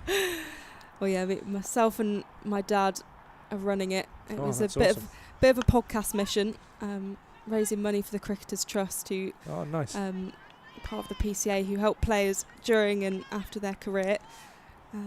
So we wanted to kind of give back, because we get to speak to players a lot, and they give up their time to speak to us, and we realise being a professional cricketer isn't always easy, especially post-career. Yeah, life so gets in the way of a lot of things, doesn't it? And they've Exactly. helped some people in some precarious positions. Yeah.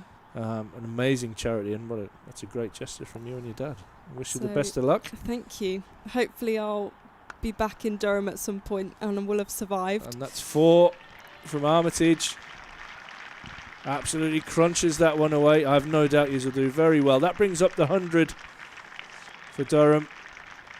Just slightly short from Smale, and Armitage climbs into that one. And unfortunately for the Essex girls, the ground staff are on a wander. They're at short third man at the moment. Otherwise, that would have gone straight into Vic's deck chair. See, the boss has got the big red and white deck chair. The rest of the lads just get the normal seats.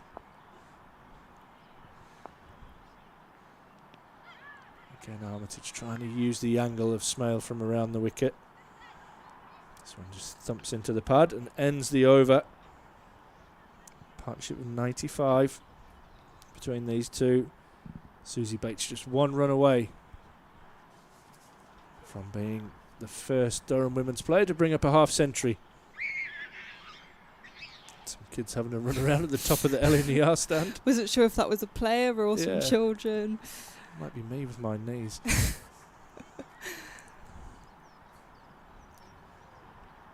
22 overs gone, 28 remaining and 78 runs to win. Durham in prime position to start the new era in the right way with a win in the Metro Bank One Day Cup here at Chester Street.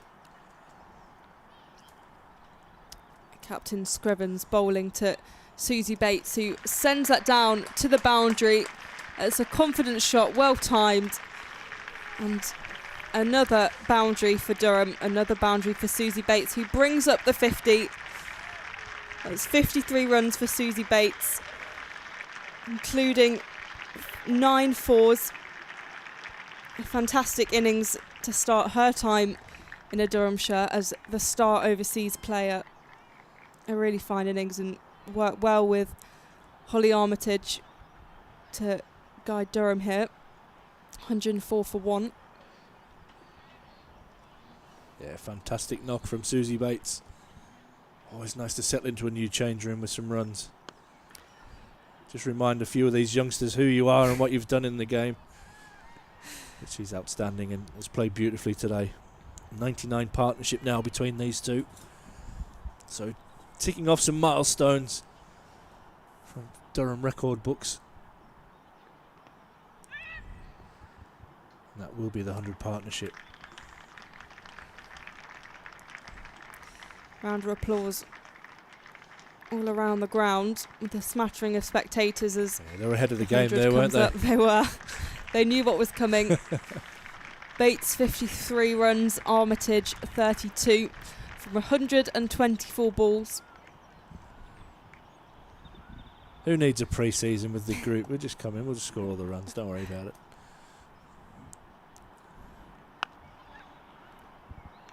Scrivens to Armitage, favouring the leg side, and get 1 run from it, rotating the stroke nicely. 106 for 1, 72 to win.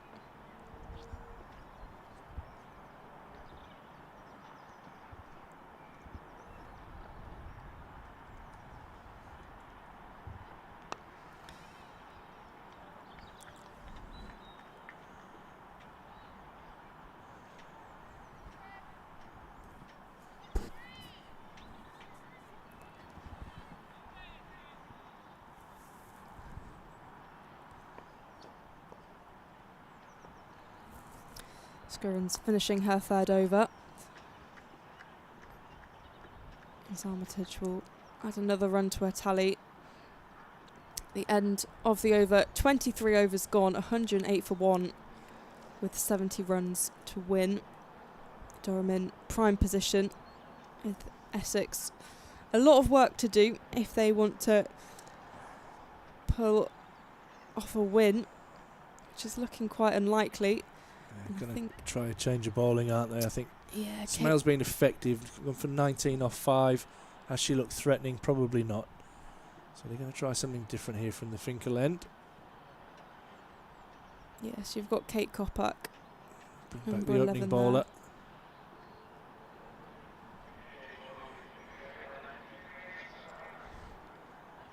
Took the early wicket of Emma Marlowe.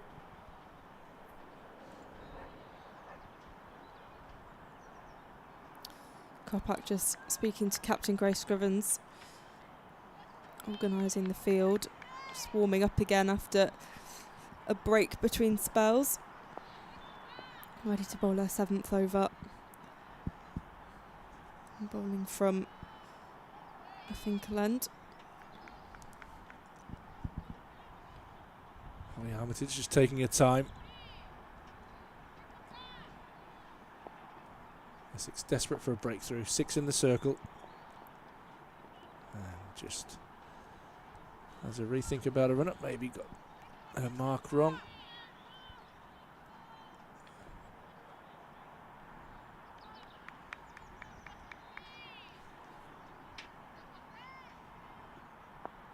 She's ready to go. Take 2.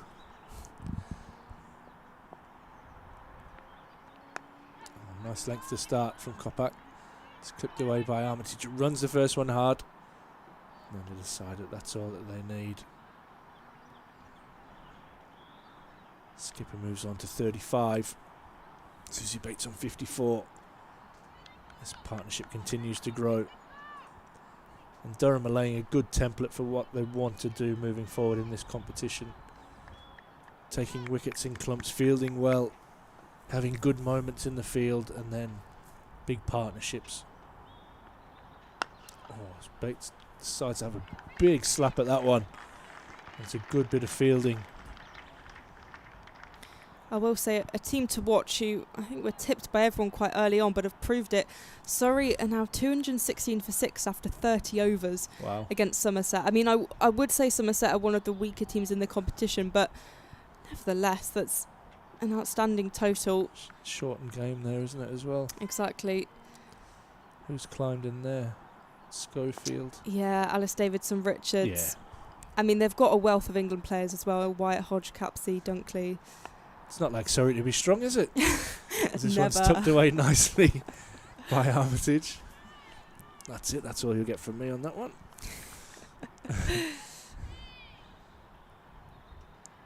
Lancashire, they were ticking along nicely. 105 for 1 after 22 overs. Emma Lamb in the 60s.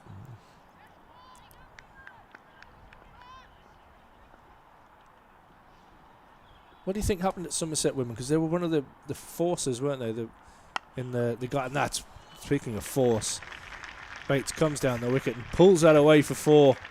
Glorious shot from Bates. But the likes of Filer and you mentioned, was it Smale that's come here? Yeah.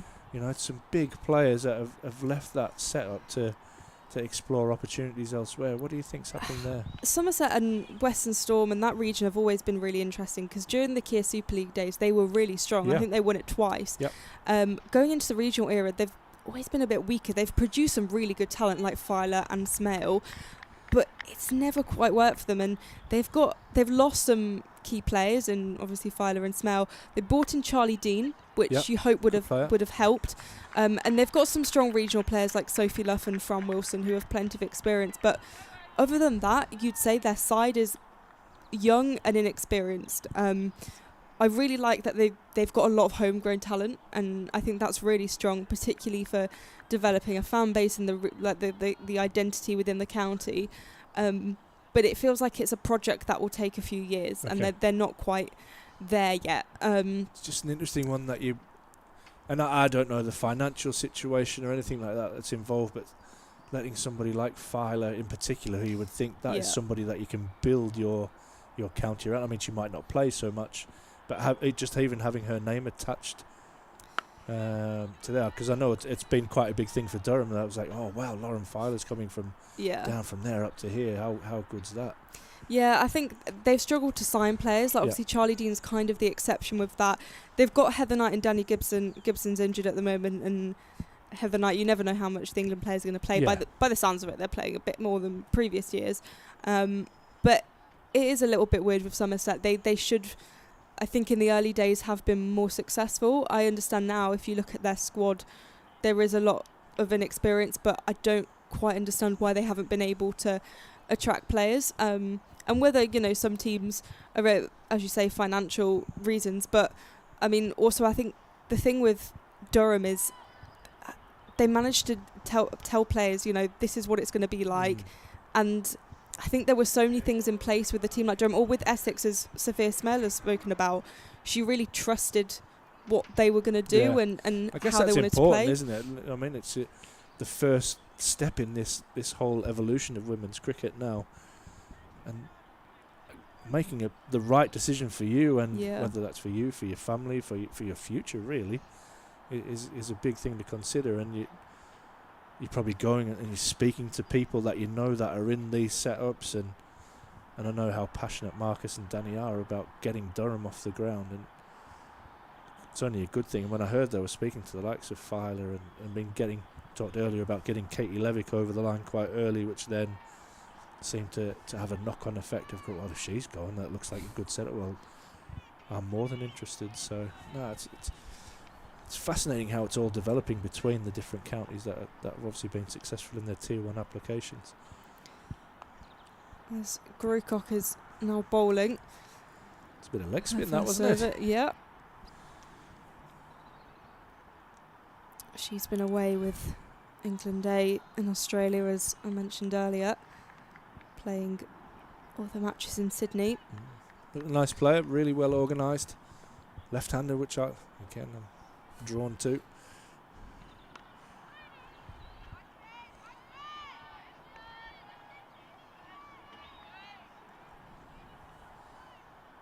Not a lot of turn on this surface. 118 for 1. 60 runs to win. That's been chopped out by Bates almost all the way to the boundary. There's a slight stumble and Smale fields that. Early call of 2, wasn't there? Hit the gap nicely.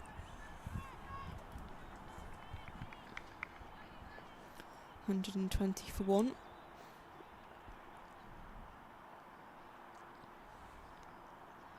There's a slight kind of tap sweep. Yeah, I think she was hoping for a bit more pace on the ball there, and it was probably the slowest ball she's bowled in the over. So she just hit it. Don't let it hit the stumps. We'll just take the one and move on. Armitage on 37 and Susie Bates on 64. As Grucock continues. That's played nicely by Armitage. It's racing towards the boundary. Scrivens in pursuit. And she's just about going to stop it. She hops over the boundary to then flick it back. And I think it's worked. Yeah, they got 3, but it's just got her feet a bit mixed up there. She was going to pick the ball up there, Scrivens. But prevented the boundary.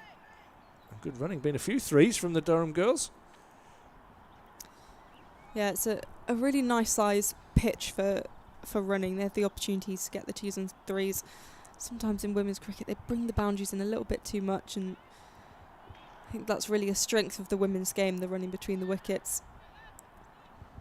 124 for 1. I think it's a good size boundary. I think you've got a slightly smaller one across to the Don Robson Pavilion there where the members are sat. I was talking to Vic earlier, who says that's 55 metres square to that side, and then you've got 60 square to the old scoreboard side and the Daffabet stand, as we have drinks there at the halfway mark. 125 for 1. Durham sitting pretty, run rate of 5, just 53 required. And what were... I didn't get a comparison. Did you get one at halfway there? No, I don't think so. 89 for 5, I think. Yeah, 89 for 89 5. So so 125 for 1. Yeah, really nicely ahead. And some of the pockets, Vic loves an angle. So Vic, you see this beautiful, pristine white line that's going around, and you'll see some angles there. Wonder how many sides it has. I don't know if it's got 6. 2, 3, 4, 5. Oh, I can't really see the back bit. Because is it a nonagon? Is it an octagon? I don't know. We'll have to ask him. It's hard to tell around that side, isn't it?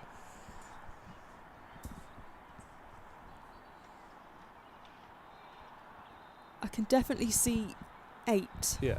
I think it might be an octagon shape. We'll go with that. That's a shape. But yeah, just nice size boundaries and gives the opportunities, and we've seen that if you hit the ball hard. I mean, we haven't seen a 6 today, but no, it's probably the only thing that has been missing from the game, to be honest, because we've had a brilliant catch. We've had obviously lots of debuts today, but we've had Grace Thompson really impress on as a youngster coming through. We've had a lovely partnership here from these two. From Durham's point of view, it's almost been the perfect day, and from Essex's point of view, unfortunately it's a long trip up here, and it's going to be an even longer one back home, because it looks at the moment Durham are cruising to victory. Yeah, that won't be a fun coach journey back. A long old way. 6-7 hours or something. Get some road works mixed in with that as well. Yeah, just road to closures. The punishment. Yeah. But that's what the Durham girls will have to put up with every away game, pretty much. That's very true. If you look at the travel that you've got, obviously you've got Essex and London with Surrey, you've got Somerset, and I guess they'll be quite happy to go to Lancashire and maybe Nottingham, even Birmingham. And then you've got another long trek down to Hampshire as well, so they'll get to know what the lads feel about travel sometimes. I think Ryan was saying that the lads have a double trip away next to Worcester and to Hampshire, I think he said. Which is, if you're winning, it's great. If you're not, it's a long trip. It's a long trip. As the two Durham batters just have a chat, and Essex trying to discuss how they can turn this around and create a miracle victory.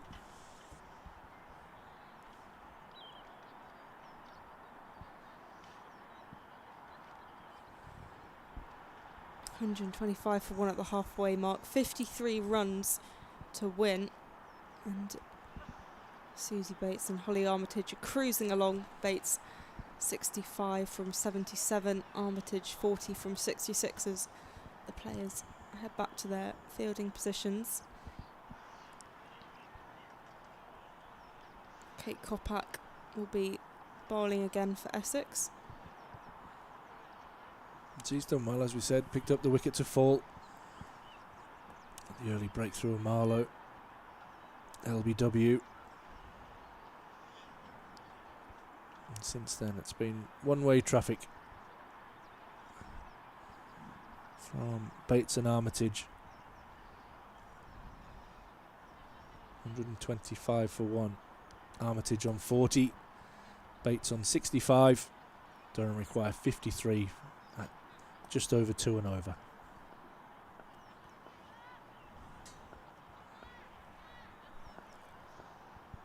As you rightly said, Polly, it's going to be Kopak to continue. And this one's hit beautifully on the up through mid-on. That is a shot of pure class from Susie Bates. That wasn't a bad ball, and it has been hit at the top of the bounce and absolutely punished through mid-on for 4. There was no chance there for the diving Eva Gray. It just glided all the way to the boundary. A great way to start for Durham after the drinks break.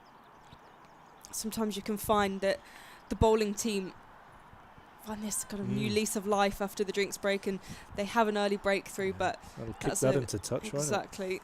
A good mark of intent from What Susie a Bates shot that was. That was just authoritative.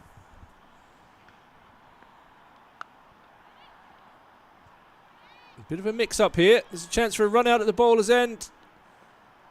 And Bates manages to get there. Both the batters were looking at each other in the middle of the wicket for a moment. That would have been awful to break the partnership in that way. A throw from Smale couldn't quite do the business. Two very experienced batters as well, who you would imagine communication isn't much of an issue.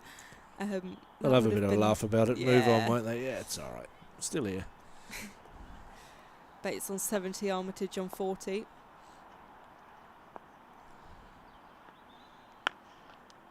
That's a lovely shot as well from Armitage, but good fielding there from Kopak, getting down in a follow-through. Getting a round of applause rightly from teammates and from the crowd. I reckon at drinks, Susie Bates has looked at that scoreboard and gone, do you know what? We only need 50-odd to win. I need 30-odd. I'm going to be the first Durham centurion. That's what she's thinking. And that first shot after drinks was unbelievable. Yeah, she'll have to hog the strike a bit. Yeah, she's you can manage that. Century.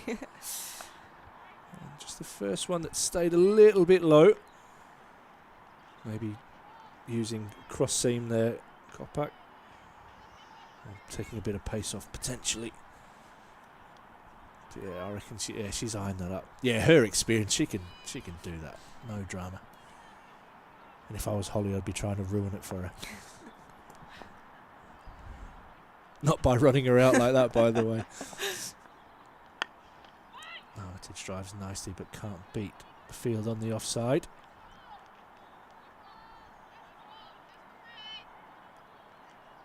Some exciting squads in there. You talked about the Surrey squad, and where do you think Durham squad's up there? If you had to do today, if you had to do a 1 to 8 prediction, and I know I'm really putting you on the spot here, give me your 1 to 8. Oh wow. Okay. in terms of Wow, sorry, that's a glorious shot from Armitage. We might just be looking at Susie and going, you're not getting it today. Punch down the ground for 4. And Durham moving on, 134 now for 1. Armitage moves on to 44. Susie Bates is on 70. Oh, she's writing it down now. This is official, it's been written down.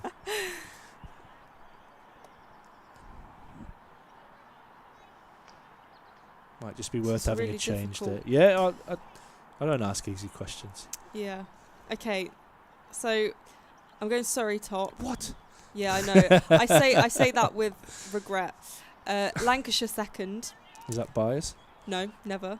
Then I go Durham, then Essex, then the Blaze / Notts, Hampshire, Warwickshire, Somerset. Okey-doke. I think Hampshire and Warwickshire are slightly interchangeable there, but Somerset last. But yeah, I think it does. It also is dependent 50 over one day. This is, I think, very much with one day in mind. I think T20 can be slightly different with, I think, teams like the Blaze perhaps will maybe do a bit better in T20. Same with Warwickshire.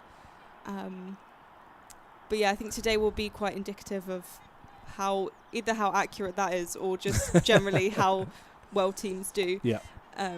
But this is relatively consistent with what I also would expect ahead of the season, just looking at the squads or even seeing how teams have done on pre-season tours and what teams have got in place. But Lancashire's always a funny one because they look really good on paper, but a lot of the time they've underperformed. Like the last few years, they should have won some silverware.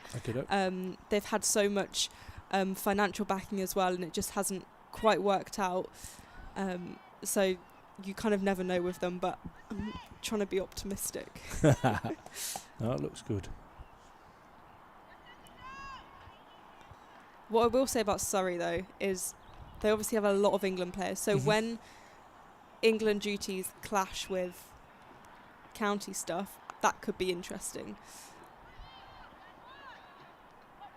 And not being an expert on the schedule by any stretch of the imagination, is there much conflict between the England schedule and the domestic schedule? There's not too much. There's a little bit of overlap. The one thing that I've kind of got in the back of my mind is the World Cup's happening in India in October. Okay. And perhaps players at the end of the season may be rested just as a precaution of injury and stuff, especially because the season's so busy. So that could mean maybe on finals day or semi-finals players are missing out of the one-day stuff. But I don't know whether Lottie will want players to keep playing and all that sort of thing. But I think in terms of England availability, this year it will be the best that it's ever been, which is so positive for the competition. Absolutely. You want your biggest stars on show, don't you? It's a new platform. Oh, wow. Talking about your biggest stars. Susie Bates has slapped that one straight back over Grucock's head for 4. Trying to finish this in style, these two. Susie Bates wants to get home. She's clearly got somewhere to be. She's trying to get this wrapped up. 75 from 83. She's probably still unpacking. Yeah. Just trying to get used to her new surroundings.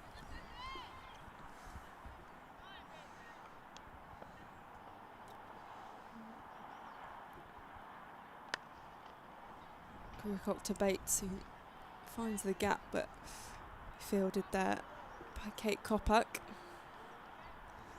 Wonder how Bates is keeping the strike. She is hogging the stripes. I wonder how Bates is finding the variety of northeast accents. She's adapting quickly. Yeah, she's pretty experienced, isn't she, travelling around the world now, and probably got more stronger Yorkshire accents in the change rooms than the traditional Geordies and Mackhams. Yeah. Maybe Danny's giving her a hard time, but Danny's got a bit of a posh Durham accent as well, so. But no, I'm sure she's adjusting really well. And what better way to kind of introduce yourself to your new teammates and by making a match-defining innings. Yeah, I think there's a bit of pressure when you're the overseas star, especially with the kind of the aura she comes with, and everyone knows how good she is and the career she's had. So there is that little bit of pressure, but she's just gone out there and done such a good job. 76 from 84, and she's Really ploughing along. Yeah, she's put a marker down, hasn't she? As of Durham so far today. I'm sure there'll be a few people looking at this going, okay, Durham are for real. They look good on paper, and as we've talked about, not everything's played on paper. And Yeah. we've still got the likes of Lauren Filer to kind of jump back into that side as well. Grace Thompson will have opened a few eyes.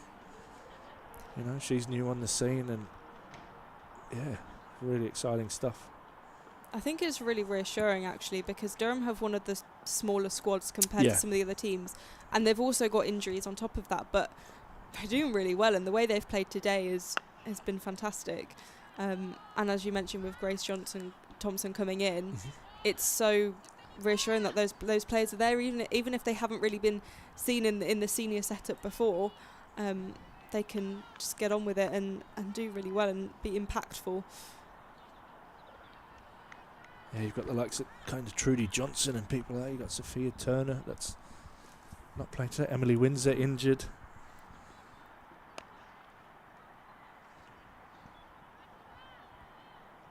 So yeah, so I'm sure at times Danny was probably scrambling, how am I going to get a team out over the winter?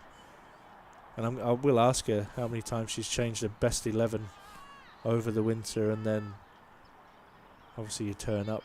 I mean, Ryan will be in exactly the same boat, right? This is going to be my best team, and then all of a sudden X, Y and Z's missing, or somebody's done really well in pre-season to actually stand up and grab a place on merit. This one's pulled away but can't beat the field. So yeah, I think Ryan mentioned, didn't he, good headaches and bad headaches. Yeah. Well, you've got everybody available, and then all of a sudden nobody's available, but that provided a lot of opportunities for the Durham Academy girls during the winter, and it's great to see one of them stand up and grab a chance today in Grace Thompson.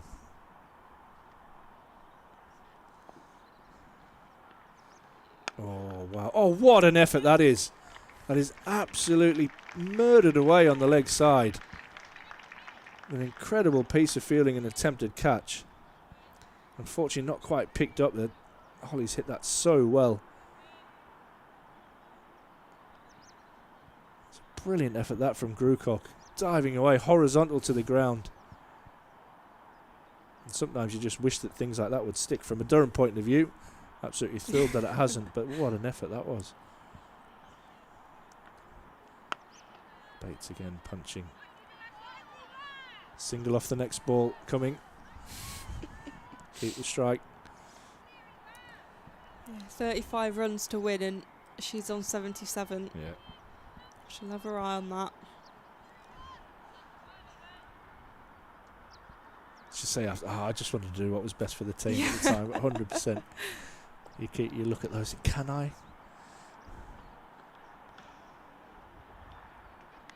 Oh, she told you she wanted to run. There you go. I think she was looking to ramp that, and there was quite a bit of clever bowling there from Gray as she put it wide. And Bates tried to guide it away, but unable to beat the fielder. So pretty good over that from Gray. Only 2 off it. She has none for 17 from 6, being pretty tidy today. Armitage 46, just 4 away from a maiden century for Durham. Half century. And Bates is on 74. That partnership now is at 138. Elsewhere, Surrey have wrapped up on 243 for Wow. 7 after 33 overs. So Somerset have a big total to chase down.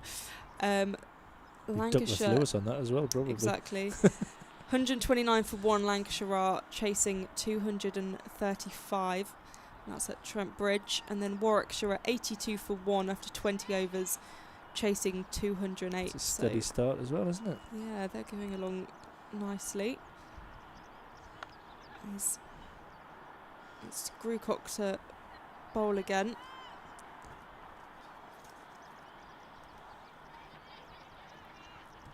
So I suspect this will be the first game to wrap up. Grucock to Bates, who slices that down the ground. There'll be no run. 144 for 1.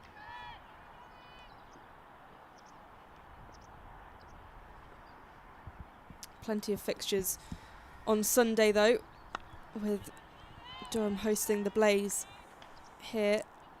in Chester Street. It's a nice way to start your season, that as well. A couple of home games. Yeah, then they're away to Surrey. Yeah. So that will be Bring it on. a challenge. But yeah, the way Durham have played today, they can go for it. So Essex have got Warwickshire in Chelmsford, Hampshire versus Surrey in Southampton, and Somerset against Lancashire in Taunton. They will start at 10:30. Yeah, we'll be here 10:30 on Sunday. As you rightly said, the Blaze, the only ones really that haven't attached themselves to the county, aren't they? Don't get me started. Any thoughts on that? Yeah, I'm not a fan. I mean, Nottinghamshire won the bid, and they spoke to the players, and the players wanted to keep the Blaze name. Shot. That's a lovely shot from Holly Armitage, all the way to the boundary, past the diving Eva 50. Gray, and that's the 50 up for Holly Armitage. 50 runs, 75 balls, 6 fours, and that's a really nice innings from the captain, leading from the front and working well in partnership with Susie Bates. Yeah, top knock from the skipper, came in after the loss of the early wicket of Marlowe. And not that there was any real scoreboard pressure, but there always is when you soak up a few dots early. And she's really got her innings moving in this latter part of it and played beautifully along with Bates. Well deserved 50. Yeah, with the Nottinghamshire Blaze situation, I'm all for consulting players with things. I think that's really, really brilliant. But with this situation, when it comes down to kind of marketing, Yeah. I think that's a decision that should have been taken out of their hands. And I understand the players feeling strongly as the 150 run comes up for Durham. 30th Fine. over. Really nice knock and work between the pair. But I think if every county did that, there would be no point of going back to the counties, if that makes sense. So if Durham turned around and said, oh, we want to be Northern Diamonds still, Yeah. there would actually really be no point doing it. And I think a big part of this restructure is to do with identity. And yeah, it's a bit strange with the Blaze as well, because they're not just playing at Trent Bridge or grounds in Nottingham, they're also playing at Derbyshire and Leicestershire, which yeah. is it's also almost regional, isn't it? exactly. And Derbyshire and Leicestershire were denied a Tier 1 county. So there's a lot of just interesting stuff happening and some strange dynamics. But yeah, I think I've got to it is what it is. They're the Blaze, they have that identity, and people who know women's cricket know who they are. But I think the problem is people who are coming into the game, and Where are they? yeah, Who are they? Who are they? It's Yeah. quite confusing. And it's not like they're called the Outlaws. They're not Yeah. Outlaws. They're the Blaze, which is completely different. Slower ball, and an attempted one-hand catch. I tell you what, you wouldn't have seen on camera there, which was really clever. Who is that there? That's Kopak, isn't it? Yeah, Kate Kopak. She just hung back, took 3 or 4 steps back onto the ring. I don't know if the bowler had had a word saying this is going to be a slower ball, but she knew what was coming. And she tried to grab that one-handed and unfortunately couldn't hold on from an Essex point of view. Clever bit of cricket. She got a hand to it. It was really close. It would have been a great catch. I think she was a bit closer than maybe she thought. Like, she probably could have got 2 hands to that if you've been really critical. But it was really clever, well thought out cricket, and nearly got a breakthrough. Probably way too late, but something that you put something effort into a plan. It's nice to see it. It was actually really nice to watch just from the distance that we are here. Oh, that's short and punished. Yeah, don't bowl there. She's been strong on that all day, Holly Armitage. Anything back of a length has been punished. And Susie Bates is looking up at that now, going, maybe not, as the 150 run partnership comes up between the pair. Absolutely superb stuff. Getting a big marker in the record books early for the second wicket. That's a way to put your name into the history books here at Durham. And it's it feels like every few balls there's a milestone at the moment. And Susie Bates will be eyeing one as well. as she's on strike, so Yeah, 22 to win now. She's going to have to get them all. yeah, she's really going to have to hog that strike, boundary after boundary. That will be impressive. It's going to be Sophia Smale bowling, switching ends now. I guess Bowling now what from you the want to lovely do, end. sorry to interrupt That's you right. there, apologise, is to knock this off and really set out a marker to everybody else and for your net run rate. Yeah, net run rate's a really good point as well. They'll be looking to get that. That will give them 5 points to start with, which is always handy in that table. Oh, is that a chance? A bit of pinball Couple of going on out there. Few misfields all over. I think that was a chance at caught and bowled. Tough one. It's well hit by Bates, as you could see from the various ricochets that happened afterwards. Might just have hurt Smale's fingers, that one. Definitely warmed them up anyway. Yeah, she's wringing a hand out there. Take your time. And a spinning hand as well. Right on the end of the fingers.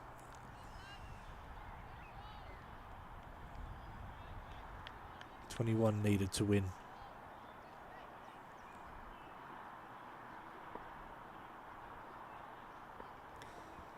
Smale to Armitage, who drives that down the ground. And we'll find fielder Kate Kopak out there.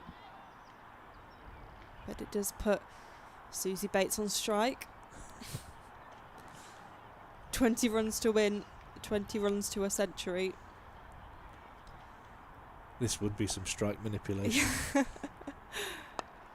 She's flat battered that one and she'll get 4. There's 4 of them. She's doing what she needs to do. She's staying on strike. Let's wait till the last ball is over. She tries to nurdle one for a single. It's another boundary to her tally.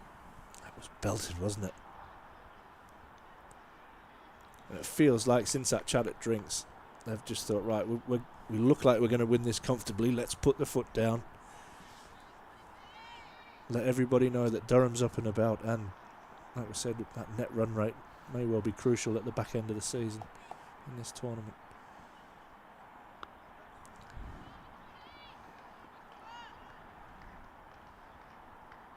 Bates taking the single. 15 to win.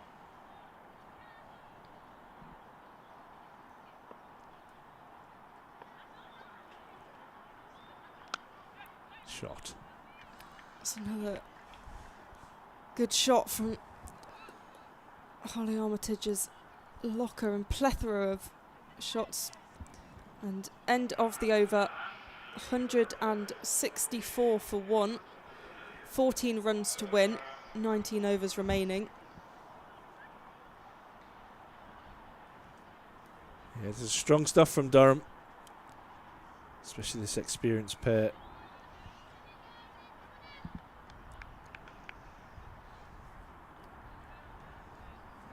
Really setting down the marker, and again we've talked about this, that they haven't been as part of this setup over the winter, and now they've come into this program and led from the front, which is brilliant. This will get the buy-in from all the players, and will just make them feel a whole load better as feeling part of this group. There's nothing that bonds players better than winning. As Gardner's going to come in and have a crack from the Finkel end. And Bates drives that nicely out into the covers and will pick up a single. Looks like all hope really of a century is fading. Yeah. Unless she gets creative and tries to hit a 6 maybe with 1 to win. I mean, if she finishes in the 80s or 90s not out, that's still incredibly respectable. Bit of Reading for her to start the first game. season. Beautiful. Exactly. More incentive to go and score a century next game. Yeah, why not? Oh, it's nicely bowled, that, from Gardner.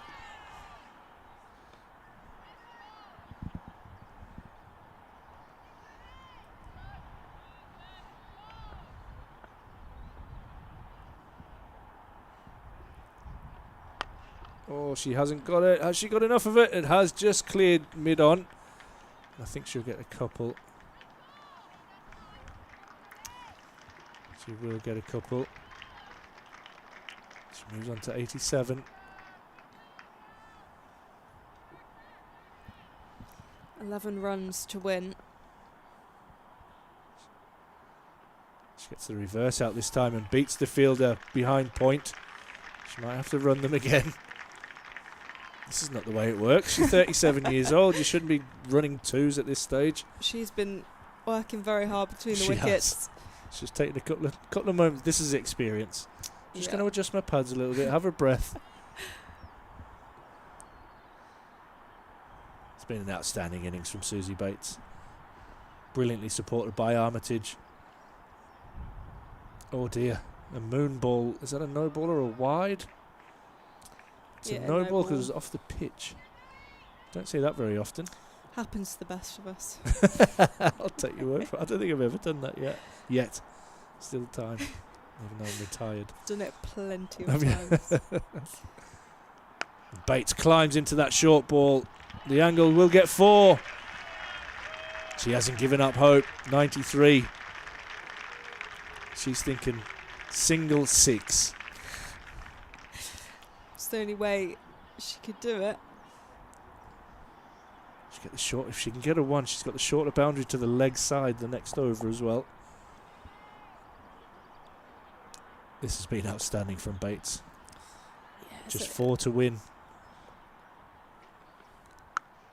Oh no, what have you done? Now Holly Armitage will probably hit the winning runs. And Yeah. I mean, that would be poetic as well, but yeah. Bates' hopes of a century are probably... Well, no, I think mathematically... It's still just on. But odds... and Smale's going to be pretty tough to hit for 6 from that end as well. Yeah. But what an innings it's been. 93 from 99. Holly Armitage is 60 from 83. Been absolutely outstanding from these two. As the ground staff prepare to look after this wicket. I don't know if they might use this one again for Sunday. It's played that well. We'll have to wait and see. Armitage, oh, that looked like it was going to pierce the field on the offside. Just a 4 to win. It would be nice to finish with a boundary. I thought that was going to be the moment. Yeah, me too. Smale to Armitage, and it's another chance. Smale curls over on the floor and reaches out for it. Yeah, body language suggests that was a catch. 4 to win. Armitage, the captain, on strike, and Smale is in. It's driven back to the bowler again. He's a magnet for the ball. Go on, Holly, play a maiden out. Come on.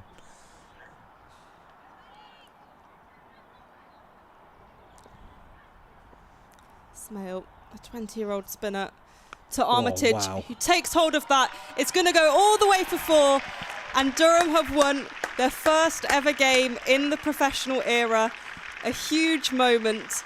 Hugs between Holly Armitage and Susie Bates. That's such a special moment. Holly Armitage, the captain, hitting the winning runs. And the crowd are on their feet. Such an important day, a special day, a day that's been so awaited by so many, and a day which so much has gone into behind the scenes for months and months, getting the Tier 1 side, and Durham have got the job done, and they've secured the win against Essex in their first game ever as a professional team. Yeah, it's an amazing day for Durham. For all the work that was put into the bid. You know, that wait all winter, they've worked hard all winter to finally get out there and get on the park, and then to put in a performance that it just doesn't get much better than what they've done there. 64 not out for Armitage, 93 not out for Susie Bates. A partnership of 173, which will take some beating. You're certainly setting some markers down nice and early So Susie Bates finishes 93 not out of 103 balls with 14 boundaries. Holly Armitage 64 not out of 87 balls with 8 fours.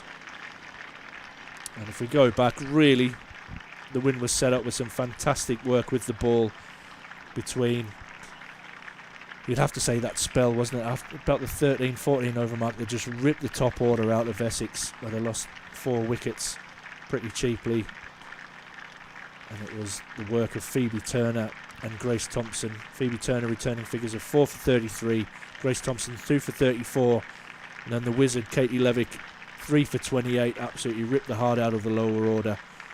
And Durham have absolutely cruised home to victory by 9 wickets on a huge occasion here at the Banks Homes Riverside. Yeah, a real team effort with bat and ball.